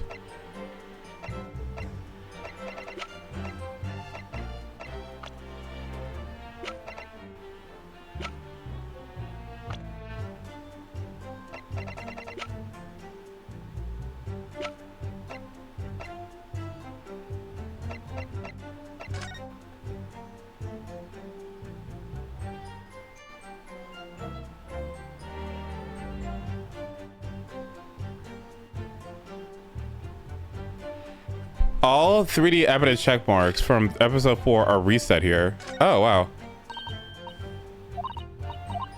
Oh.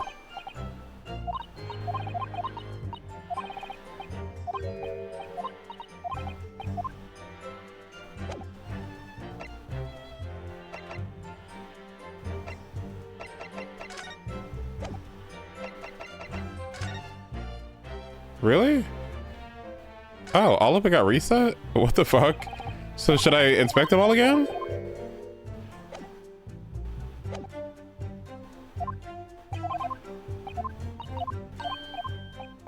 No, you don't need to? Okay.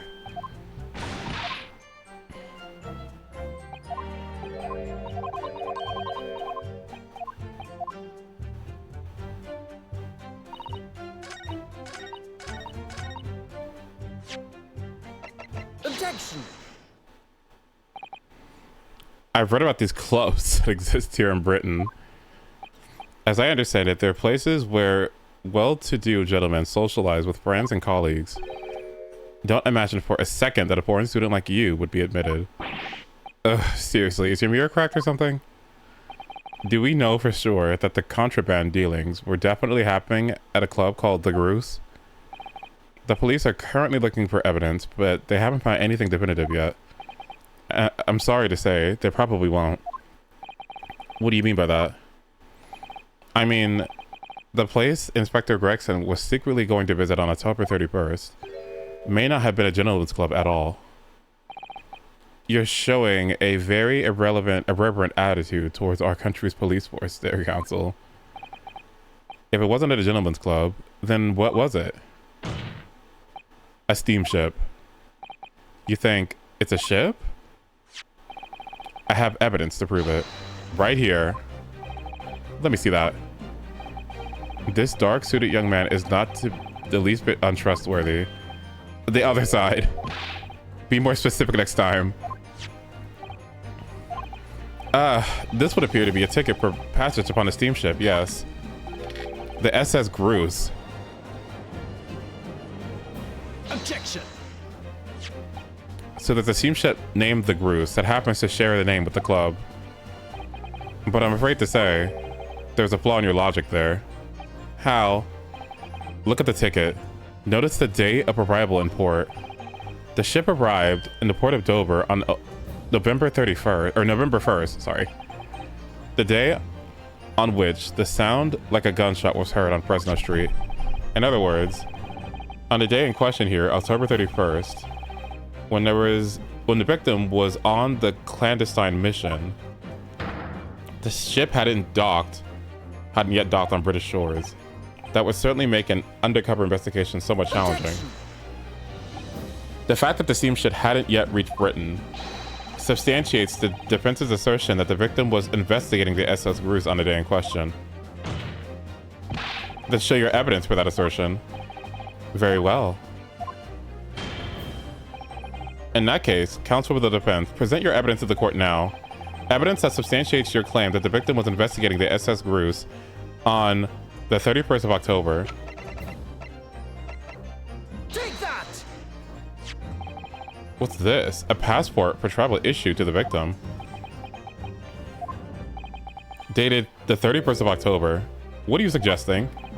I'm suggesting that just one day before the inspector's body was discovered, there's a distinct possibility that he wasn't even in the country.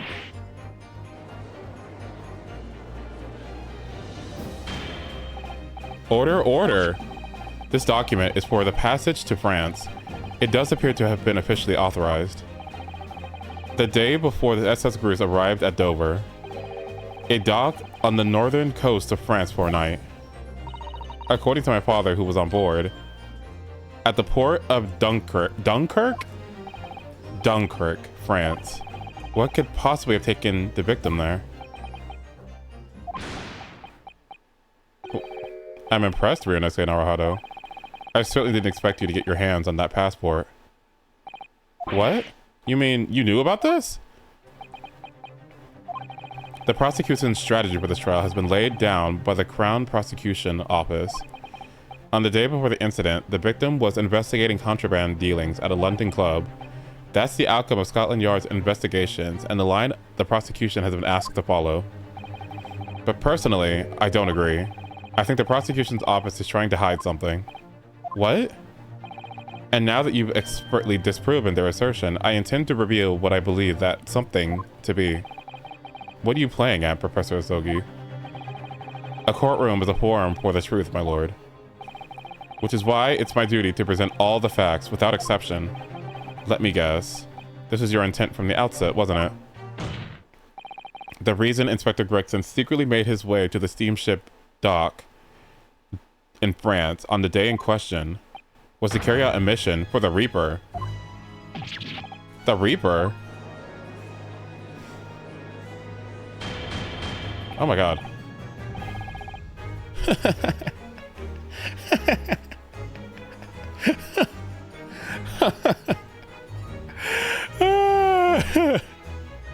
Me when I'm trying to fucking knock on your door at 3 a.m.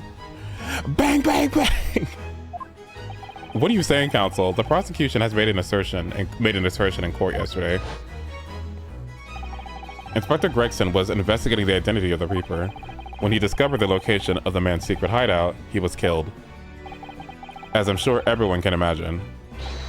By the Reaper's hand. But in reality, the truth is the opposite of that. What?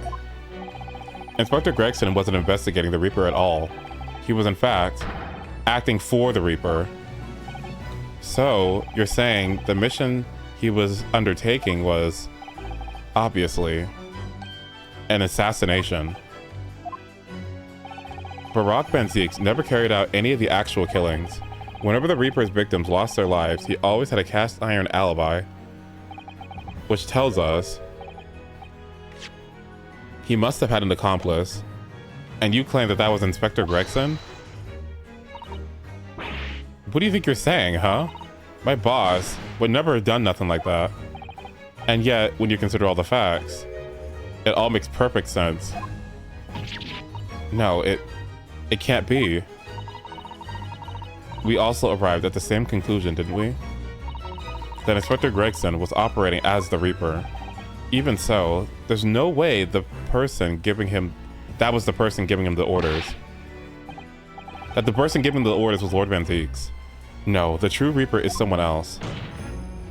Barack Van Zieks is not the Reaper. A predictable response from someone who's advocating for the man.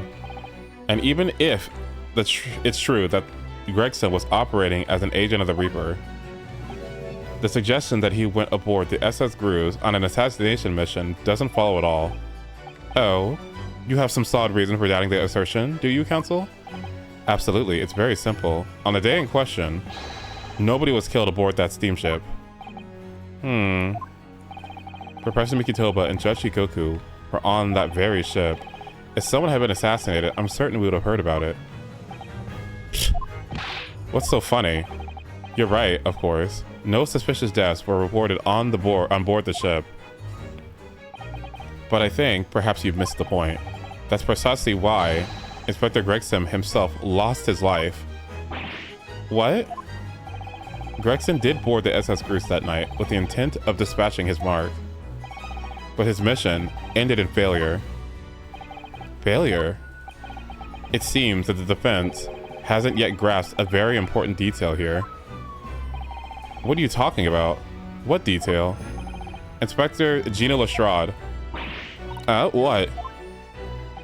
The victim's notebook that you read an excerpt from earlier, that doesn't contain details of a secret investigations at all.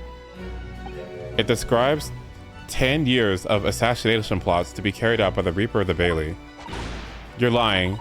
Even if all of them bludgers were taken out and had it coming, Tobias weren't the Reaper. Poor Gina. There's no question that Tobias Gregson was heavily involved in the Reaper's activities. You may just be an apprentice, but if you spent any time at Scotland Yard, you must have heard rumors. I ain't heard nothing, and I don't believe a word of it. Then testify again as a representative of Scotland Yard. Consider it your chance to defend your boss. I concur. The witness will give a new formal testimony. Miss Lestrade, you will tell the court everything you know about Inspector Gregson's secret notebook.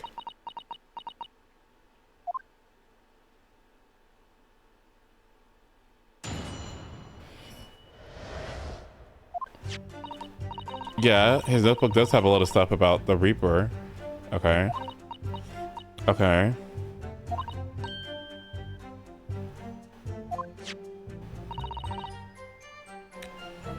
There was a note about him being a criminal.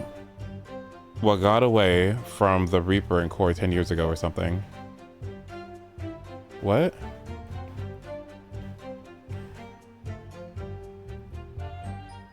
What? There was a note about him being a criminal that got away from the Reaper in court 10 years ago.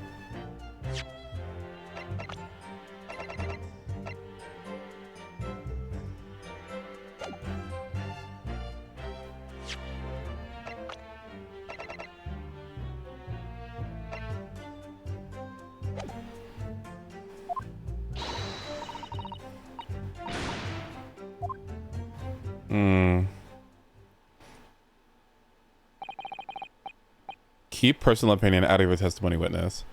We only require established fact here.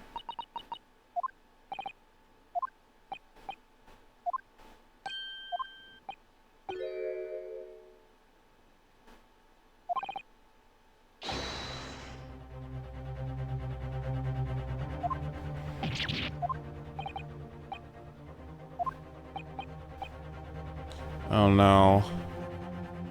Am I right? Are my suspicions right? That it was one of the two?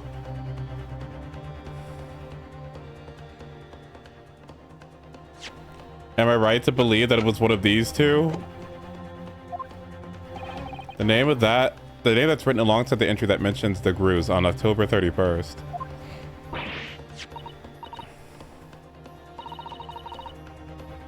Oh no.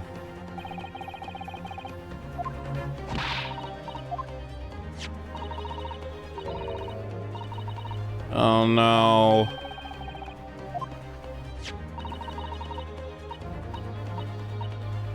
Shashiro? That's what I said. No, I was right. I was right. No, no.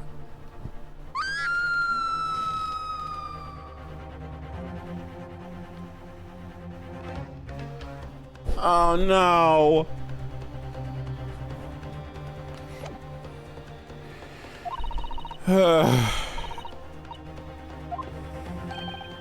Uh-oh. Shishiro Jikoku. But that's Judge Jigoku. Shishiro Jigoku. Certainly not an English main. You're right. But that can't be right. I know Judge Jigoku, and I saw him the day before yesterday, here in London. So I know for a fact the man hasn't been assassinated. As I said, the Reaper failed. Oh. Gregson missed his chance to kill his mark and return to British shores. But the Reaper wouldn't tolerate the mistake, so we killed the inspector. Personally. The Reaper, of course, being the accused. Barack Van Zeeks. It's an undeniably logical argument. Hold it! Oh. Whoa, who was that?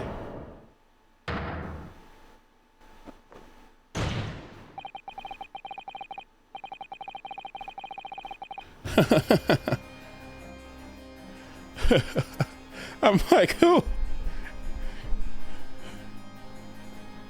You know what I have, actually? Hold on, let me go find it. It's in my files somewhere.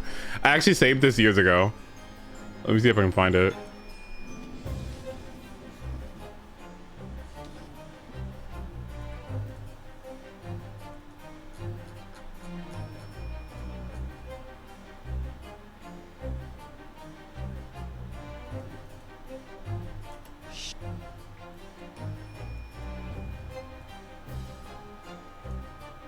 I don't know why I have this, but I saved this years ago. Shut your mouth!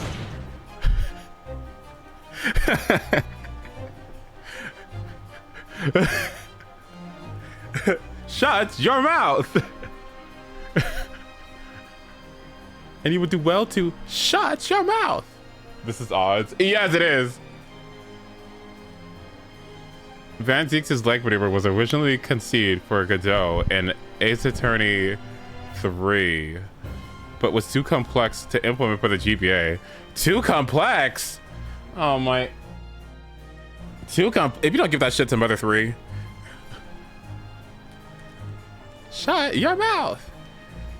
Pray forgive the discourtesy of filling my child hallowed chalice while I stand accused of murder.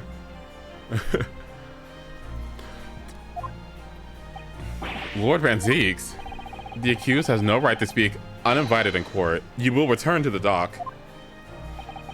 I say nothing whether or not I'm the Reaper. Wait, what? I say nothing of whether or not I'm the Reaper. That is the task of this court to decide. But there's one thing I can say unequivocally. That girl is no detective. What? No, that's right. I ain't. I'm an inspector. Repeating rumors heard around the yard, reading entries from a notebook of unconfirmed origin. That's not testimony. That's practically a script. No doubt the rest of this trial will go exactly as you planned. Gagged. Gagged. Look at him. He's gagged. Gagged. Yeah, gagged. Gag it. Wait.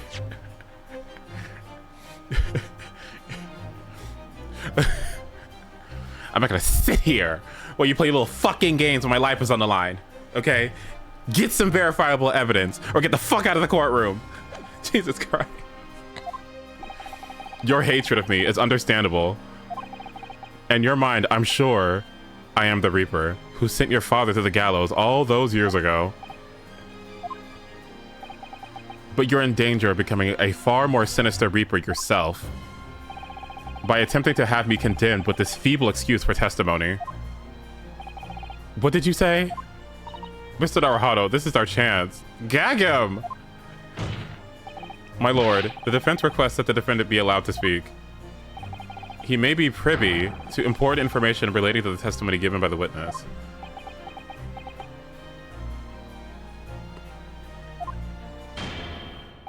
Very well. I'll make an exception and grant the request. The defendant may remain in the witness stand for the cross-examination. Then allow me to toast to the court's impartiality. Don't raise your glass in my direction, sir.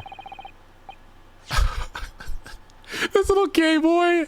Don't get that shit out of my face.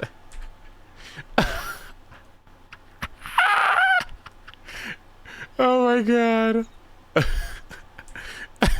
Like, where's it at? Don't tell me what to do. Where's it at? Where's it at? Where's it at? Where's it at? Where's it at? Thank Udon. Where the hell is he? It is. Here it is. Don't tell me what to do.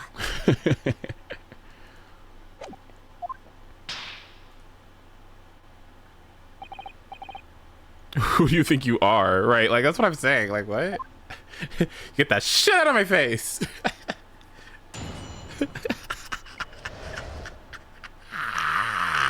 I kind of want to do that next time we raise a toast. Hold it!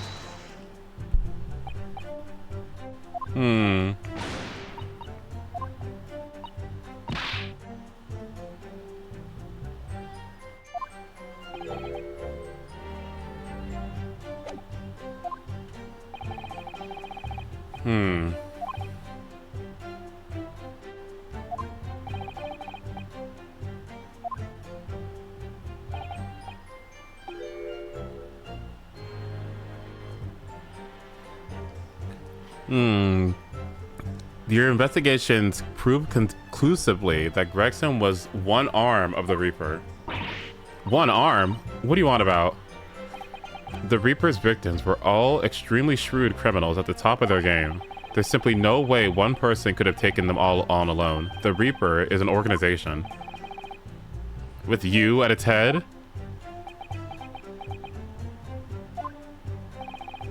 I had spies at the yard keeping me abreast of Gregson's movements, letting me know when he was elsewhere. So I'd been able to check the most recent entry in his book. I knew the location. You knew it said Grooves? Believing it to be a reference to the Gentleman's Club, I went there on the day in question to investigate, alone. So that explains why several members of the club claim to have seen you there. But of course, the inspector was not there, because at the time he was making his way to the steamship docked on the northern coast of France, as shown by the passport and the victim's metal trunk. Very well then, back to your testimony about the contents of this notebook. Fine. Is something wrong, Mr. Naruhodo? You seem a little shocked by something a moment ago. Oh no, it's alright. I'm overthinking this, aren't I?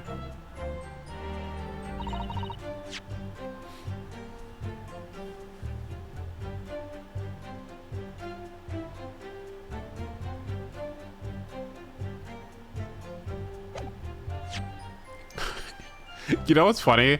I think a thought just came into my head too. I wonder if it came in Mr. in Ryunosuke's head too. But you know what I just thought about? Okay, this is gonna sound so stupid, but you know what I just thought about?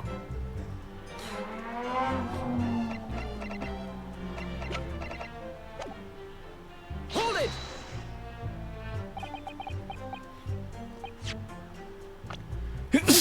Excuse me.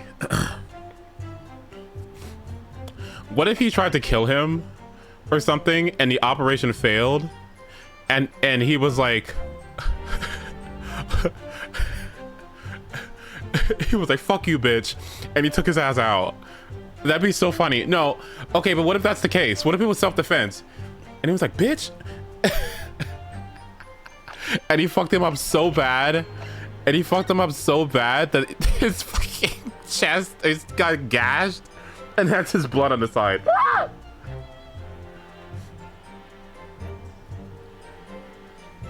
Oh my god.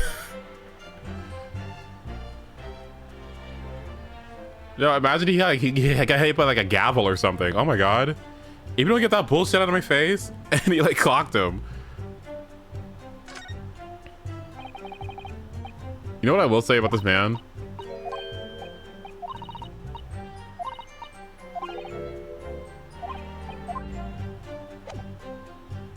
You know what I noticed about him? He is wearing gloves.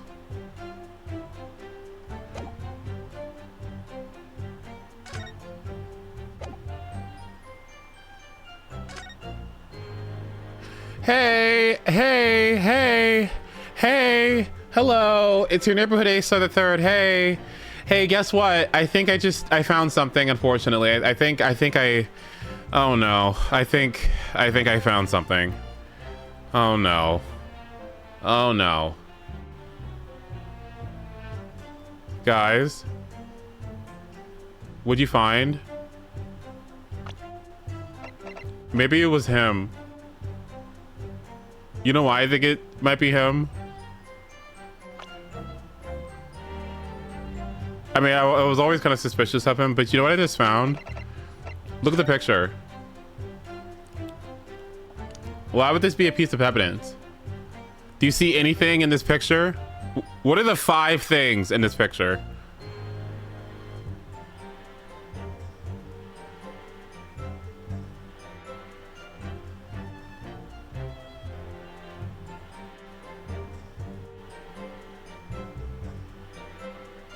So what's this?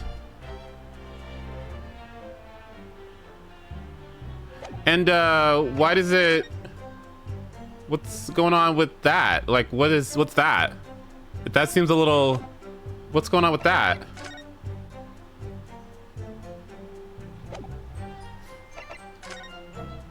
What's going on here? What I don't get that. That seems a little strange to me. Don't you think it's a little strange? Oh no. It's just a suitcase. Right. Let me see if I can find 3 bands on it. Wait. Wait. Yeah, they're different. Never mind. I lied. Okay, we're good. Okay, he's good. We're good. Okay. You're scaring me. But though I am curious as to why this is a piece of evidence.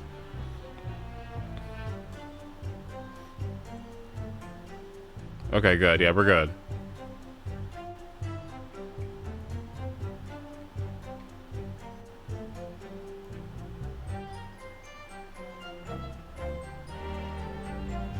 His titties being there. Oh yeah, he doesn't... Yeah, what the heck? How do you have titties showing through a suit?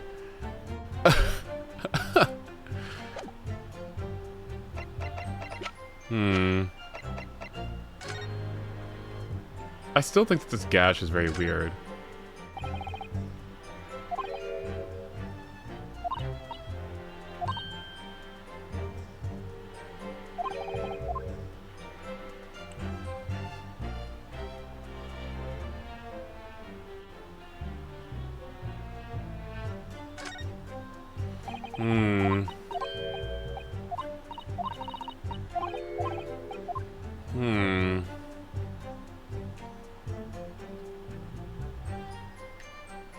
Need him? I don't IDK. Uh-huh.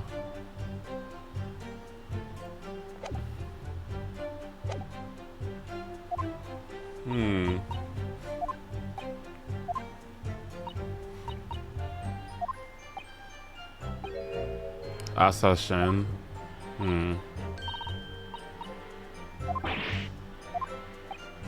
Assassin. The assassin.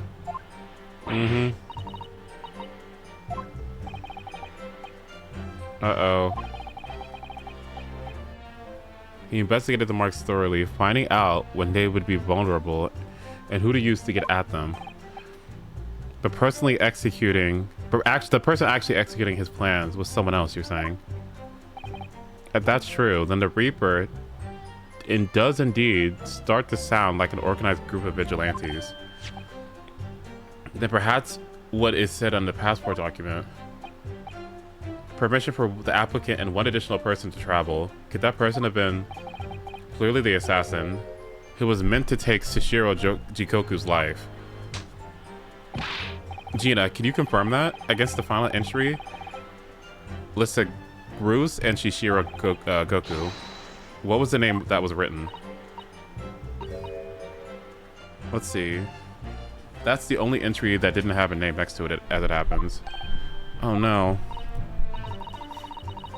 It had a question mark or something? He doesn't know the identity of the assassin in that case. Ugh. Maybe not? Fuck. A nameless assassin.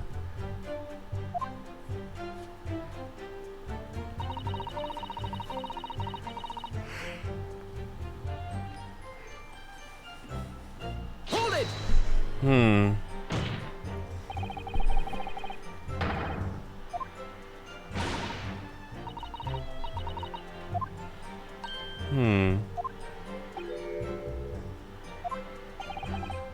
Mr. Jigoku is the presiding judge of Japan's Supreme Court of Judicature. I know how to say that word. Oh my god. I know it's so bad I'm gonna Google it. Fuck me.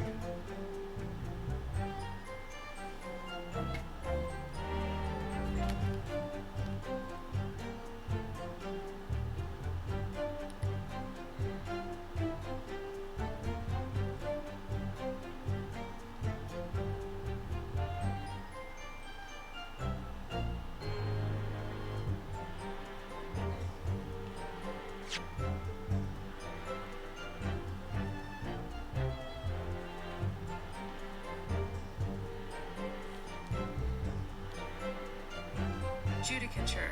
That's what I just said. Judicature. Yeah. Judicature. Yeah, that's what I just said. Okay. Alright, cool. Alright. I remember the man. He came to our country as a visiting student 16 years ago, studying international law and diplomacy under your tutelage, Lord Strongheart. That bearded young fellow was a very able man, I must say. So Lord Strongheart was Judge Jigoku's mentor. If I'm not mistaken, he returned to Japan 10 years ago now. 10 years ago. After that faithful case. Precisely. In the aftermath of the professor's case, his repatriation was organized immediately. And it's a mystery why the man would be listed in the inspector's notebook. I didn't think it was possible, but the mood in here has got even worse now. Maybe I'll just keep talking.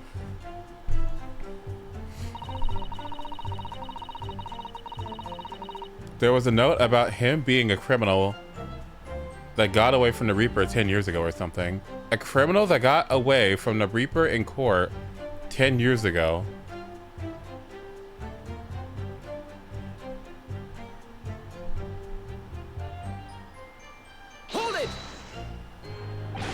What do you mean, a criminal? Judge Jigoku is no criminal. Well, don't ask me. I don't know anything about it. Do you remember what Father told us? Well, he did go in court, yeah. And he broke a desk.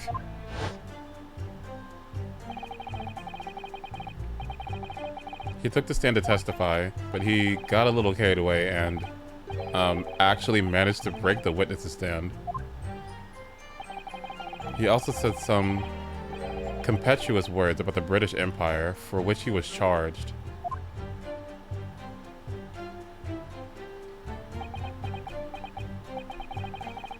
It was a pitiful situation, yes. I'd forgotten all about it, but I prosecuted that trial too, as it happens. You did? It was considered to be an adjunct to the professor proceedings, you see. But he was acquitted after being told to make reparation for the damage caused to the stand. And there you have it. Have what? Surely the accused hasn't forgotten his own rule. That there's no saving anyone who faces the Reaper in court, guilty or innocent alike. Uh-oh. Are you suggesting that the reason Judge Jikoku was targeted for assassination? The man was sent back to Japan immediately after that trial. The Reaper had no time to do his work. But then, 10 years later, the mark returns to Britain once more. Perhaps now you start to see just how vindictive the Reaper is. Come on, that's absurd. To take someone's life for that? Isn't the whole premise of the Reaper absurd, killing those who have been found innocent? Clearly the rules by which the man operates are beyond a sane person's comprehension.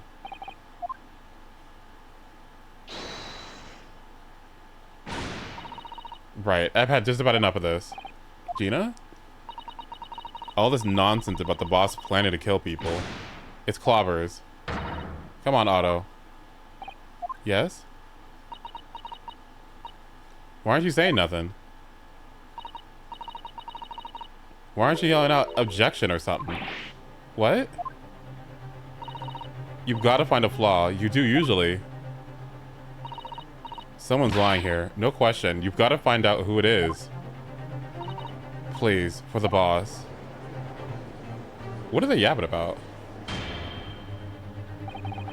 That outburst was an insult to the court and your own testimony. Jesus Christ. That outburst was an insult to the court and to your own testimony. I might have known that a common pickpocket from the back slums couldn't make a detective. Oh, Gina. Oh. When this trial is over, you will forfeit your warrant card, Miss Lestrade. Is that clear? Oh my god.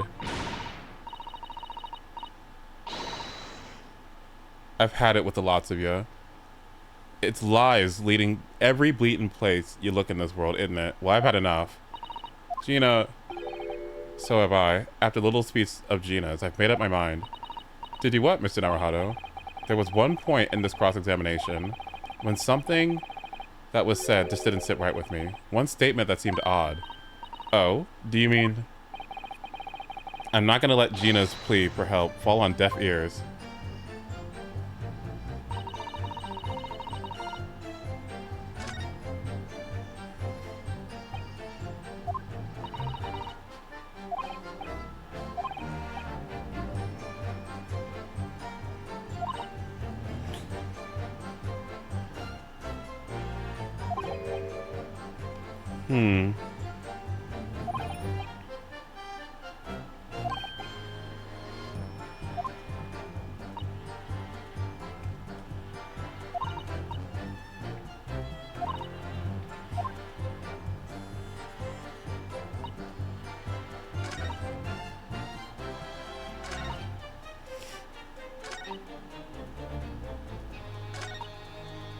Hold it!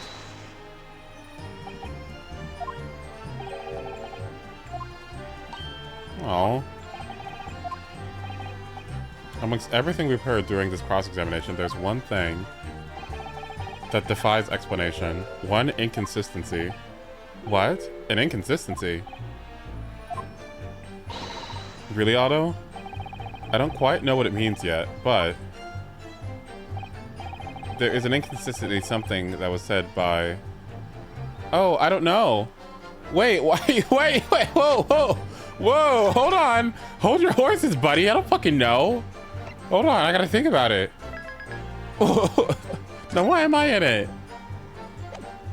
Look at the history. Bitch, does the history even go that long?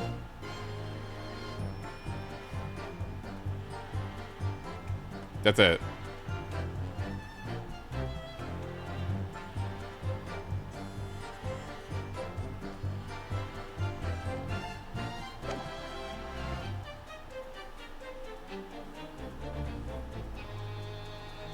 I don't know.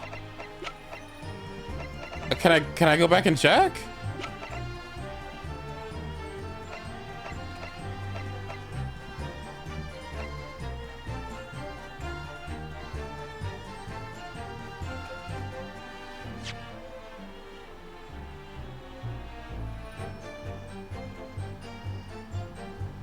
One inconsistency. Well, let's think about what I was told.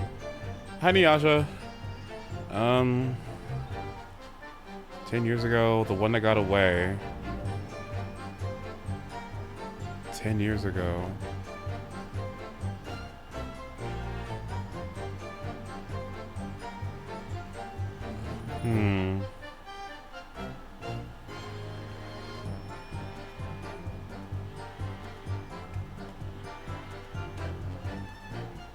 I think we'll just have to take the L and go back and look. For now, let's just go with... Take that!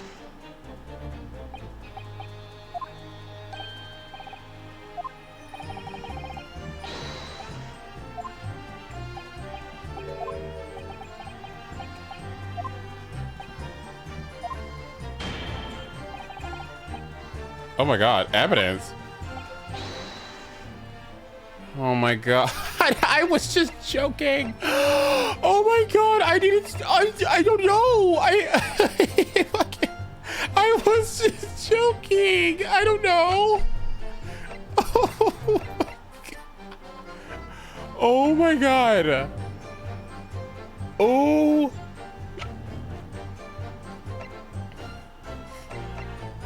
What?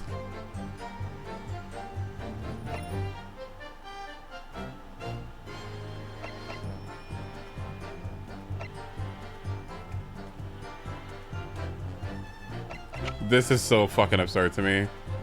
I didn't even mean to do this.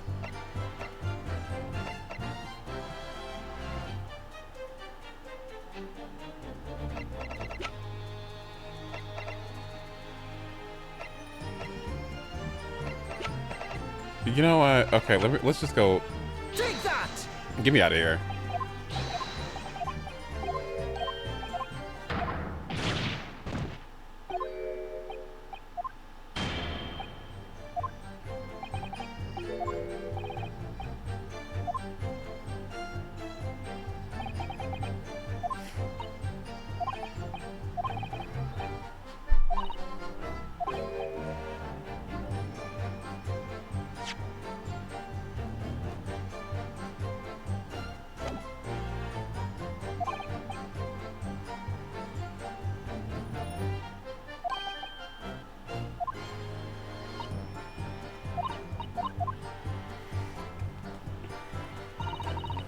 Hold it!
Hmm.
Um.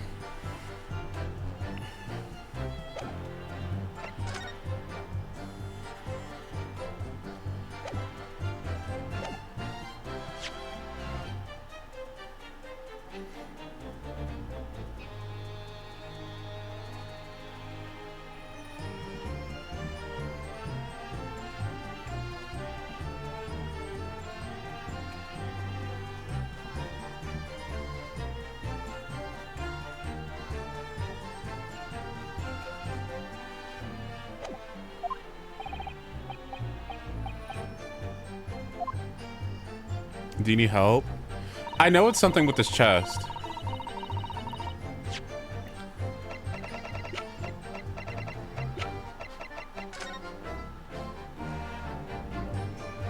Is this like a suitcase? Like, what is this? Is it a suitcase?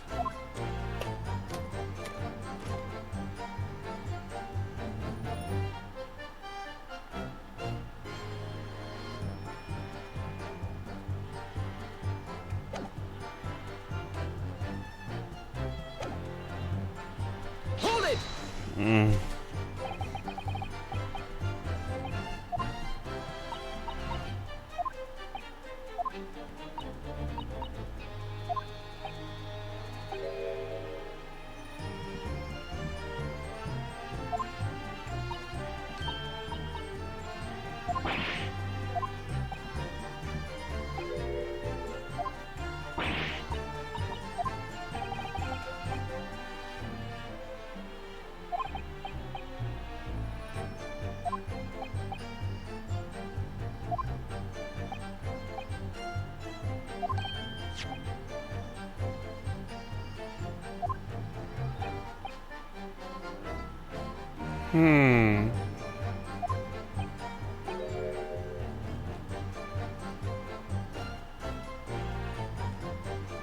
What's to say that this assassin didn't just take his life?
This is a hard one.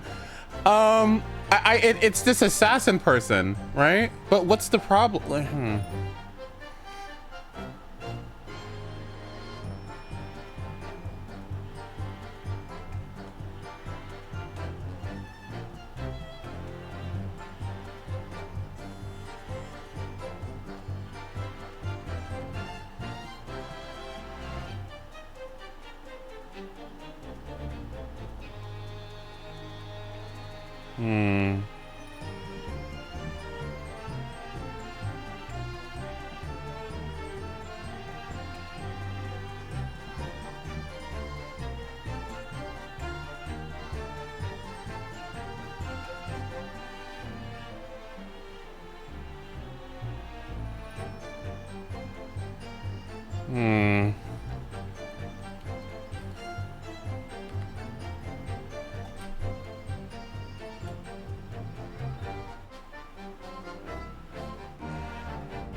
It's this additional person that's like sticking out to me. What do you mean this additional person? I don't know what the fucking statement is that's wrong, but I know that the pretenses for this are fucked.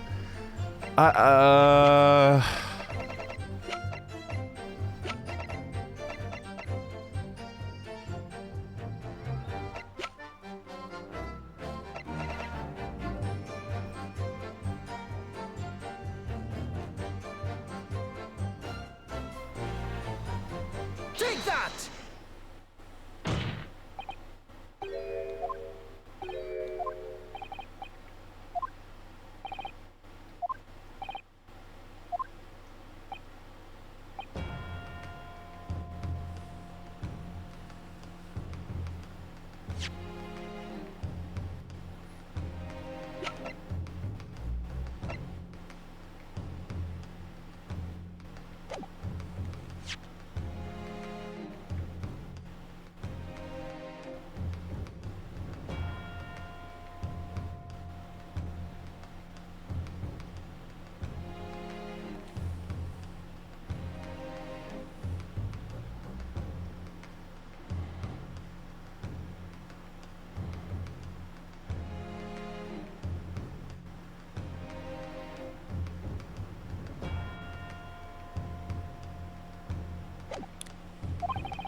This is so bullshit. Like, this is so bullshit. Am I really gonna bullshit this? This is such a lie. I still need to do more research. This is the trunk that belonged to Gregson. And metal construction, is it? It's certainly very heavy. And there's blood on it. A relatively fresh one, too. No, that's not grease. Are you joking? Fresh blood on the inspector's trunk. That suggests that the victim was traveling with that luggage when he was killed. Right? Like, because wouldn't it have been on the floor? Like, how did it get there?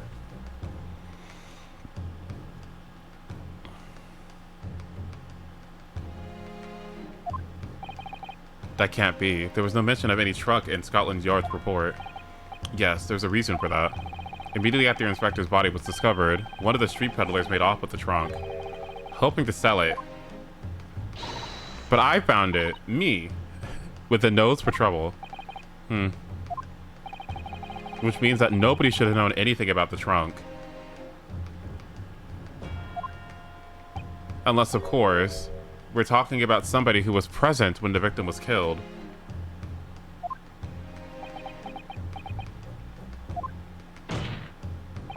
And yet, during the cross-examination of the witness just now, you said this, Kazuma. Because at the time, he was making his way to the steamship docked in the northern coast of France, as shown by the passport found in the victim's metal trunk. How do you know that? So the question is, how did you know about the inspector's trunk? We know the man went on a trip to France. Where else could he have put his passport? But you knew it was a metal trunk. Answer me honestly, Kazuma. On October 31st, where exactly were you? At the port of Dunkirk. On board the SS Gross. Is that the answer you're looking for, Ryunosuke? Kazuma, what did you...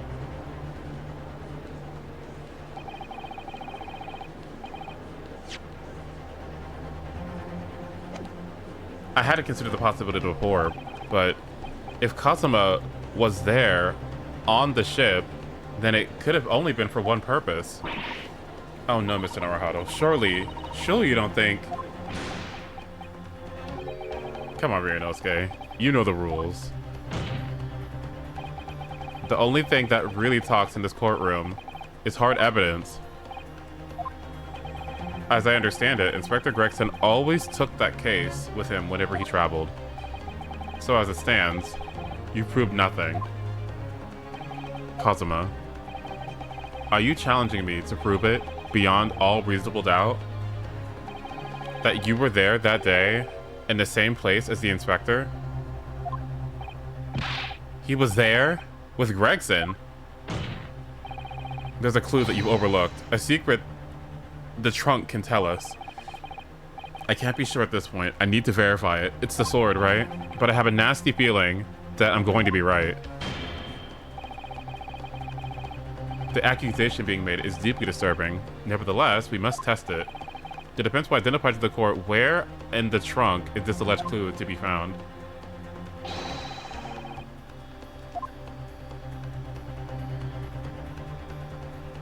Got it!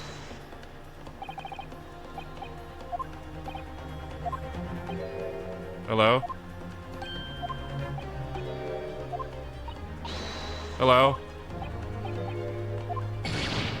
What? Did I not open it up? Okay, fuck you.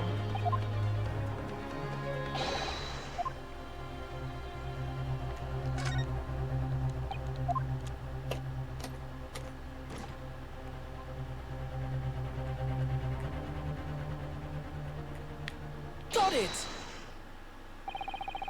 There's a small piece of metal lodged in the wall of this trunk here, like the tip of a blade.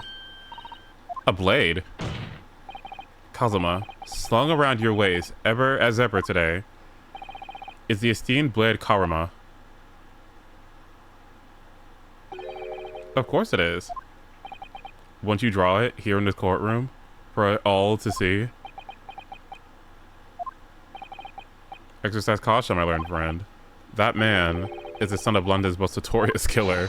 Bailiff, watch Prosecutor Asogi like a hawk. That won't be necessary.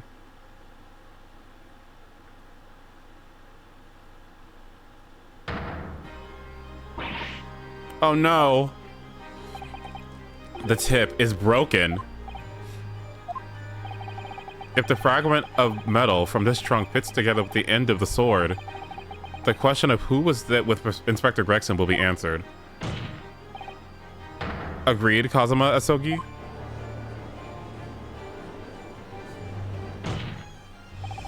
Expertly done, Ryunosuke. That's a point to you, and well deserved. Do you mean to tell the court, Prosecutor Asogi? Yes, on October 31st, I accompanied Inspector Gregson to Dunkirk in order to carry out a mission. So the additional person authorized to travel was me. And the mission was the assassination of the Mark.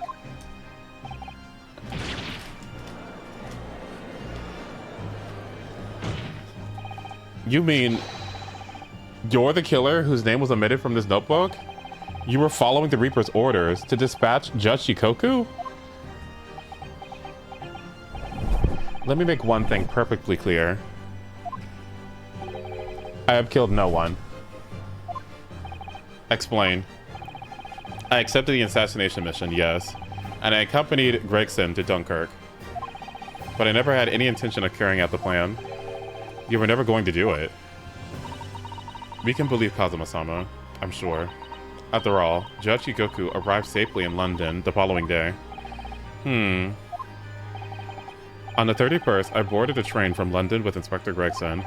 We traveled to Dover, from where we crossed the channel to Dunkirk. Then we boarded the SS Grus and bade for the cabin deck, as indicated in the plan. You went to Judge Shikoku's cabin? Exactly.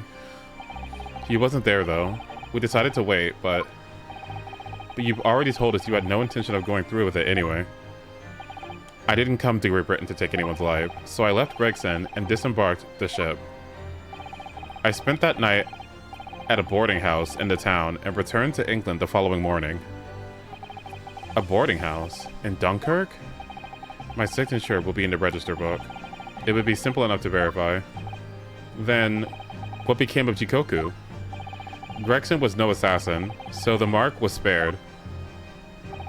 I'm sure it's easy enough to imagine what happened after that.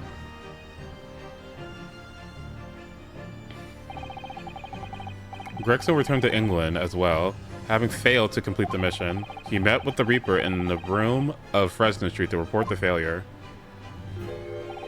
causing the infuriated mastermind to pull the trigger and end the wretched agent's life.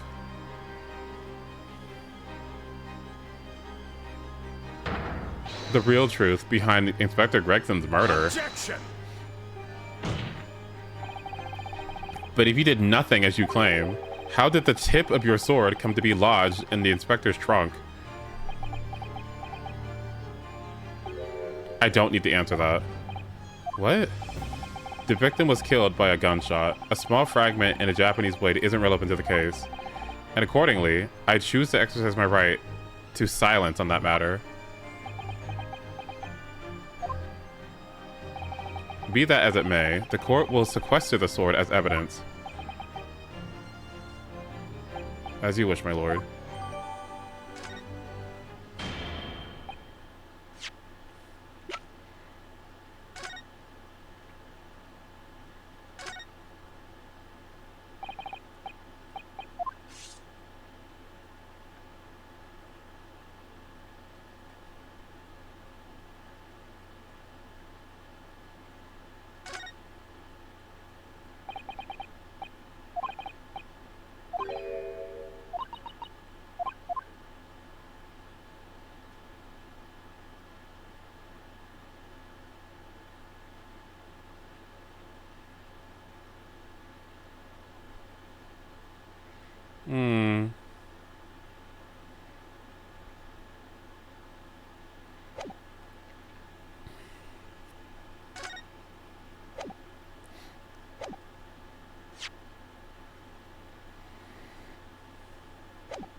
To verify whether Shishiro Gogoku remains unharmed. What? Remains unharmed? I agree. That should be our first priority. It recently come to my attention that he hasn't been seen since yesterday. How do you... When a foreign dignitary invited to Great Britain goes missing for 24 hours, it's only natural that the question of his safety should arise. You don't mean to say that you think Judge Jikoku might have been killed. The Reaper has more than one assassin at his disposal. And he has the power and influence to give orders from inside of a prison cell. Isn't that right, Lord Van Ziegs? If I were truly the Reaper, I'd be able to tell you.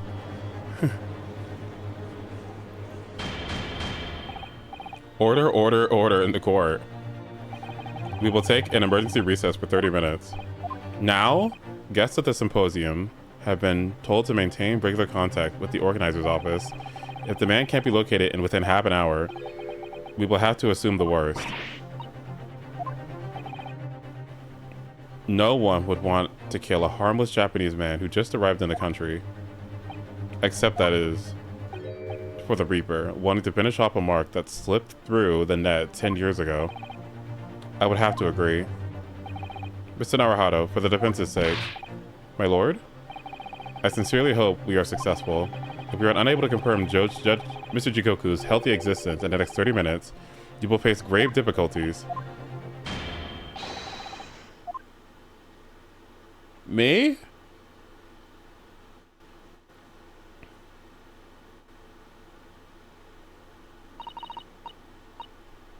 Kazuma-sama, the Reaper's assassin. I feel as though I'm in a nightmare.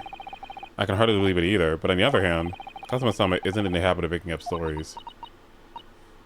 I have such a terrible sense of foreboding. If something awful has happened to Judge Jikoku, then I feel as though things will only spiral further and further out of control. I felt it from the moment I stepped into the courthouse this morning. That strange sensation that we were careering towards a foregone conclusion.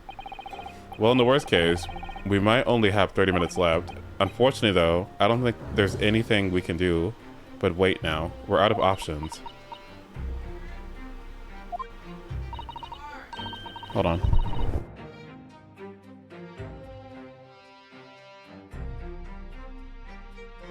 Actually, there may be one last hand we can play.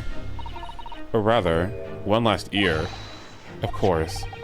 Mr. Sholmes' doll that Iris gave us. We can try it.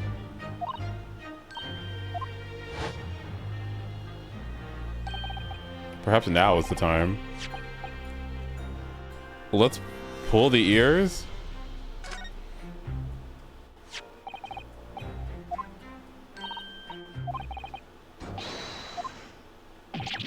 Ow.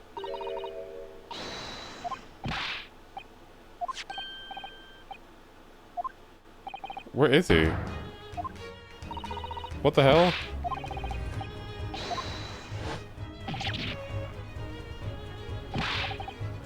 Oh my god, is it a communication device? Mrs. Sholmes, where are you? Myself and my trusty partner are presently in the first cabinet area of the SS Groose. The SS Groose, she left Dover last night after the final pieces of cargo were loaded. We're currently docked in Dunkirk, but due to be underway in under half an hour. You've taken a ship to France? Please, even with my athletic prowess, I would struggle to jump the Straits of Dover. After we left Baker Street last night, we hurried by cab to the station and by train to the port in order to board this vessel in time. So you mean you already worked it out? That the steamship was where everything really took place? Mr. Naruhito, pray, what is my name? Herlock Sholmes, world famous detective, great detective. Recited to perfection, well done. You're a genius, Mr. Sholmes. That's the only way to word it. Ow, ow, ow, ow. Miss Osato, gently with this genius's ear, please. Oh my, I'm ever so sorry. If I may, Sholmes. There you are, Mikitoba. You may remember that I was in fact I who made the connection to the SS Groose. At Scotland Yard yesterday, when we examined that notebook, and I recalled my steamship ticket. But of course it was, my dear fellow. And not once did I controvert that fact. I merely had our court-bound companions utter my name. Yes, you did, didn't you? We just entered a recess. The trial resumes in 30 minutes from now. And if we're unable to present any new leads, then I'm afraid to say... Do not fret, please. It is for precisely that purpose that my partner and I have made this journey. I have no doubt that we shall have welcome news for you within half the hour. Thank you, Mr. Sholmes. That would be wonderful. Until later, then. Yes, you'll be hearing from us if you're not in touch first. I shan't be hearing anything if you keep tugging my ear in a mindless fashion. Whatever's the idea behind making a receiver operated in that way in the first place, Sholmes. Why the deuce would I know? It's Iris's invention, not mine.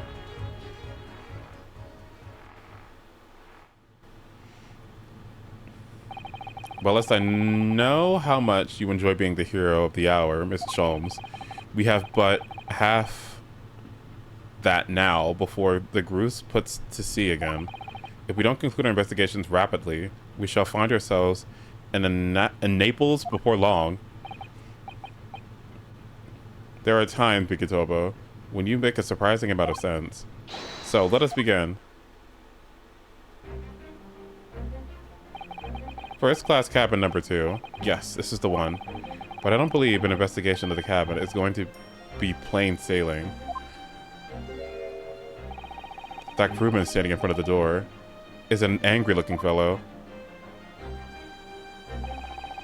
Why are you loitering here? Who are you? My dear fellow, do you not recognize a world-famous detective when you see one? The real question ought to be, who are you? Do you not recognize world-traveling great sailor Chechkin Stroganov when you see?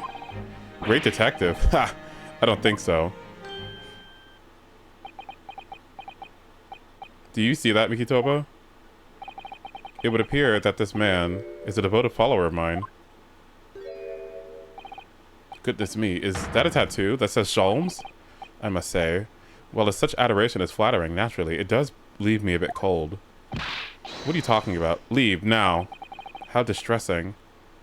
My loyal devotee knows me by my name, but not appearance. And yet, I already know a great deal about you, sir.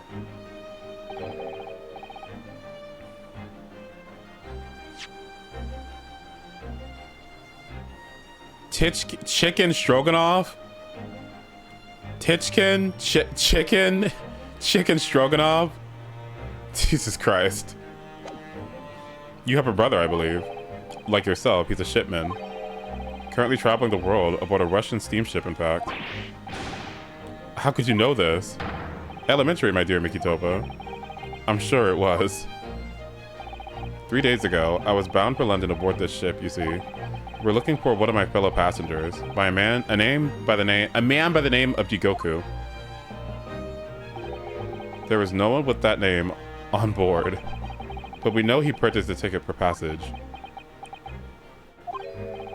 You mean the Easter man. He left the ship 2 hours ago. Here in Dunkirk. He said something about emergency, I think. What? Are you sure? Sashiro realized we're after him, has he?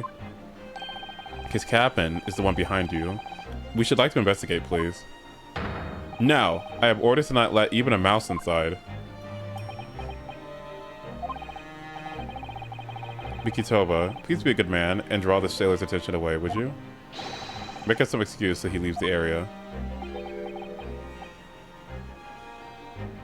Beef Stroganoff and Chicken Stroganoff? The even sailors have ears, both left and right. Curses! The plan is ruined! And you have only yourself to blame, I'm afraid, Sholmes. Forget it. Cabin door is locked. Even if I am not here, you can't get inside. Mikitoba, I'm sure you haven't forgotten my special talent, have you? With a mere 5 seconds. So if you'd be so kind to report me the requisite time, old friend, in your typically accommodating manner. How could I refuse such a typically unappealing request, old friend? So I need to distract the burly sailor for 5 seconds, do I? Good man. So, the game is afoot.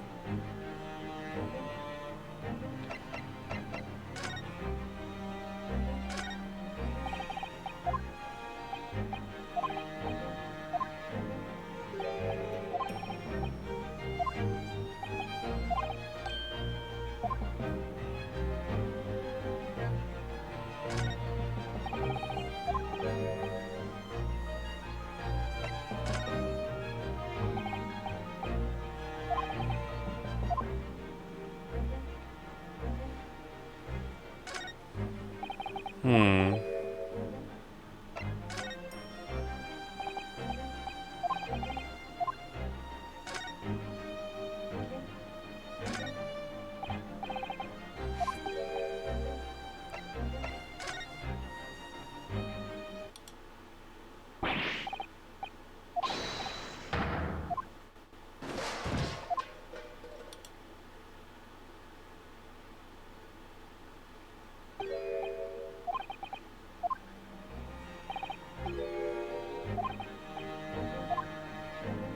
Oops.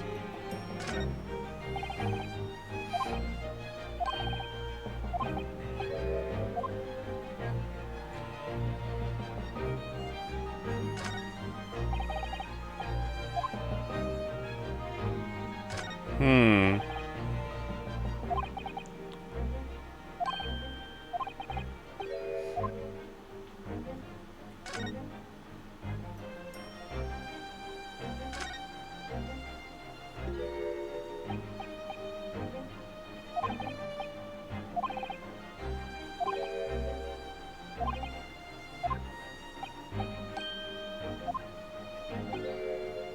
Mm-hmm.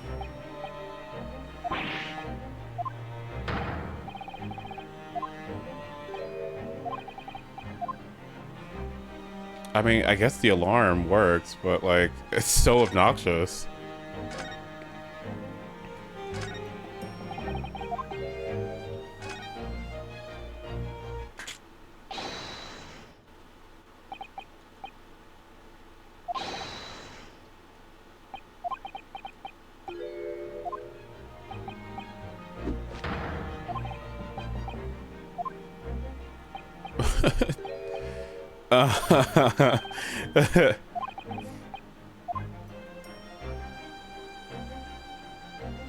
I guess. If you want me to distract him, there's a number of ways I could do it a lot more quietly. If, you know, I'm just, you know, just saying. I'll hit the alarm, but, you know, okay.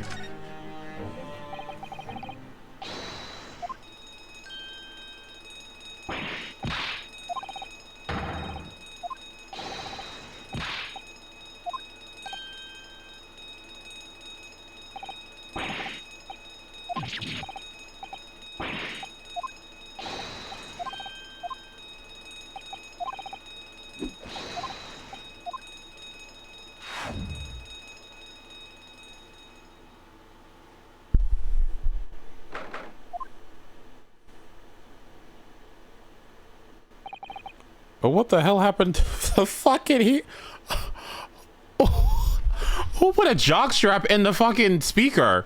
What is that? What is going on? What happened in here?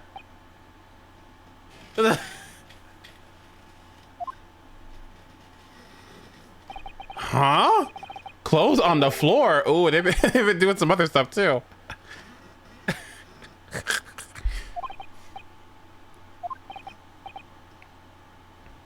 I'll take the sock. I'm kidding. Yeah, we should investigate thoroughly. So what the hell's going on? Where did he go? Oh, my song. Water?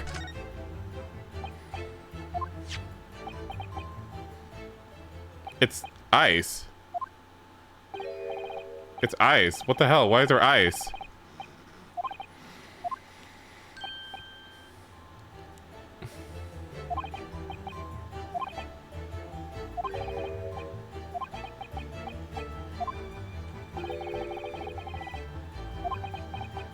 The sight of you is making my mouth water.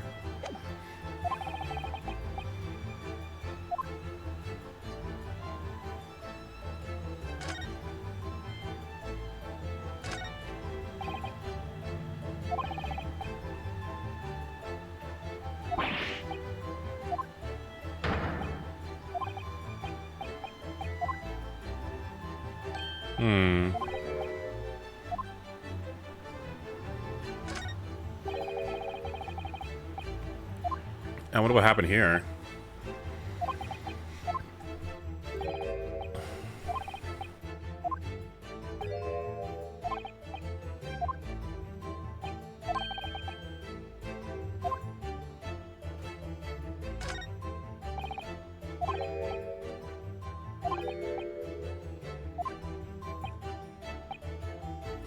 The rules may have increased since then.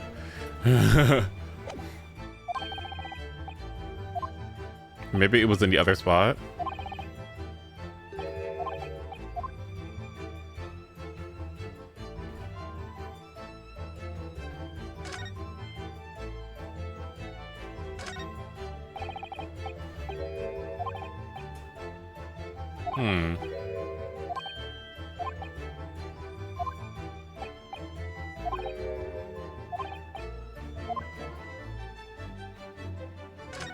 What's in here?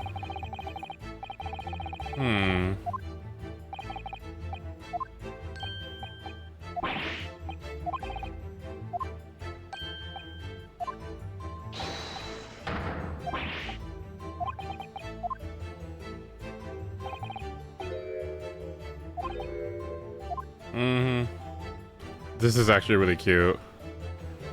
What's in the trash can?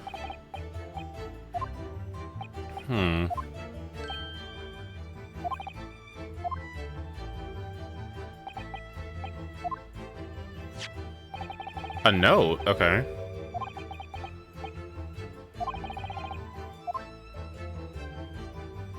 Evacuation drill, October 31st. Following the departure from port. Whoa, bitch! Okay.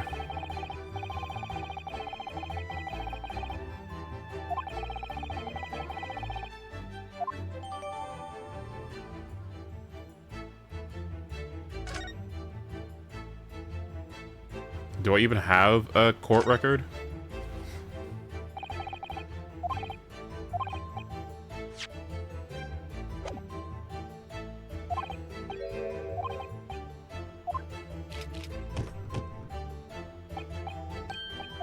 It's locked. A 7 combination lock. Dang it.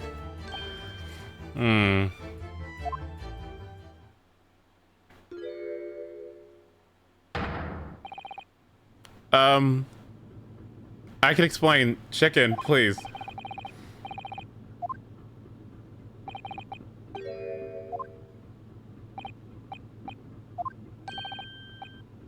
I was expecting you to burst in with a hearty Russian profanity far sooner. I was in trouble with the captain because the trick you played before. Uh-oh. It's all your fault. Ship is leaving port soon. Get off, now. Well, one of us can get off if you really want. I'm just saying, I was like at the room and like with some privacy. Okay. All right. Anyway. What? The debunking appeared to see, and the oh no, are we gonna do another one of these stupid things? No.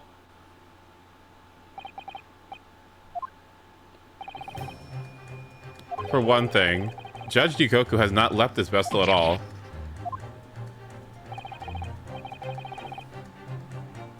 And for another, my dear Stroganoff, you know exactly where the man is, even as we speak, don't you? How can you...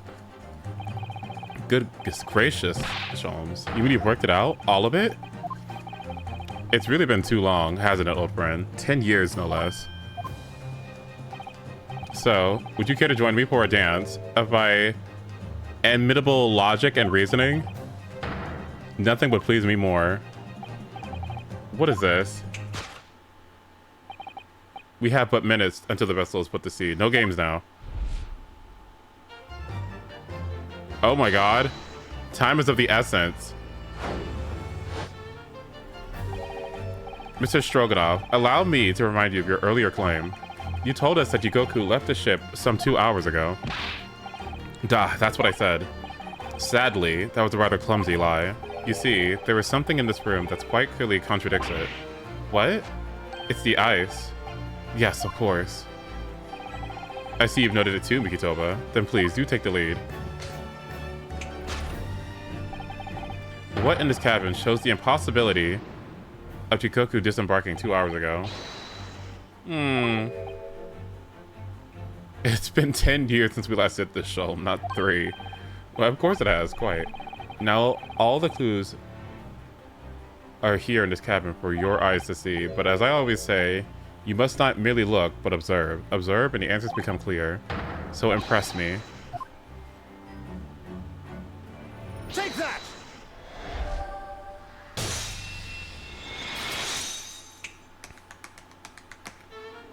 Oh.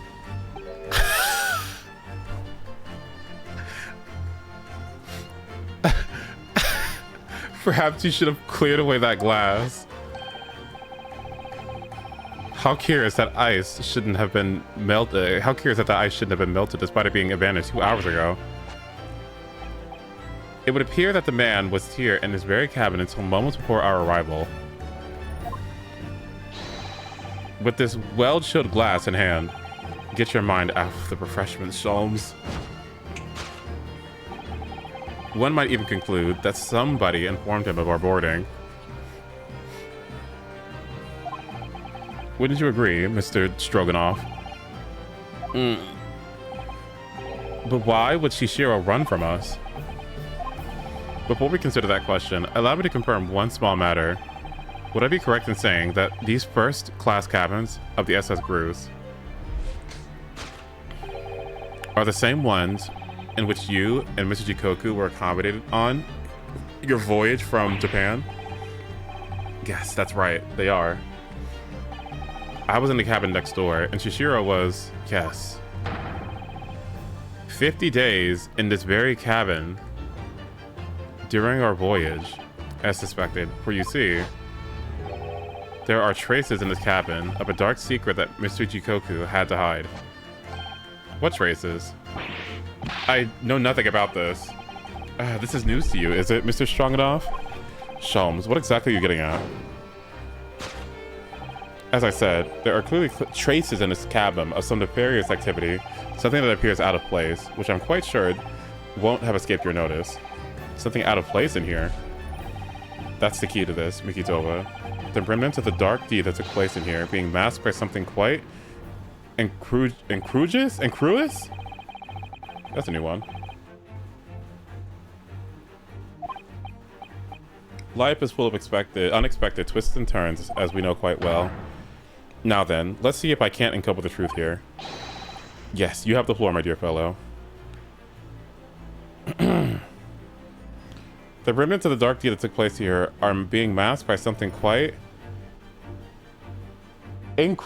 what the fuck is this word? That's a new one. This one is new.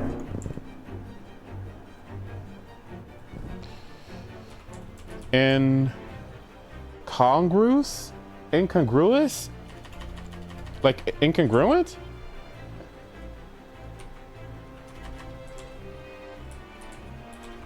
Yeah, it's like incongruous. Incongruous. Incongruous? Incongruous. Interesting. Not in harmony or keeping with the surroundings of other similar things. Out of place, inappropriate, unsuitable. The duffel coat was looking incongruous with the black dress she wore underneath. Incongruous. Incongruous. Interesting.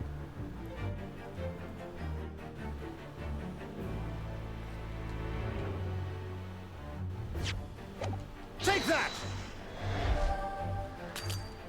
Oh, is it not?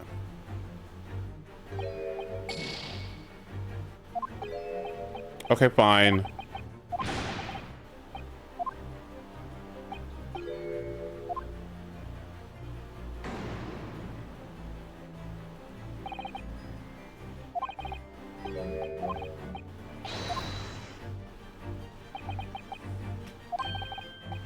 Dear God, Mikitopa, open your eyes. It was a metaphorical listening.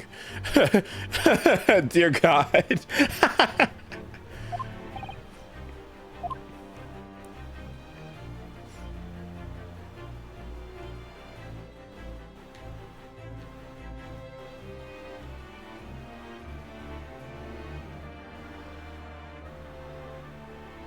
What is rather awkwardly hiding the traces of the crime? The bookshelf. If we're talking about awkwardly, then it's got to be this, right? Take that! I mean, it's so obvious. I just didn't think, like... I mean, yeah, duh. It's... I mean, yeah.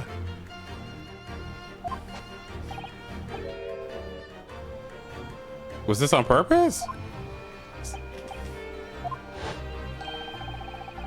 Yeah, it was over there, yeah.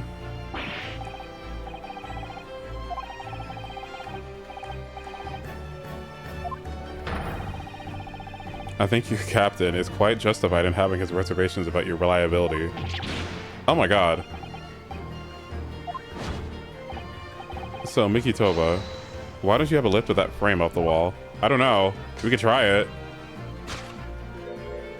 What is that? A bullet hole? Who's been shooting walls? I see. The projectile has been removed. Clearly, the careful occupant of this room has already disposed of it. Now then, Mr. Stroganoff, I have the distinct impression that you were attempting to shield said occupant. I don't know what you're talking about. Why would I try to protect Eastern Stranger? So we're talking about the same man, I see. Good. I'm sure we can get to the bottom of this in no time, aren't you? Because there's some very noteworthy evidence that explains the reason why you're lying for the man. Yes, you've been told to keep up this pretense, as clearly shown by... I really don't know how to approach this one, Sholmes. My dear Mikitoba, simply keep first principles in mind. Study your subject from every angle, and I'm quite sure you'll see it. In fact, I'd put a wager on it. So glare at the fellow from all sides. Well, I can certainly do that.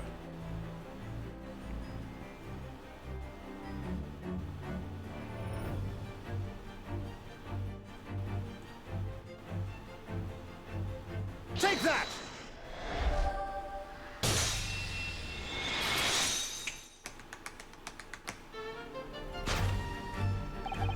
It's almost too obvious for words.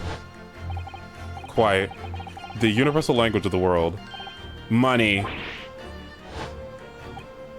And I'd wager that the Eastern fellow in question is Hishiro Jikoku, yes?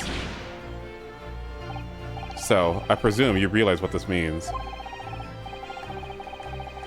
There are clear signs that a crime has been committed in this cabin. And the way you're going, sir, you'll find yourself accused of being an accomplice. But I believe you know, Mr. Stroganoff. You know where Mr. Jikoku is hiding at this precise moment in time. As always, Mikitoba, in matters of deduction, the furtive glance is your unfaltering ally. Yes, I think you're onto something there, Sholmes. You found the chink in this burly fellow's armor. We need only follow the man's gaze to know where the prey is hiding. The slightest flicker of the pupils, a minutely delayed blank. Nothing escapes my attention. Even that which is barely perceptible. You could hardly call this barely perceptible, Sholmes. The man turned his entire head. It's not exactly what you describe as furtive glance, is it? It's almost too obvious. Well, we shall let your tapping toes decide, my dear fellow. He's hiding in the trash can. What the fuck is he in the trunk? He can't be in there.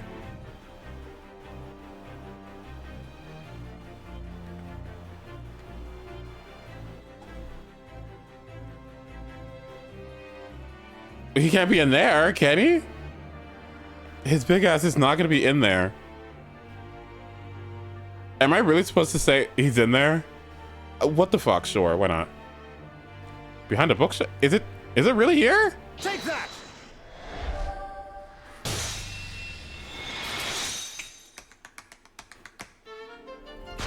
Oh my. You turned immediately to look at this large trunk, didn't you? The truth is, Hishiro Jikoku was unable to escape the ship in time, and is at this very moment doing his best to stifle his breath inside this trunk. If he still has breath to take, I fear he may be running dangerously low on air. I imagine he didn't count on us making a nuisance for ourselves for quite so long. I think it would be in everyone's best interest for us to open the trunk as quickly as possible. But how can we? Are we forgetting about the combination lock? We don't even know the 7-digit code. SHOLMES.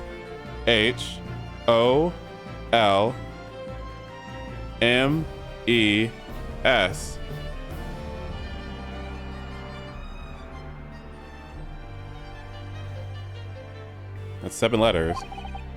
Therefore, there must have been an arrangement for somebody to open it after our departure. Mm-hmm.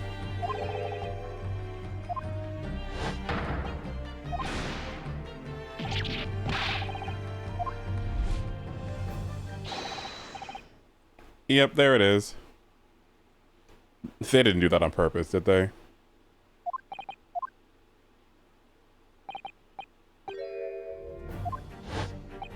Mm-hmm.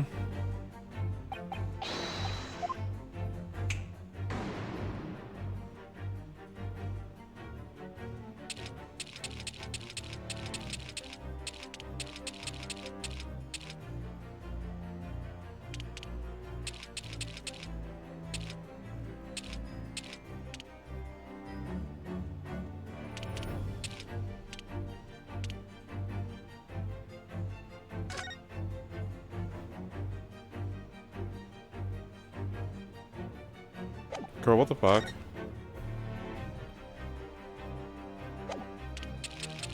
What the fuck? What is the second one? Is that a 2?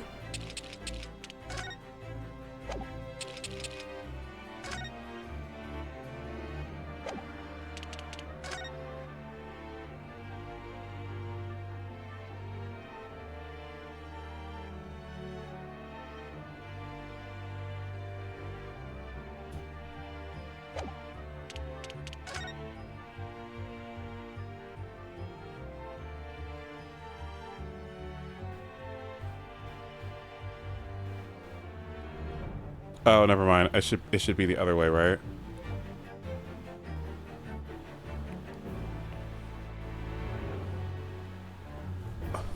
It should be from his perspective, right? Yeah.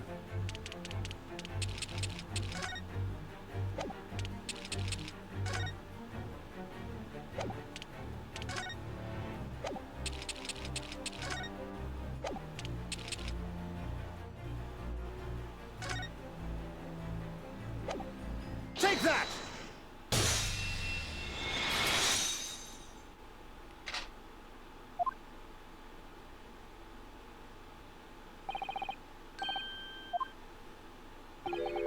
You had to meddle, didn't you? If you don't get your fucking big ass out of there... What the fuck? You are 44 years old. Get the fuck up! Get out of there! Oh my god, you're an old ass man. What the fuck? Now let me take a picture of this and show the fucking courts and see what you've been up to. Embarrassing at sea. Are you joking? Get up! Get up! I was really hoping beyond hope to not find you here, you know? Well, that's too bad. But you're not entirely unsurprised, I take it.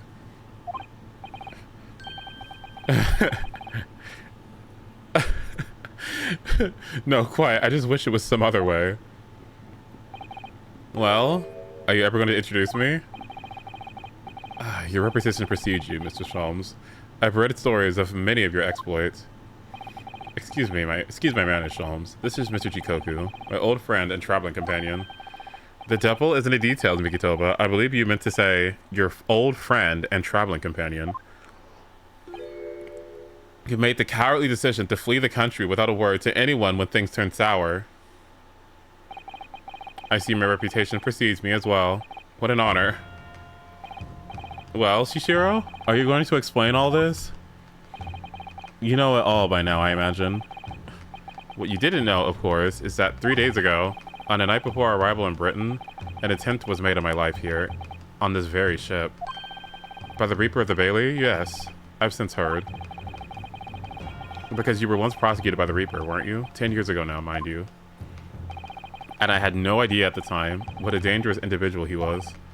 Anyway, when we first arrived in London to find the symposium was postponed until goodness knows when, it all became too apparent to me that I might very well be targeted again. So you decided to flee the capital without saying a word to me about it. I'm afraid so, yes. Of course, I realize now that I really ought to have confided in you. It's somewhat surprising, I must say.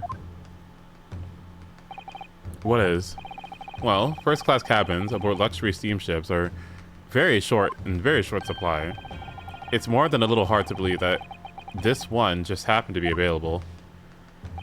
So says the protagonist of some colorful short stories. Well, I don't care for your opinion. The cabin did just happen to be available, so I purchased a ticket, and here I am. I've just seen for myself the obvious remnants of the incident in this cabin. So you already purchased your return ticket before we even docked in Dover, had you? To prevent anyone else from taking this cabin and seeing the evidence, is that it? Yunjin, I have nothing to say to you. Well, in a mere 5 minutes, this ship will set off on its onward voyage and not make port again until Italy. I'm afraid we must insist that you disembark with us at once. You have no jurisdiction over my movements. We have this, Shishiro. Take it. What is it? It's a subpoena from the Old Bailey. Damn. Damn.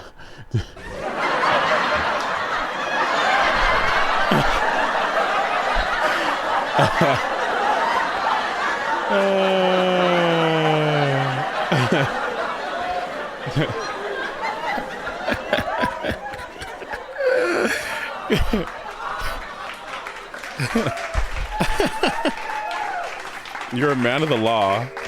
You know what the ramifications of ignoring a document like this from the British courts would be. You came prepared then, Yunjin. Come on, let's go. One moment. What is it, Sholmes?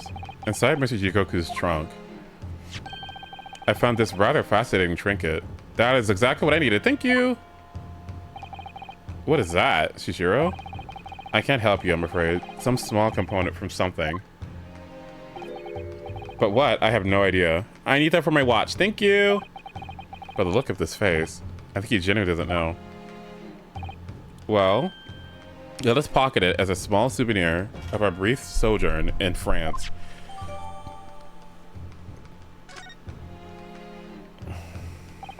Well, young Nobuhado, I think we've done as much as we can, I'm afraid. The rest will be on the shoulders of you and your assistant.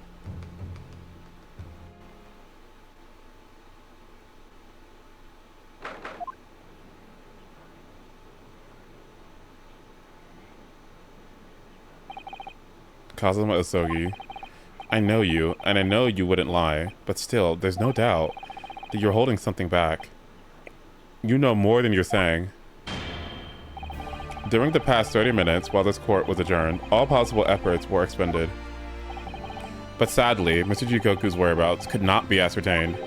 We must accept the unfortunate conclusion that the Reaper has already done the deed.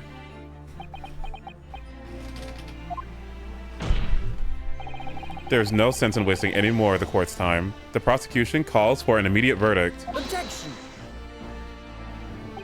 No, the trial cannot end now. You're a Japanese man, Ryunosuke. You should know when to lay down your sword. And you should know to never presume when the battle is won. The court has already been presented with all the evidence and heard all relevant testimony. And there can be only one conclusion, that the accused is guilty. All relevant testimony? Far from it. There's still a crucial witness from whom the court has yet to hear a single word of testimony. In that case, call your witness to the stand at once, counsel. Yes, my lord. Tomorrow, if possible. The witness is already on his way, scheduled to arrive tomorrow. Who on earth is this crucial witness? Shishiro Jikoku, the very man allegedly murdered by the Reaper. Judge Jikoku, you found him?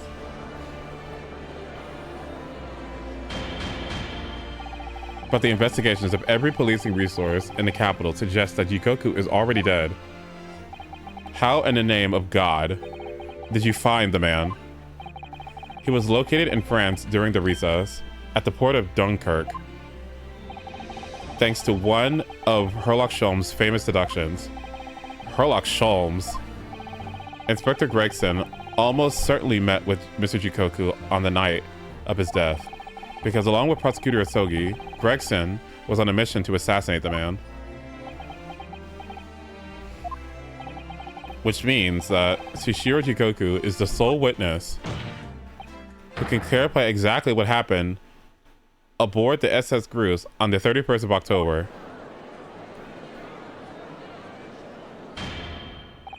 Well, it would appear that it's too soon to move the adjudication at this point.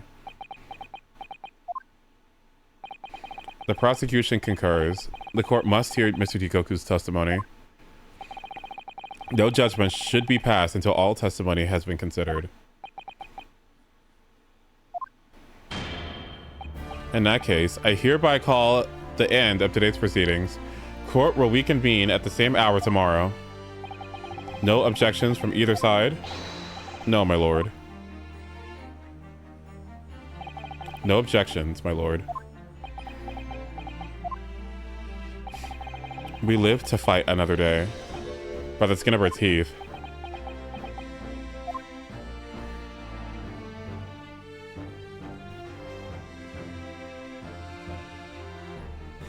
Well, I think that was just an 8-hour Ace Attorney stream.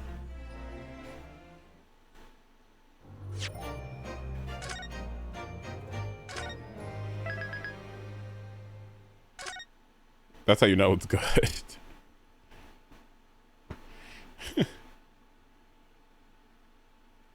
Wow.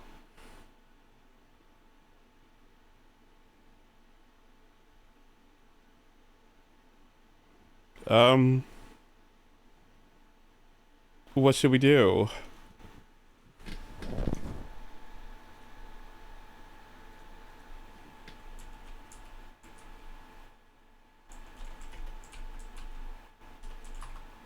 Sleep? I mean, I'm not really tired, but like, I guess,